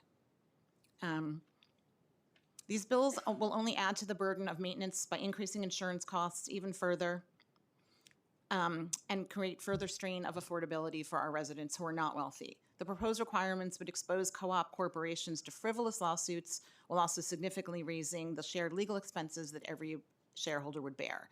The mandated justifications for applicant rejections will expose individual board members to legal risk, and the 10-day response requirement and automatic approval of an applicant for non-adherence is unreasonable. Living in a co-op is a social contract that can't be forced by bureaucracy.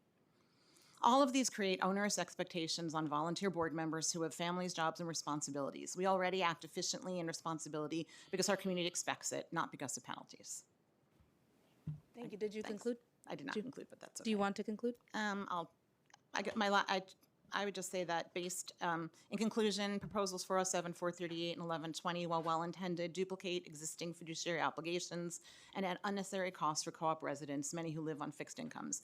Given there are other outlets for recourse, including those outlined by CCHR, I respectfully urge you not to move forward with these bills. Thank you. Thank you.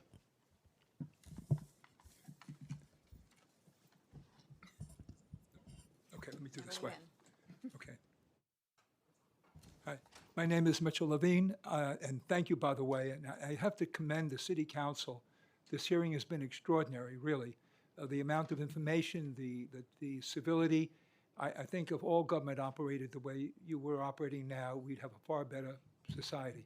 It's an aside, but really, it's remarkable. I'm Mitch Levine. I live in a co-op in the Upper West Side, 630 units. I've been on the board 41 years. In 41 years, we have rejected 2 applicants. We work tirelessly as a board, and we are a self-managed building, but we work tirelessly as a board to make sure that applicants understand what our requirements are in advance of applying.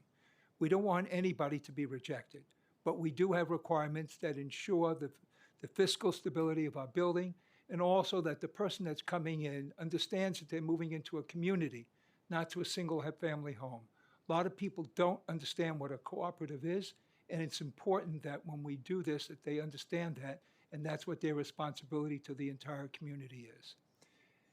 These bills will cause distress financially. They'll cause distress in getting board members to agree. I know, although I was a past treasurer, but I'm not currently an officer of the corporation, I would not sign that document.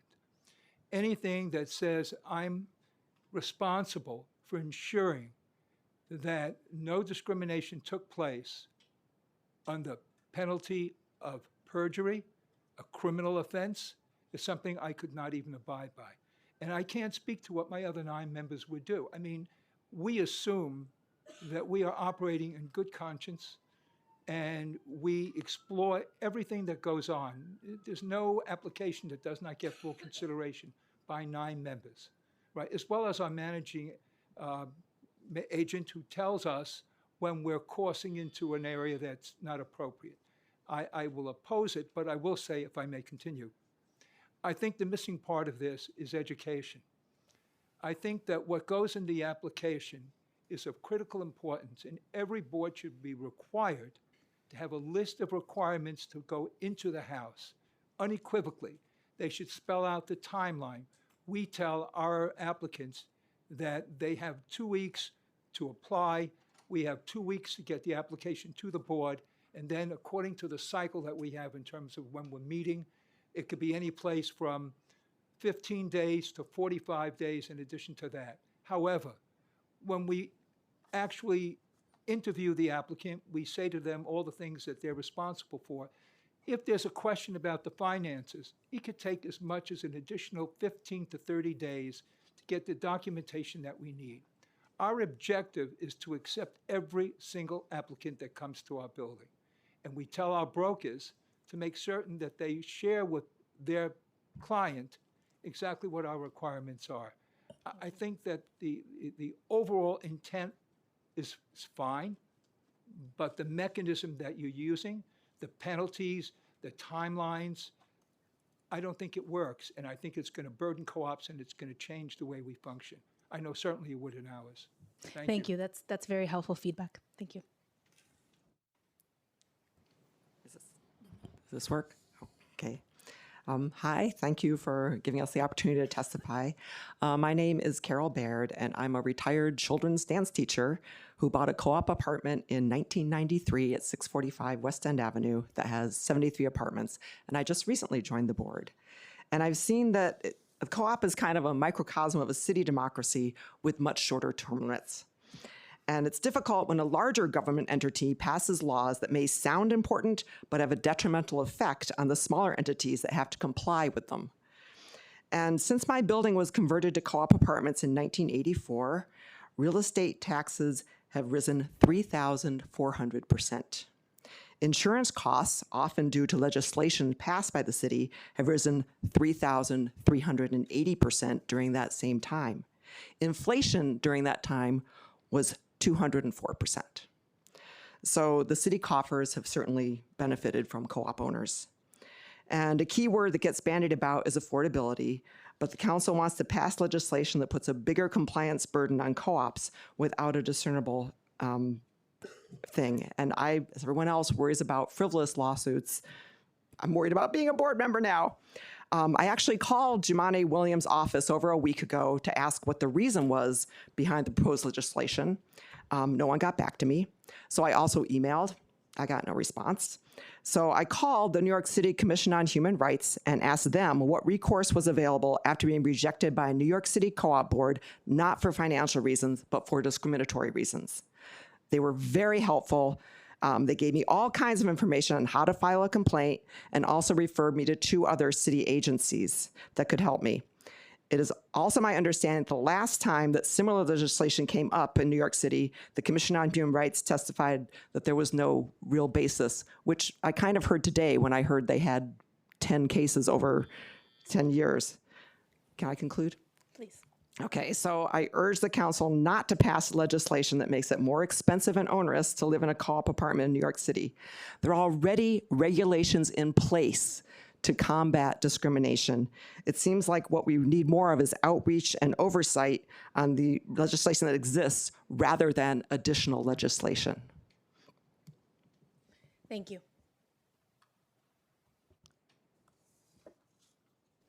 No green light. No, that's it. Red's fine. Oh, okay. Hi, my name is Jill, and I live in a co-op, and I'm going to speak to Intro 438 and to one of the unintended consequences to this bill. It opens the door for lawsuits on capital plan changes. Co-ops juggle multiple local laws, every day a new one, where we have to investigate how to upgrade to comply. And we look at multiple solutions and options. And those could be in our meeting minutes. And if we issue that to a prospective buyer and we don't follow through, we can be sued. How is that in this law? Planned products don't always get executed. Why is this discriminatory? We plan to do our windows for 8 consecutive years, but things like backflow preventers, which has never been used in the history of the city, which we had to put in our basement, which is ugly, had to be put in. We had to replace our boiler. We have local law, whatever, 87, 88, 111. So the windows were pushed and pushed. But I'm going to get sued because I didn't follow through on a capital plan. This is just, it's just not fair. My co-op is 33% senior citizens, 21% receive STAR benefits. It's all studios. And these people can barely afford living on Social Security to pay their maintenance. And now they're going to be subjected to increased director insurance cost, to increase, we're going to have a legal reserve fund now, which we've never had before. I find this very gratuitous. I think that Bill 438 needs to be totally rewritten. I'm not quite sure what it's trying to achieve at all. And I'm very proud that my council member and none of the other council members in the surrounding districts, nor Gail Brewer, is supporting this bill. Thank you for your time. Thank you. Next. Hi, good afternoon. My name is Brittany McKenzie. I'm the Policy Director at the Fair Housing Justice Center. Thank you for the opportunity to testify on Intro 407. We urge the Council to pass this bill and reject any amendments that would weaken its core purpose, transparency. Co-ops offer one of the strongest home ownership opportunities and pathways in New York City, with over 450,000 units that support long-term stability and generational wealth. But too many applicants who do everything right, secure financing, sign contracts, submit full applications, are rejected with no explanation.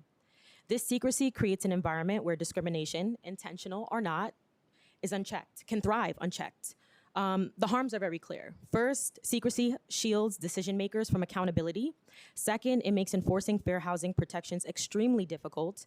Third, rejected applicants have no idea whether the denial, was fair or discriminatory. And fourth, this opacity discourages qualified and often unrepresented New Yorkers from even attempting to buy in a building where they are not the demographic norm. 407 is very simple, 407A. If a co-op board denies an applicant, it must provide a written reason for the rejection. That's it. Similar laws already work in Westchester and Suffolk counties, and the co-ops there continue to function just fine. Opposition to this bill isn't about real burdens. It's about preserving a privileged status quo that keeps many New Yorkers out. This is a pivotal moment for City Council to stand firmly for civil rights, fairness, and inclusion, and to say that discrimination behind hidden closed doors is unacceptable. While this won't transform the housing market overnight, it will finally bring clarity to one of the most opaque barriers to home ownership in our city. 407 is practical, achievable step forward. It sends a clear message: no more secrecy, no more exclusion, and no more allowing discrimination to hide behind closed doors. Thank you for your time and your commitment to housing justice for every New Yorker. Thank you. Thank you so much.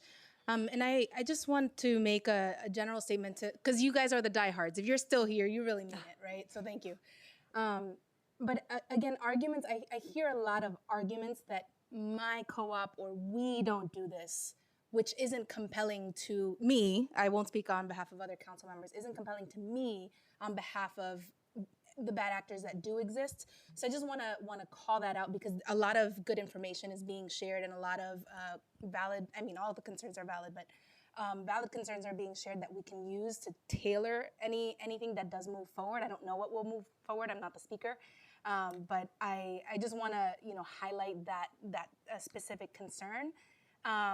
And just Jill, since you said you don't understand the reason behind the financial disclosure bill, it's not a bill that is about fair housing. It's a bill that is about making sure that prospective buyers, because it's my bill, prospective buyers have the information that they need. I'm really glad again that you and your board do the right thing. I personally have been declined the ability to review minutes, right? To review. So I, for one, am not saying that this is the set of requirements that should exist in the bill. The bill is a draft, right? And this is why we're having a hearing.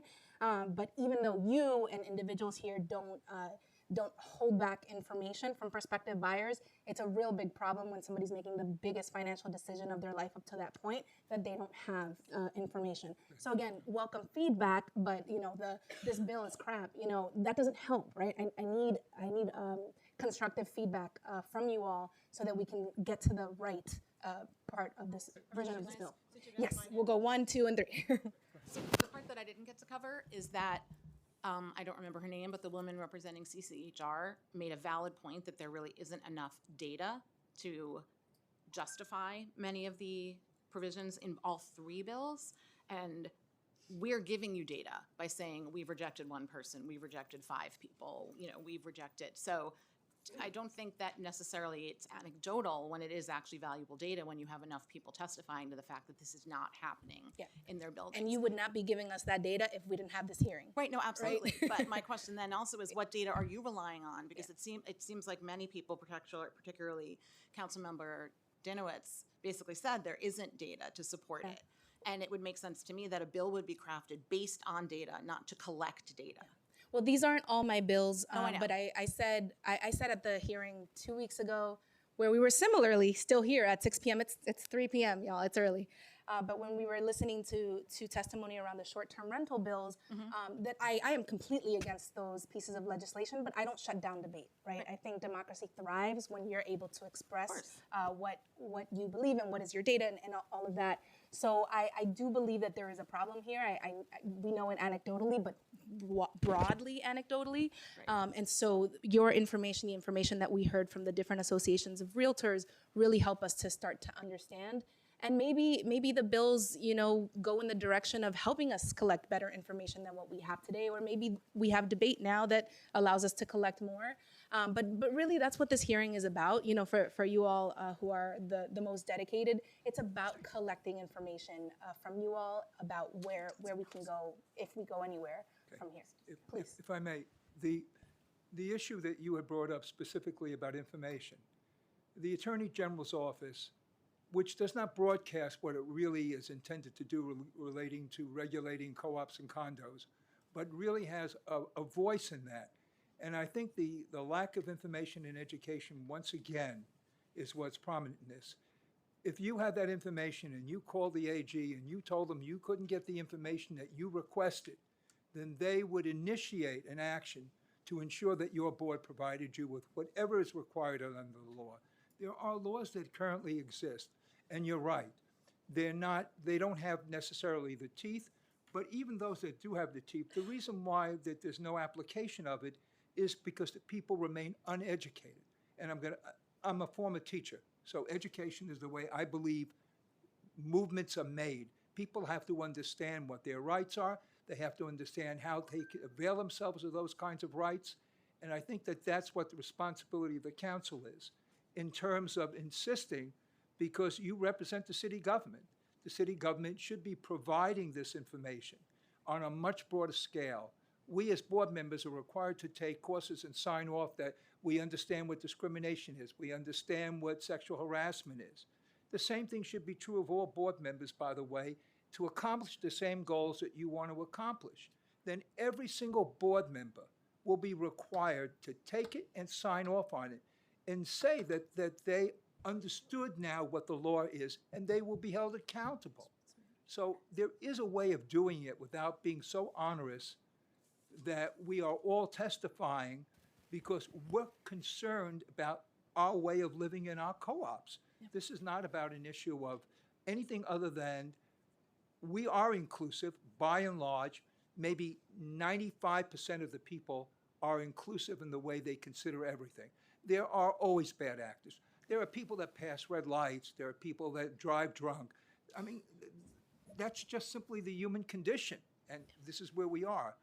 But to basically put such an onerous burden on a class that is attempting to do the right thing, and then even not only that, but causes legal, penalty of perjury in the context of a law, or automatic recovery of legal fees, which is an avenue how all the lawyers who are not good players gather classes in order to accomplish not anything for anybody else other than lining their own pockets. And you're enabling that. So I laud your goals. I really think it's important. But I think that you have to approach it in a way that we're not the bad guys. We're not the bad actors. We have to be acknowledged that way. Thank you. Thank you. I still don't understand why changing capital plans, which happens all the time, this building, I'm sure when you built this room, I heard it's brand new and you love the buttons, or that's what Dinowitz said. I'm sure that it didn't happen perfectly. I'm sure you had to change, the guy that did the floor, the lights, the ceiling, it was delayed by 6 months. And in that time, a new councilman came in, and all of a sudden we can be sued for that because there's a change in the capital plan. That's in your law 438. That's what I don't understand. I think that the unintended consequences of covering everything can hurt, and you don't even realize that. And a lot of laws that are passed, I know up in Albany, because I follow a lot, I'm very close to my assemblywoman, they have to retract them and rewrite them because of the unintended consequences. So we're trying to tell you that that part should really be looked at because capital plans change every day. Yep, that's great feedback. Thank you. Appreciate it. Yep. All right. Well, thank you so much to this panel, and thank you for sticking with us.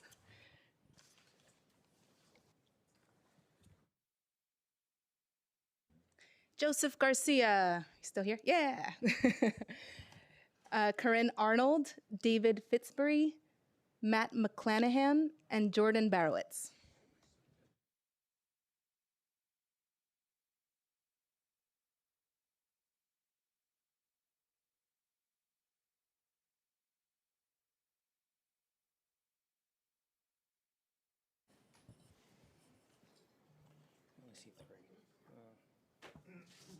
Can I have as much time as that first guy who spoke?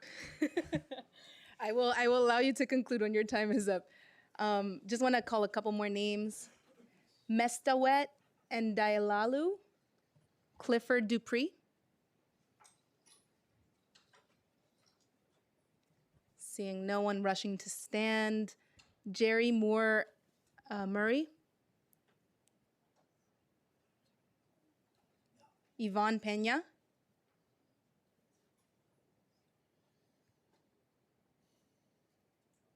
Jesse Horwitz. Brendan Cheney. Yeah, right. And Ariel Hirsch.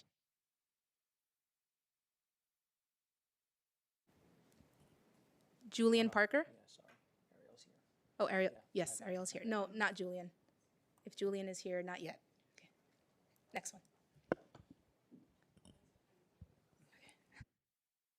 Okay. All right. And whoever is ready can begin. Okay, my name is Joseph Garcia. I'm a board member, vice president, and shareholder of 4077 Owners Corp. on the west side. It's a nearly 100-unit co-op with many retirees, seniors, and widows. Although conceived with good intent, I'm here to express our concerns in opposition to 3 bills, as thorough consideration of downstream consequences point to a disastrous outcome for the nearly 1 million New York City co-op residents. With respect to Intro 407, it imposes nearly impossible constraints in the admission process that discourages board service, which I should emphasize, and has been emphasized before, is a voluntary, elected, unpaid, uncompensated position. The existence of this bill has already caused deep concern among our current board members, and co-ops will spend excessive legal, insurance, and administrative fees to assure board members, or assessments will be farmed out to third parties. The consequence will be increased costs, which will be passed to shareholders in less diverse, less equitable, and less inclusive communities. Intro 438 mandates release of unofficial documents, estimates, or statements to prospective purchasers. It will stifle discussion of pending costs, as mentioned earlier, that are imposed by New York City, New York State, or the federal government. The consequence will be reticent boards adverse at playing a co-op at risk for litigation simply for being responsible and proactive. Intro 1128 imposes unrealistic timelines and impedes the fiduciary responsibility of co-op admissions. It effectively forces boards in some cases to consider inaccurate, inconsistent, incomplete, or fraudulent applications. The consequence may be forced acceptance of irresponsible individuals, some of whom could threaten the environment, finances, and even safety of vulnerable co-op residents. New York co-ops are a shining example of how well communal housing functions when managed by and for the people. Despite the tone of the bill's authors and some of its supporters, the human rights reps, as testified earlier, have confirmed that discrimination by co-ops is virtually a non-existent problem. Given these concerns, we respectfully urge the Council to reject Intro 407, 438, and 1128. Thank you. I thought you were going to take more time. Well, I can, so, but I'll wait until later. Okay, thank you. Hi, Chair Sanchez, member of the committee. Thanks for holding this hearing and for the opportunity to testify. My name is Ariel Hirsch, and I'm the Director of Policy and New Projects at UHAB. We work with about 1,200 HDFC affordable cooperatives in the city, and we really appreciate the initiative of the council in holding today's hearing and encouraging transparency in co-op decision making. I think we share many of the same goals. We also, spend a lot of time with HDFC co-op boards, helping them to make transparent, consistent, and equitable decisions in compliance with all of these laws and more that we're talking about. I think we agree that many of the issues that we're naming here do in fact exist, and there are a real variety of actors. That said, I think the stock of HDFC co-ops specifically is a little bit different from so many of the market rate co-ops that these intros are directed at. Similar, these are volunteer board positions, but substantially differently. These are led by working class people of color, many elders, similar, and also folks who are experiencing real difficulty and hardship, as you well know, complying with a lot of existing local laws and regulations. These are portions of our affordable housing stock that are much more likely to house people of color, immigrants, and other marginalized groups with lower incomes than market rate co-ops. We also have some interesting research that indicates that HDFC co-ops are more likely to accept voucher holders compared with other kinds of housing, subsidized and market rate.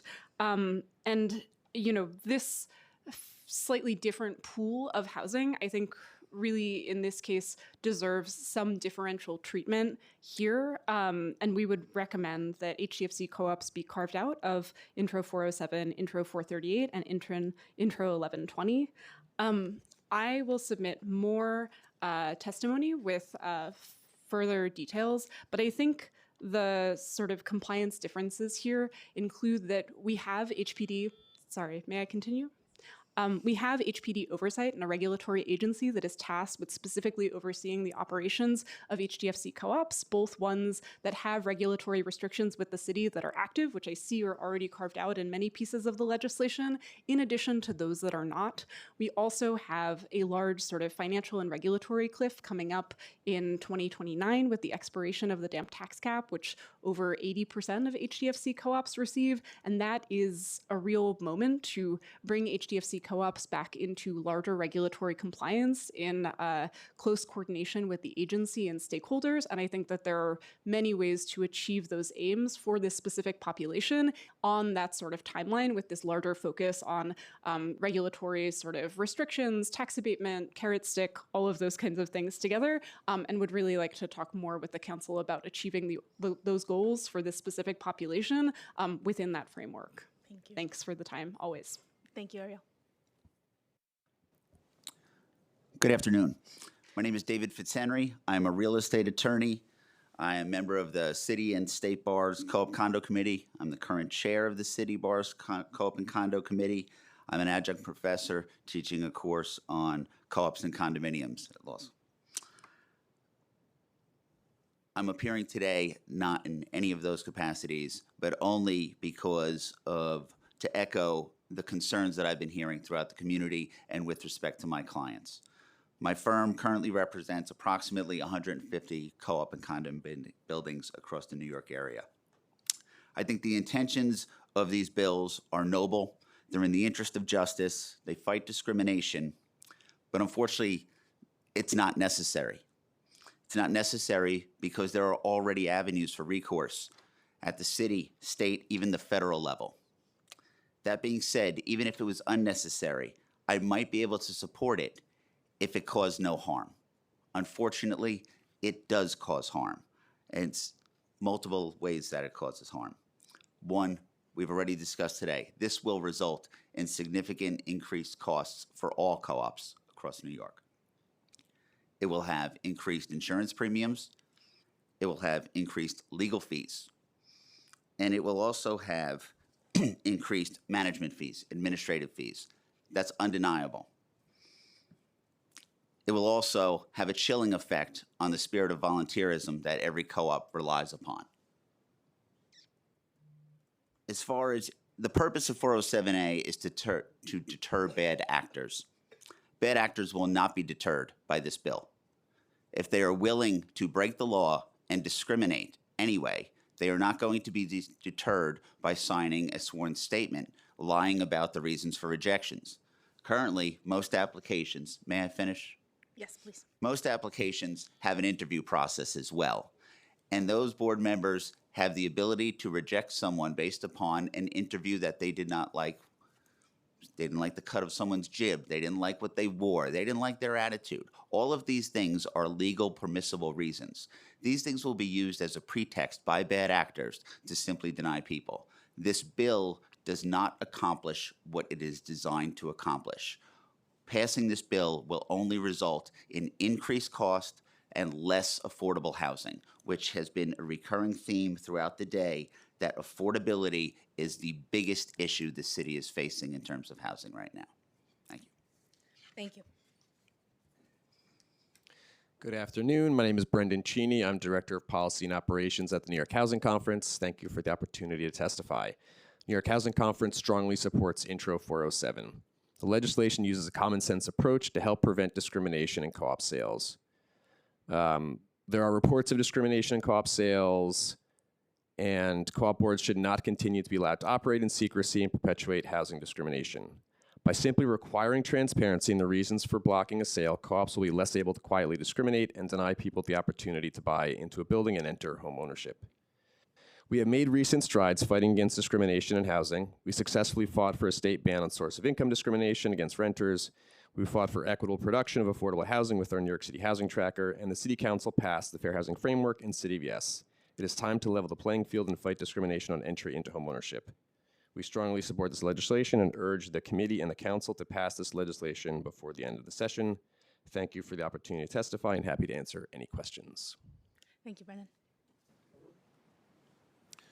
Thank you, Chair Sanchez. I have to say I'm very impressed by your patience, and I'm very thankful to you for asking for collaboration. I'm Matt McClanahan. I'm the treasurer of the 310 Apartment Corporation, a 77-unit co-op. I've lived there for 25 years. I've served on our board for a year and a half. And I would love to collaborate with you. But I have to oppose 407 for 3 reasons. The problem is unproven, the enforcement is disproportionate, and the remedy I don't think will work. So let me go through them. As a gay man and a member of a protected class, I've seen no discrimination. Now, I know that is unmoving to you, that you said earlier that you're not moved if I stand here and say I'm one of the good guys and we don't discriminate, right?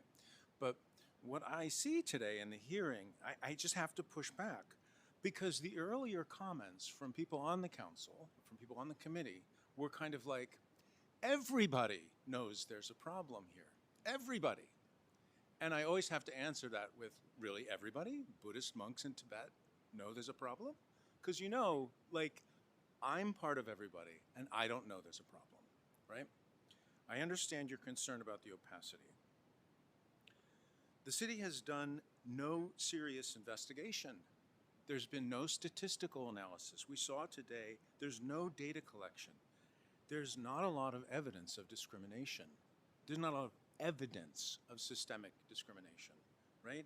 And if the problem is unproven, any enforcement is disproportionate. The 5-day each and all reasons standard, affirmed under penalty of perjury, it's way too heavy a burden on volunteers. We already struggle to fill board seats. Oh, may I finish? I promise I'll talk faster. Please. At our last 2 elections, directors ran unopposed, partly because of all of the work we're having to do with all of these local laws that have come through, which are all well-intentioned and important. If you add personal criminal liability to this, you're going to weaken a volunteer governance model that makes affordable co-ops work. And the last thing I have to say is I think the remedy will be ineffective. You're not collecting any demographic data with this bill. You're giving a letter to one person, an individual letter to one person with a list of reasons. Without demographic data, it's going to be hard to expose discrimination patterns. You can't detect disparate treatment if you don't track who's being treated differently. Real anti-discrimination enforcement requires data, demographic information that reveals patterns, not just individual rejection reasons. I urge you to find another way to work with the Commission on Human Rights to collect optional demographic data from people as a part of the application process. The boards should not be involved in collecting this data. It should just be collected as a part of the application process. That's the foundation for any serious discrimination investigation. Find out if it's a problem, and then we should probably, and then if it is a problem, then we really should do something about it. And you'll know where to look, because you know what? You'll have the data. So that's my opinion, and thank you very much for allowing me to speak. All right, thank you. Thank you, Matt. I want to go back to you because I promised you extra time. So are you going to ask me or do I have extra time? Go ahead. Extra time to expand on anything that you wanted to. Okay, good. Thank you for this extra time. I want to emphasize that there's really been no hard data here that's been presented. It's really hearsay. When pressed for numbers, the numbers were very scarce at best. And in fact, I have a question for you. For those realtors that came up here and who brought these examples of discrimination, which have not been documented, why did they not point those applicants in the direction of the Human Rights Committee? There would be actual numbers there. And so I have to conclude in my profession as a scientist that there are lacking information, and therefore the claims are unsubstantiated. And you know, if it's unsubstantiated, then why are we even considering these measures? Okay. Thank you. Thank you. And so I will respond to you all to please continue to send your examples from your co-ops, how many rejections over however long you've served on the board.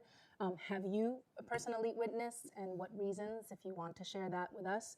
And we're going back to the realtors with the same information. We're going to go to the Attorney General, request this information. We're going to go to as many sources as we can because anecdotal information is helpful, but not enough. They clearly did not receive the education that's been advocated for board members, and they really should be encouraged. I have to say, and this is really important, anecdotes are not data. They're a kind of information, and they can begin to tell a story, but they're subject to all kinds of bias and all kinds of confirmation bias, all kinds of interpretive problems. If this is a problem, we need to understand what it is. And I'm totally in favor of that, because if there is discrimination, I would want it to be rooted out. Having been a victim of discrimination in my life, which is nothing compared to the stories of, I'm sure, some people, I hated it, right? And I would never want anyone to go through that. Yep. Thank you. Thank you so much to this panel. Really appreciate your time and for sticking with us.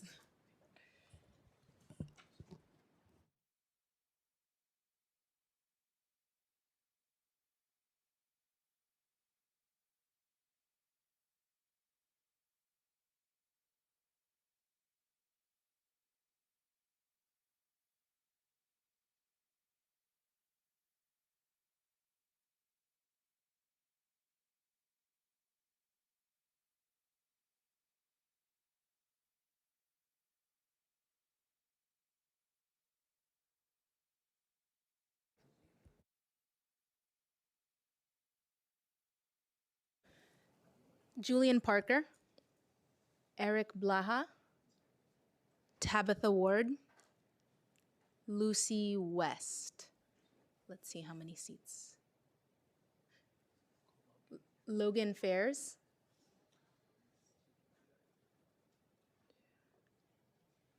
Amber Schwartz,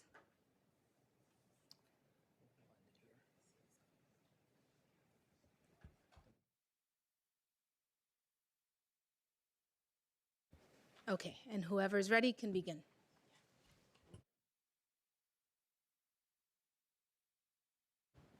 Good morning, Chair, members of the committee.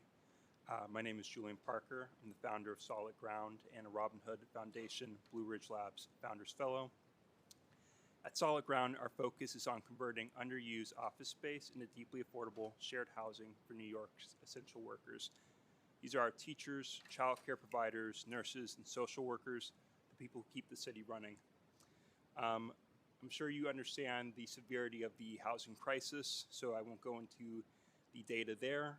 What I will say is, for single adults trying to stay rooted here, the current system doesn't work. The legislation in the shared housing bill is one of the first real structural steps toward closing that gap. It recognizes the way people actually live today and finally unlocks a housing type that meets that reality with dignity. But I want to highlight something that the shared housing roadmap expresses very clearly. What makes shared housing work is not the floor plan. The key to success is how the space is managed day to day. New York has already seen what happens when communal housing is managed poorly. When there are no standards or oversight, even well-meaning operators can inadvertently create conditions where discrimination goes unaddressed, support breaks down, and residents are left unprotected. Many residents, including myself, have experienced versions of this in today's unregulated co-living environment, and those outcomes aren't inherent to shared housing. They're the result of gaps in standards, oversight, and the day-to-day management practices that keep buildings safe, clean, and predictable. The strength of this legislation is that it begins to surface and close those gaps. It sets a regulatory foundation so the next generation of shared housing is consistent, transparent, professionally run, privacy protected, and built on clear, enforceable standards. The people running these buildings will need to deliver on those standards in the way residents actually need day to day. That includes things like real bathroom privacy, personal fridges. Sorry, may I continue? Yeah, you may conclude.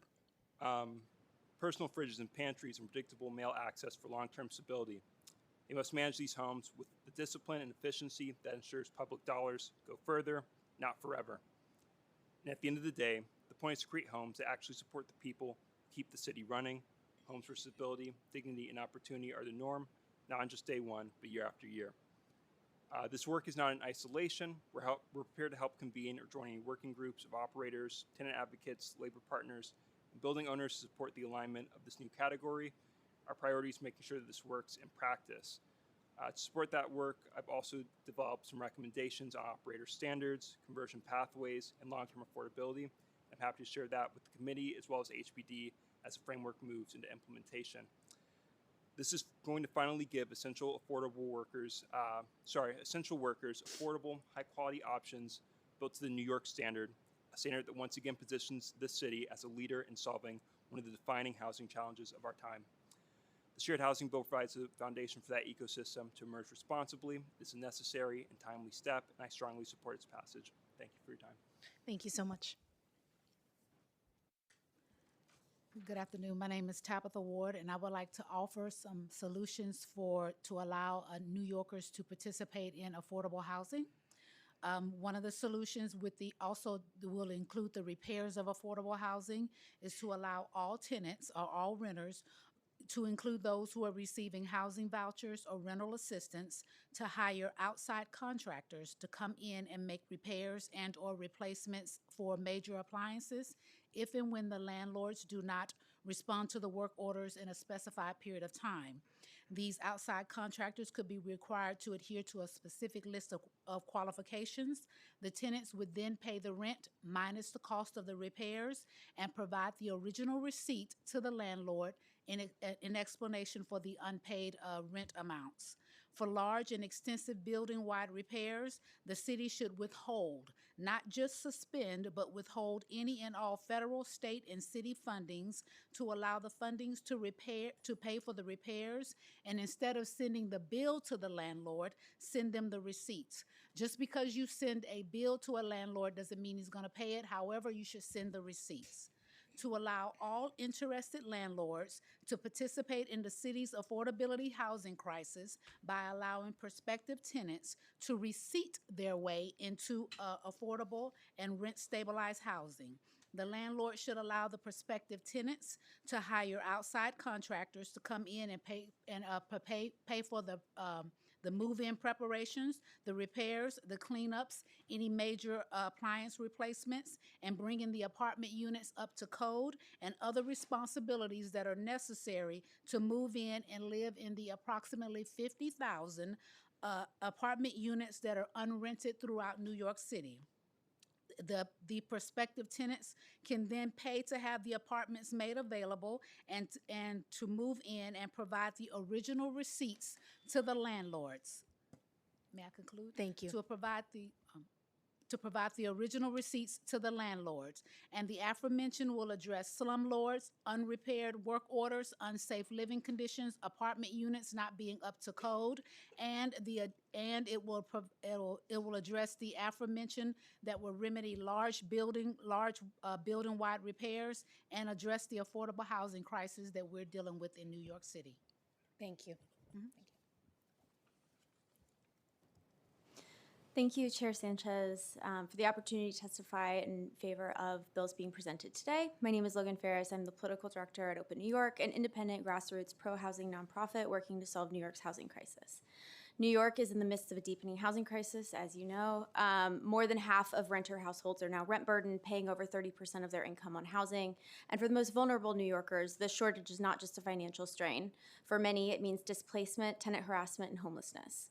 At Open New York, we often say that an all-of-the-above approach is required to solve the housing crisis. We need more supply, but we also need deeper tenant protections. We need new, diverse housing options like those allowed in Introduction 1475, but we also need anti-discrimination laws such as what is being proposed in Introduction 407. I'm here today to speak in support of both of these bills. Introduction 407 is a common sense solution that simply seeks to require co-op boards to provide a specific reason for the rejection. Co-op boards acting in good faith should have no issue complying with this law. If we're serious about making homeownership more equitable, we must eliminate the practices that have made it inequitable in the first place. We urge the council to pass Introduction 407 to make it clear that the city will no longer tolerate housing discrimination. Turning to Introduction 1475, shared housing, more commonly known as single-room occupancy hotels, SROs, has a long history in New York City. Though SROs were readily available and affordable housing type for newcomers to the city for the first half of the 20th century, their construction was banned in 1955, and tens of thousands of these extremely low-cost housing options have been lost.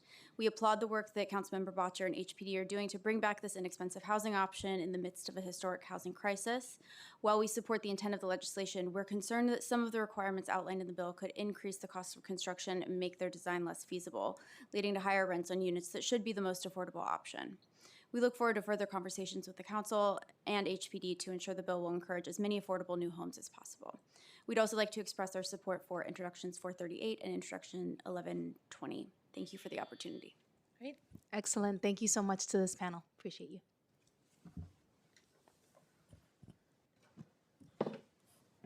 Richard W. Mark, Christopher Leon Johnson, and Martha Greeno.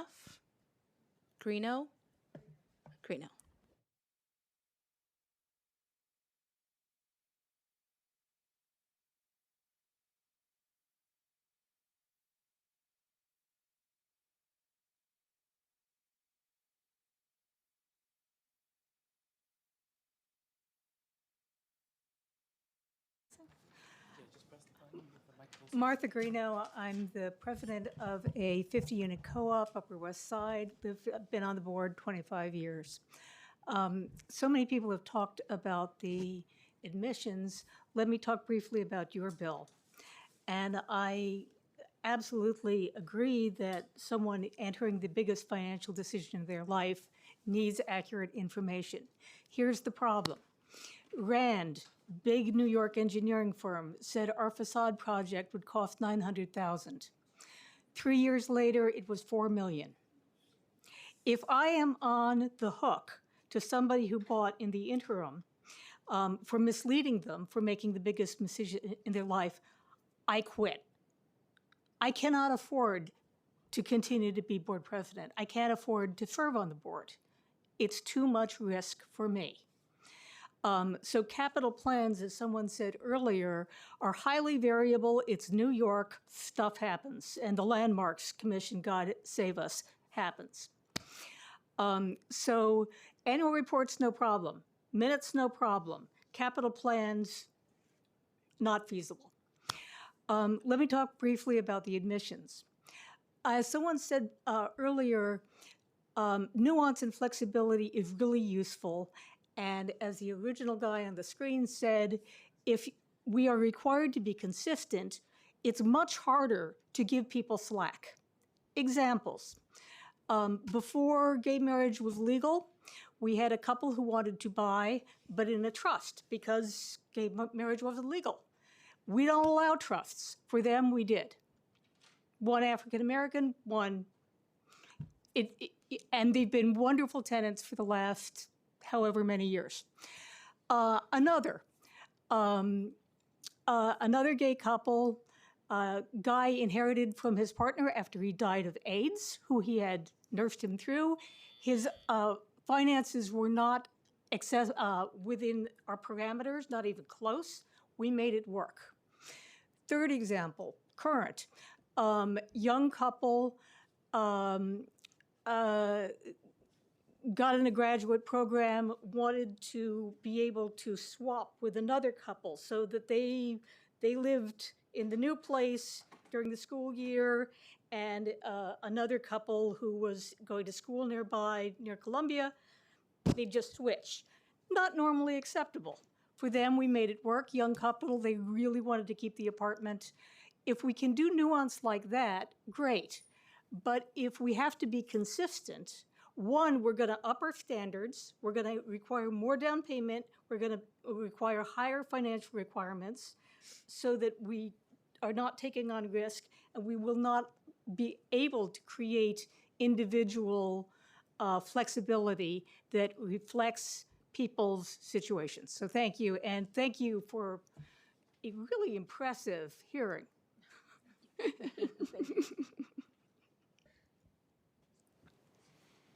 Good afternoon, Madam Chair. Richard Mark. I am currently the president of 390 Riverside Owners Corp. I've lived there since 1984. I've been on and off the board many times. And I'm a longtime litigation practitioner in New York City, now in private practice, but I have extensive experience also in government, working both for the U.S. Attorney in New York and for the New York City government at the Department of Investigation.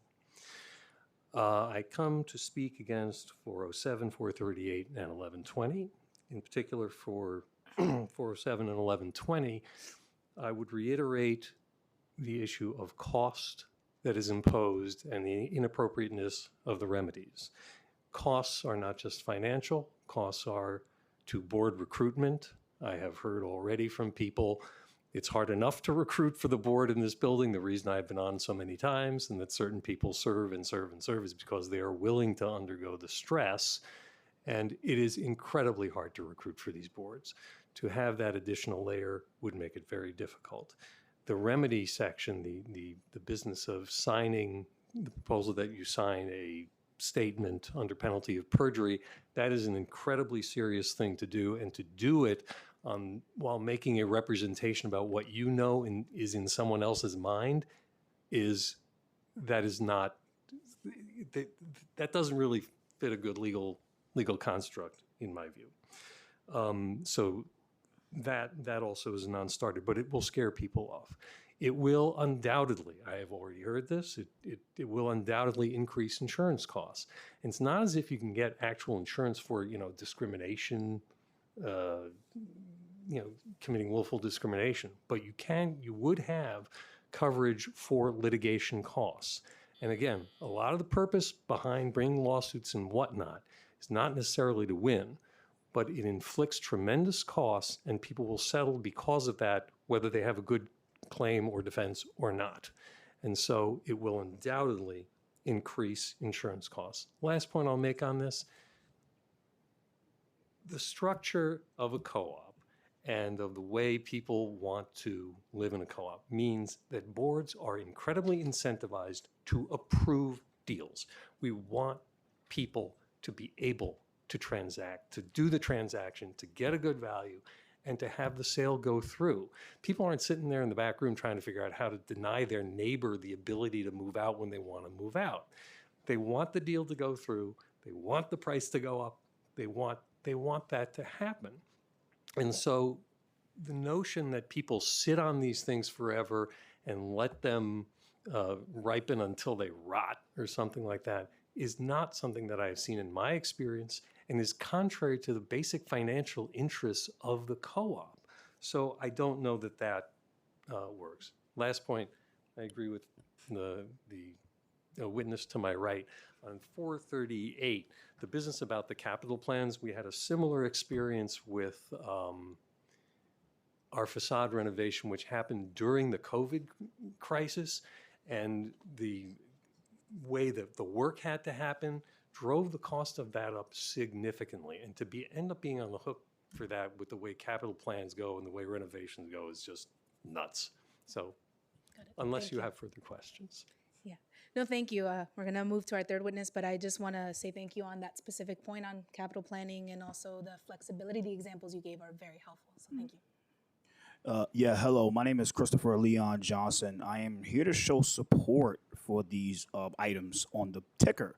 But I want to say this right now. My concerns is that I think that you, Mrs. Sanchez, should start making sure that people are really protected in these co-ops.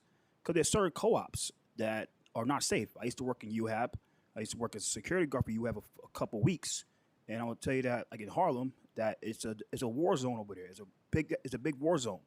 And what needs to start happening more in the city council is that they need to start making it where that organizations like UHAB are held accountable for their actions, because UHAB does a lot of things where is really counterproductive to the tenants. And what it does with UHAB is that it hurts everybody. It hurts the tenants. It hurts people like here that's opposed to this stuff, because they use this as a reason to say, oh, we don't want this, because the people that you have allows in are the ones that they don't want, because those people are like I call them undesirables. Like, they're just people that, like, they should not be living in places like that. But I'm concerned with the safety when it comes to this bill. This is going to hurt these people here more than everybody else, because if they open up with these laws where you can't discriminate against pedophiles like Douglas Powell, you let these people in, they go live next to your kids. And I know you have kids, Mrs. Sanchez. You don't want no pedophile living next to your kids. That one day you're home and then you heard that they sexually molested your kid. But this is a concern here. One more thing I want to say is that I know you have a constituent in your district that lives in a co-op that's under UHAB. And I think that with this conversation going forward between these guys, these people that's opposed to the bill, and these people that are for the bill, need to have her in that conversation, because she lives in the UHAB development, and it's at 1103 Franklin Avenue in the Bronx. Her name is Lydia Galapa of the Worker Justice Project, and I think that you should have her in that conversation, because she actually owns a co-op in the Bronx, which is under HDFC, which is under UHAB, and I know she's an influential labor leader in the city. Y'all all listen to her. So going forward, I think you should have her in this conversation too, because I think that she could probably be the voice of reason between the two sides, because she works close with the city council. Thank you. So thank you so much. Thank you. That's not my district, but thank you so much. Yeah. Appreciate it. No problem. No problem. Sorry about that. No worries. I'm sorry, Councilman, there's one point I forgot to add, that if you would tolerate just 40 more seconds, which I is... will tolerate it. Thank you. There had been discussion during the day about the remedy and whether it was individual liability or not for certain situations. And we saw what was in the bill, that there is individual risk that is presented there, but also it was often met with the comment, well, it goes against the corporation, it's not against an individual, as if the corporation was something else. For these nonprofit co-ops, every one of these costs that has been discussed today, increased insurance, litigation risk, and so on, is paid by your neighbors and shareholders. It's not as if there's some big corporation with huge capital reserves sitting out there that has money to, sitting there. One person mentioned earlier saying, I'm going to have to create a litigation reserve now for this kind of thing. These places operate on break-even budgets. And with all the costs that have gone up, as you have heard in this, the idea that saying, well, it goes against the corporation, as if that someone else is going to pay it. When you say it goes against the corporation, it's the shareholders, it's the neighbors that you're with, and so on, and they're all paying for that. So the idea that, oh, I'll feel okay because I'm not going to pay it, you are paying it. Very important point. Thank you very much. Thank you. Thank you. Thank you so much to this panel. Thank you. Thank you.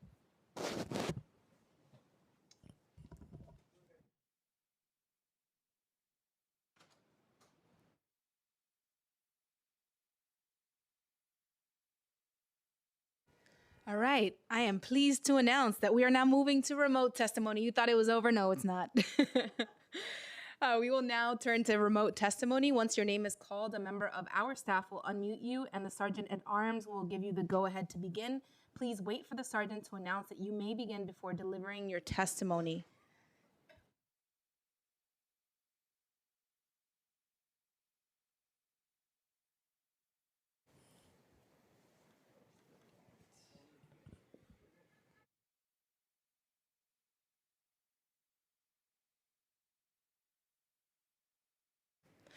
Okay, so first up we have Julia Engel, followed by Mark Schneider. You may begin.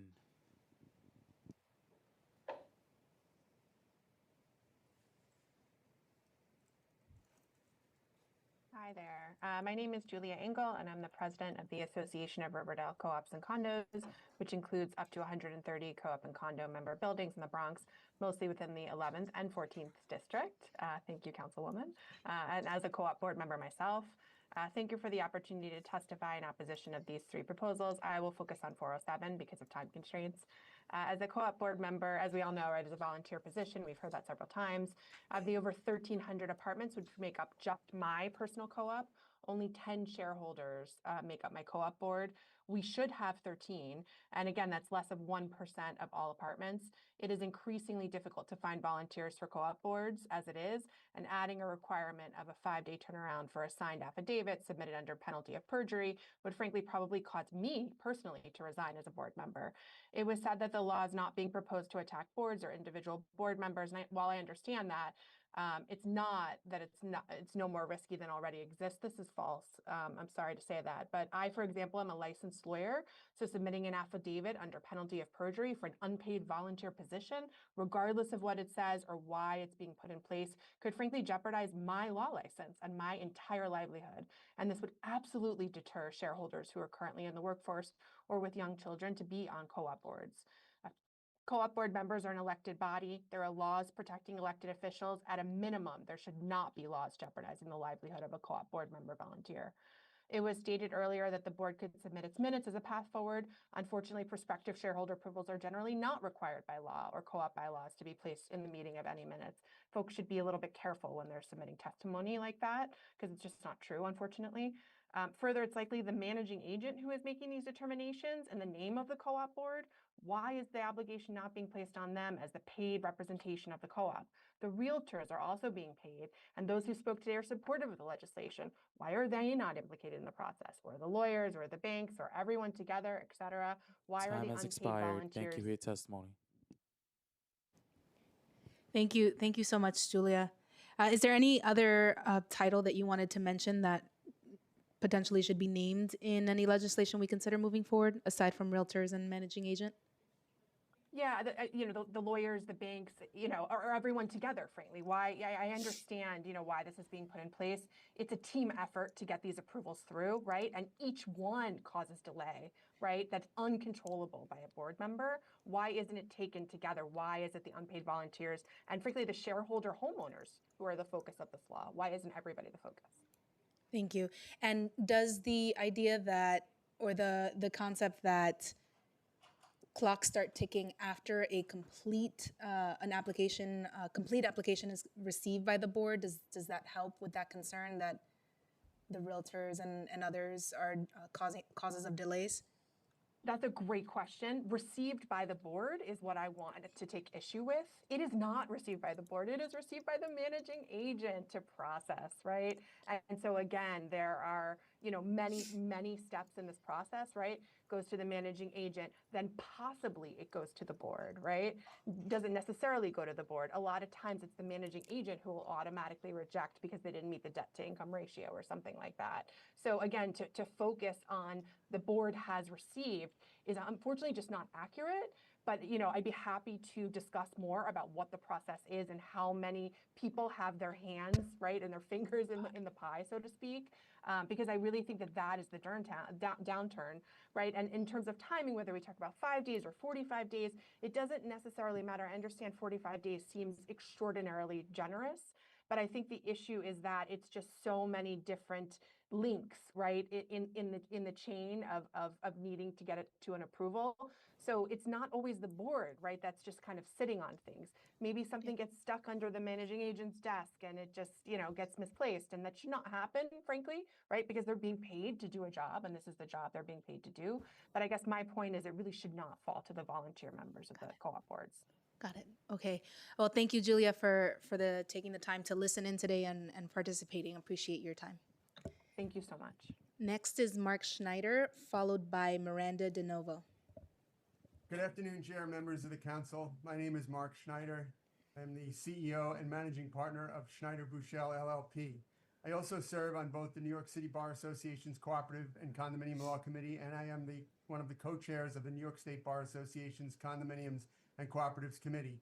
I'm here today on behalf of the hundreds of co-op buildings and co-op boards that our firm represents, as well as the shareholders and residents, all of whom will be directly harmed by these bills. I too testified in connection with the earlier attempts to pass similar laws.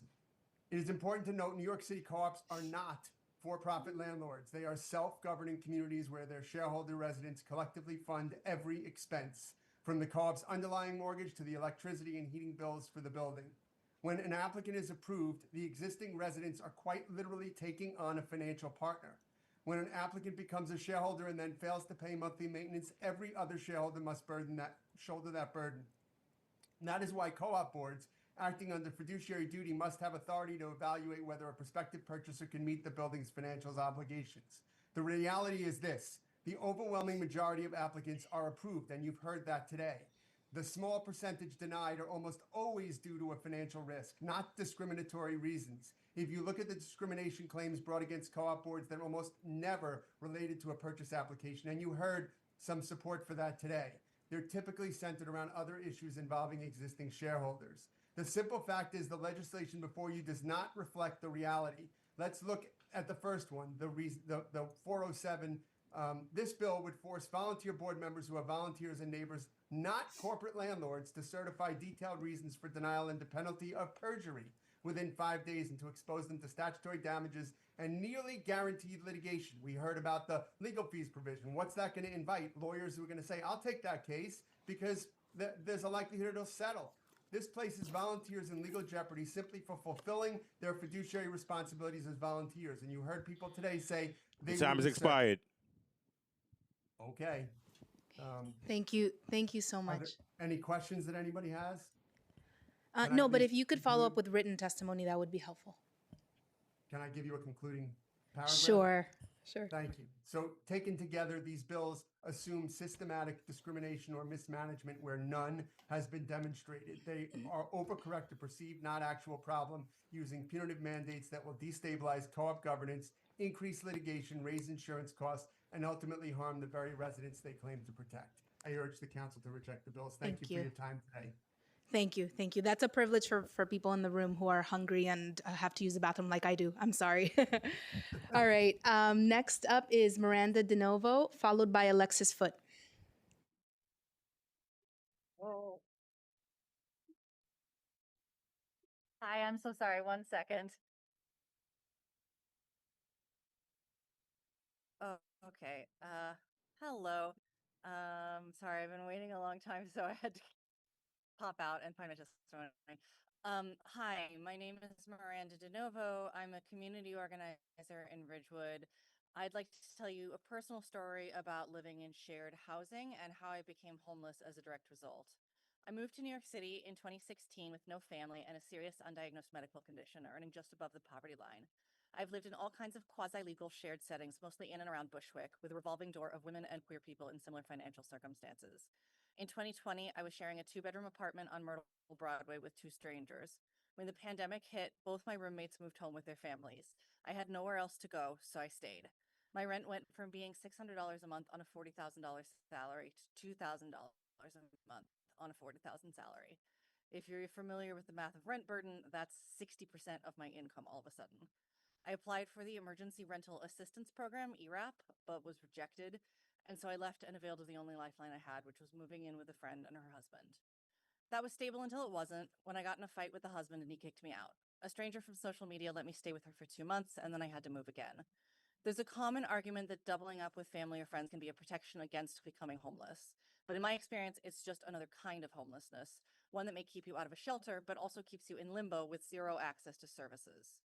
5 years later, I have my own one-bedroom lease in Ridgewood, but I'm sharing again with a homeless friend who was rejected from the shelter system for being, quote, too disabled.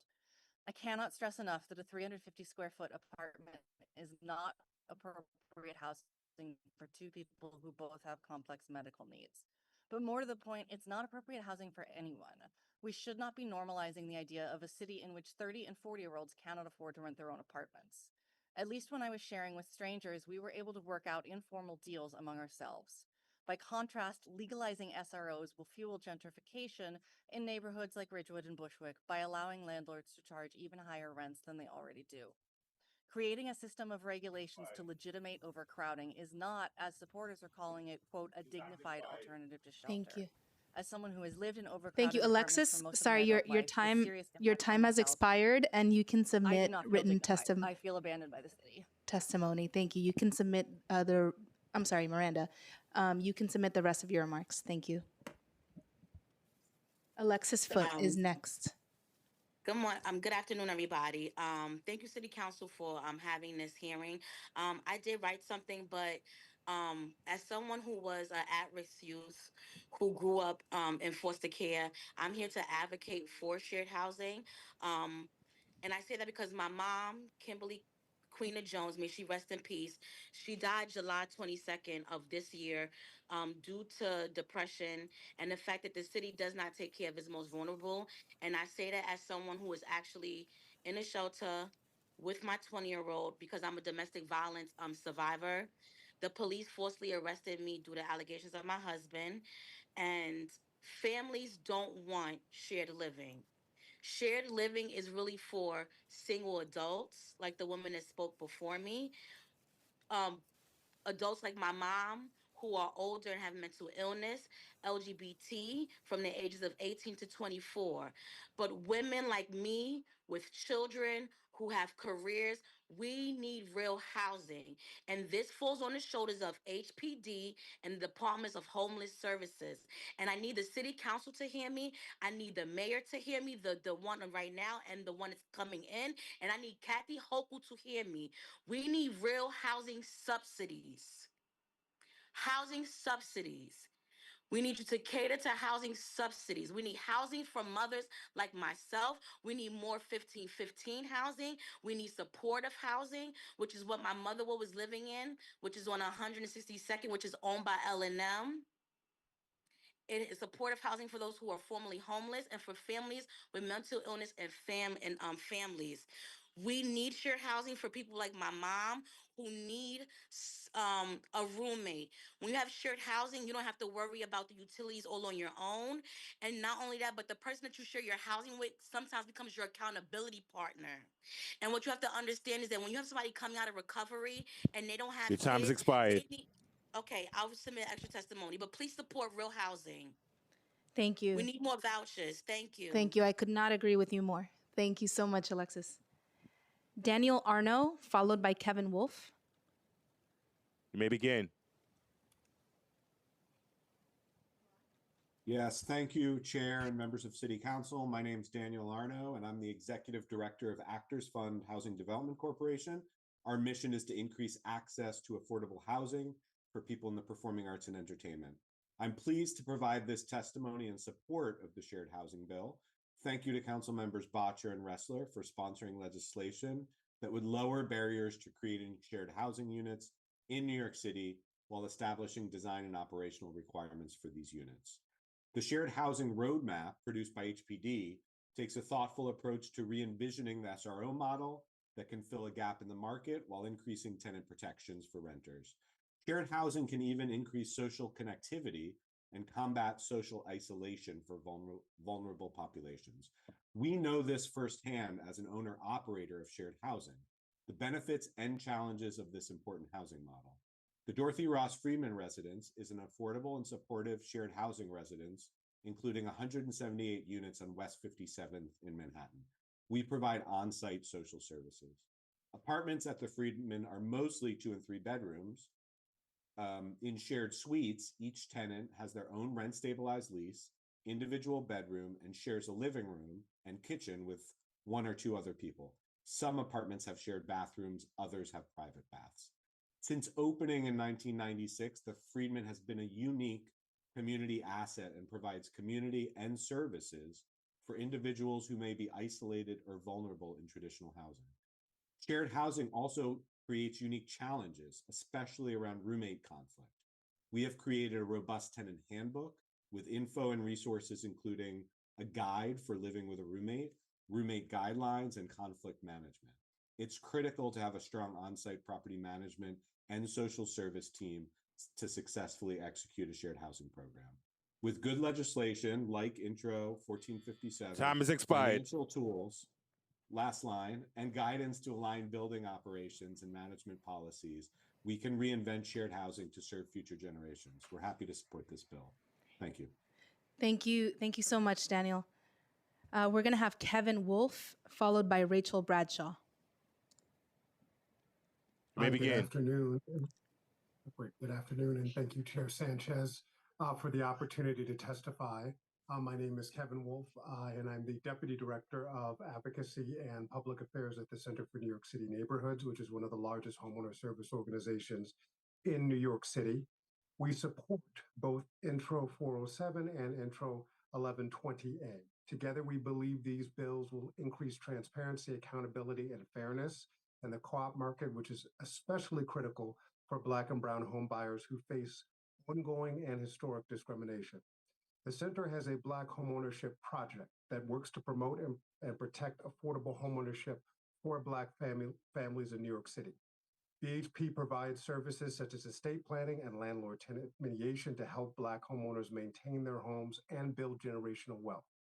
During our research phase, the BHP program conducted extensive interviews and focus groups with Black homeowners and home buyers in New York City. All of them reported experiencing discrimination. Some of them felt that they were treated differently by realtors and housing professionals because of their race.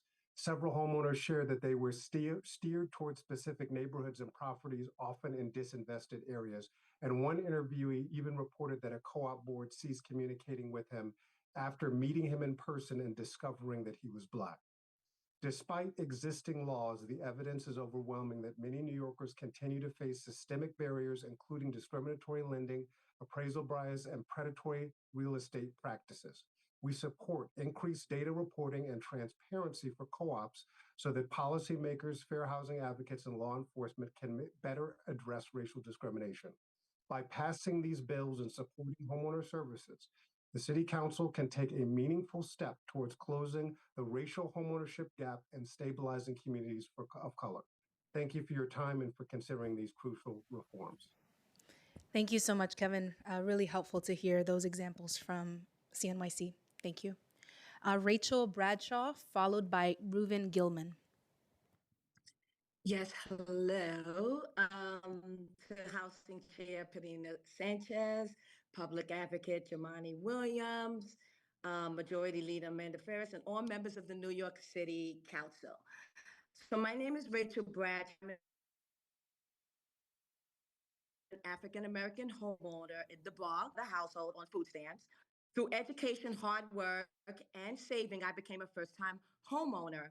For 8 years, I've served as Vice President, Secretary, and Board Member of my cooperative, Fordham Hill Owners Corporation, a majority minority corporation.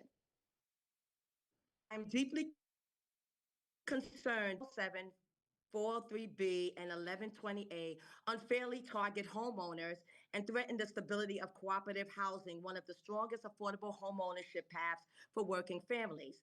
In New York City, Black and Hispanic residents make up roughly 44% of homeowners, including many in mid-income co-ops like Co-op City and Fordham Hill. Cooperatives are built on values of democracy, equity, and community. They rely on volunteer boards, people like me who receive no compensation, yet carry the responsibility of protecting financial solvency, quality of life, and safety. Intro 47 attempts to solve a problem that barely exists. Rejections are rare, and when they occur, they are mostly due to financial risk. When buyers cannot afford their units, arrears can reach millions, leaving remaining shareholders to observe rising insurance, taxes, and compliance costs. Intro 403B would force cooperatives to release confidential or incomplete documents, including unaudited financials, to individuals who are not shareholders yet and may never close. This creates unnecessary liability and undermines proper governance. Intro 1128 imposes unrealistic timelines on volunteer boards and managing agents. Most delays come from incomplete applications, not board review. Smaller and self-managed co-ops would disproportionately be harmed. Collectively, these bills send the message that City Council does not value homeowners who invest in and remain committed to New York City. Cooperative housing is not the problem. It is Your an time is affordable, expired. community-driven model that keeps working families here. My last line. I urge the council to reconsider these bills and stop policies that weaken cooperative housing that have served New Yorkers for generations. Thank you. Thank you, Rachel. I just want to clarify that you mentioned two bills in your testimony, 1120, and what was the second one? Yours. Is it 40? 438? Yeah, 438. Okay. So you are not taking a position on 407 on the public advocates bill? Yes, I oppose all of them. You oppose all? Threaten the stability of cooperative housing. Okay. Okay. Thank you so much for your testimony. Appreciate it. I will next call Ruvim Gilman and Sergey Starostin. Sorry, I'm saying that poorly, but you are after Ruvim. Ruvim? Thank you. Good afternoon, New York City Council members. My name is Ruvim Gilman. I'm here today representing myself as a resident of a co-op building in New York City and a former co-op New York City board member. While the intention behind the drafting of 407 may be laudable, the bill is fundamentally flawed. I urge the council to reject 407. The bill, with its expectation that co-ops provide a list of reasons for why a purchaser was rejected, tries to color the experience of purchasing co-op shares as a purely legal transaction, as if the purchaser is before a court of law and entitled to a full legalistic explanation for why they were rejected. Anyone on trial should expect such an explanation from a judge, but purchasing a co-op share is not like being in a court of law, and is so much more than a financial transaction. Buying into a co-op is about joining a residential community. In this way, the co-op approval process is more like entering into a relationship. It's a decision that, in addition to reviewing someone's bona fides and credentials as listed on pieces of paper, also involves assessing how someone portrays themselves and whether you feel they are compatible. Would you marry someone based solely on their resume and the size of their bank account? Boards have a fiduciary duty to assess whether an applicant will be a responsible neighbor. This often involves the good faith judgment of the co-op board based on interviews, demeanor, and intangible cues. And no, this is not code for discrimination. It's code for people having the right to choose their communal partners based on more than what their paperwork says. Can a board reject someone because they were argumentative in an interview, or because they were evasive, or even because there was a suspected substance abuse problem because of the smell of alcohol on their breath? And if they do reject for such a reason, can we really foresee boards writing this out in a formal documentation? Ultimately, unless the board has a clear financial reason for rejection, the rejected applicant is likely to see the explanation as a pretext for an unlawful, unstated reason. Boards will be damned if they do, damned if they don't. This bill, in essence, could be a plot line out of Minority Report. Why? Because this bill polices thought. It erodes the business judgment rule by undermining the genuine, honest judgment of a community, treating intuition as suspect, and demanding rationalization where sometimes instinct needs to be applied. I urge the council Your to time is reject expired. 407. Can I just finish my sentence? Is it okay? Can I finish my sentence? Yes, please. Yes. Thanks. This legislation would be better focused on ensuring a fair and uniform application process across all co-ops rather than attempting to mandate and police the inherently subjective outcome of that process. Thank you. Thank you. Thank you so much for sharing your perspective, Ruvim. Next up is Sergey Yes, Starostin. I'm sorry. I wanted to testify for 1475. I mistakenly raised the hand, so I'm sorry. Probably later. No problem. You can testify on 1475. Okay, so thank you, council members and the committee. And first, I want to commend you and your colleagues for recognizing shared housing as the essential component in addressing New York City affordability crisis. I'm here on behalf of Outpost and June Homes and its subsidiaries, and we collectively manage more than 4,000 housing units across the United States, including approximately 2,500 in New York City. For over a decade, Outpost has built a reputation for providing safe, high-quality, and affordable housing options, and are deeply valued by our residents. So I want to say that currently the shared housing is not a new or experimental concept. Roughly 40% of the New York City households are roommate shares, and this model has long served as practical market-based response to a city's high housing costs. And with today technology, like from roommate matching platforms to flexible leasing management system and building a brand in this domain, the shared housing is a safer, more transparent, and more efficient than ever before. However, the proposed legislation has some, in our opinion, some flaws, that some requirements that would discourage both property owners and developers from participating in shared housing programs. And few key concepts that, in our opinion, need to be revised are number 4, exclusion of framed dwellings, number 5, mandatory cleaning requirements, number 7, the increased minimum bedroom sizes, and also limitations on bed counts, because the apartments of 4 or more bedrooms are among the most cost-efficient housing options currently. So I submitted the written testimony to the hearing, and would be glad to continue and be a part of the discussion further. Thank you. Excellent. Perfect time. Thank you so much. Sergi, am I saying your name correctly? Sergi? Yes, that's correct. Okay. Right. Thank you so much for your testimony. We'll look forward to your written remarks. Next up is Grace Rao.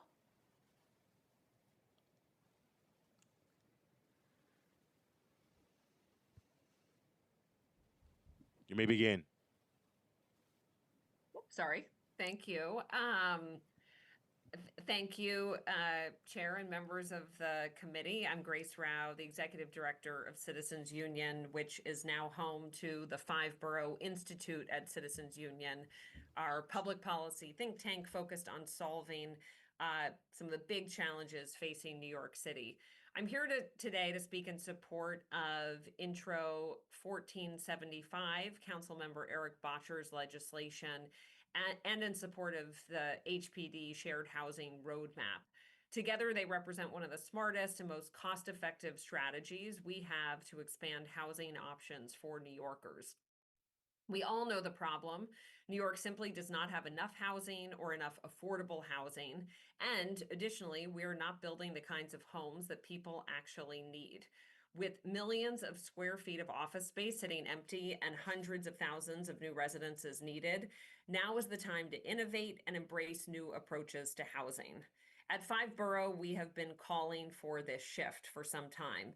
2 years ago, we released our Flexible Co-Living Report, which urged the city to legalize modern dorm-style units with shared kitchens and bathrooms in office to residential conversions. Essentially, we viewed this as a way to make office to residential conversions happen more affordably. And we are so thrilled to see our research and ideas reflected in HPD's roadmap and Councilmember Bottcher's bill, which seeks to bring many of those ideas to life. Due to the design and layout flexibility, this model has the potential to add twice as many housing units to the market compared to traditional residential conversions of an office. This approach also lowers housing construction costs by maximizing the existing plumbing infrastructure. Your time has expired. Our report found that flexible co-living is expected to cost about half of the typical $300 to $500 per square foot spent to convert offices into traditional apartments. Thank you. Thank you so Grace. much. We encourage the City Council to pass this legislation quickly so that New Yorkers can benefit from the additional new housing. Thank you, Grace. Appreciate it. I want to take a moment to just shout out HPD for still being here. Mia Perez, I see you. Thank you. I hope you've eaten and gone to the restroom. Thank you. Okay, I'm gonna call on Leo Brazil.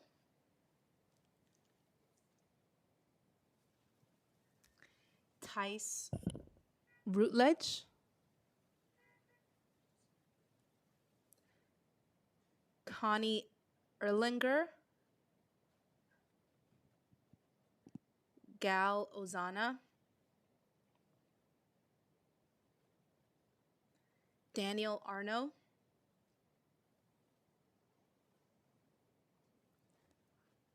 Bake Tiem.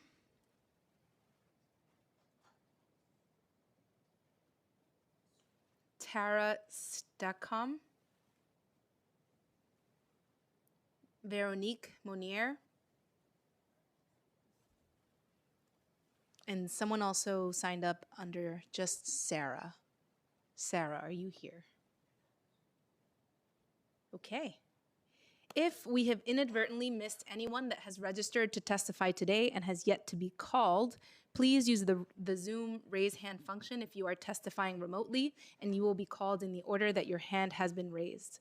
If you are testifying in person, please visit one of our sergeants and fill out a slip.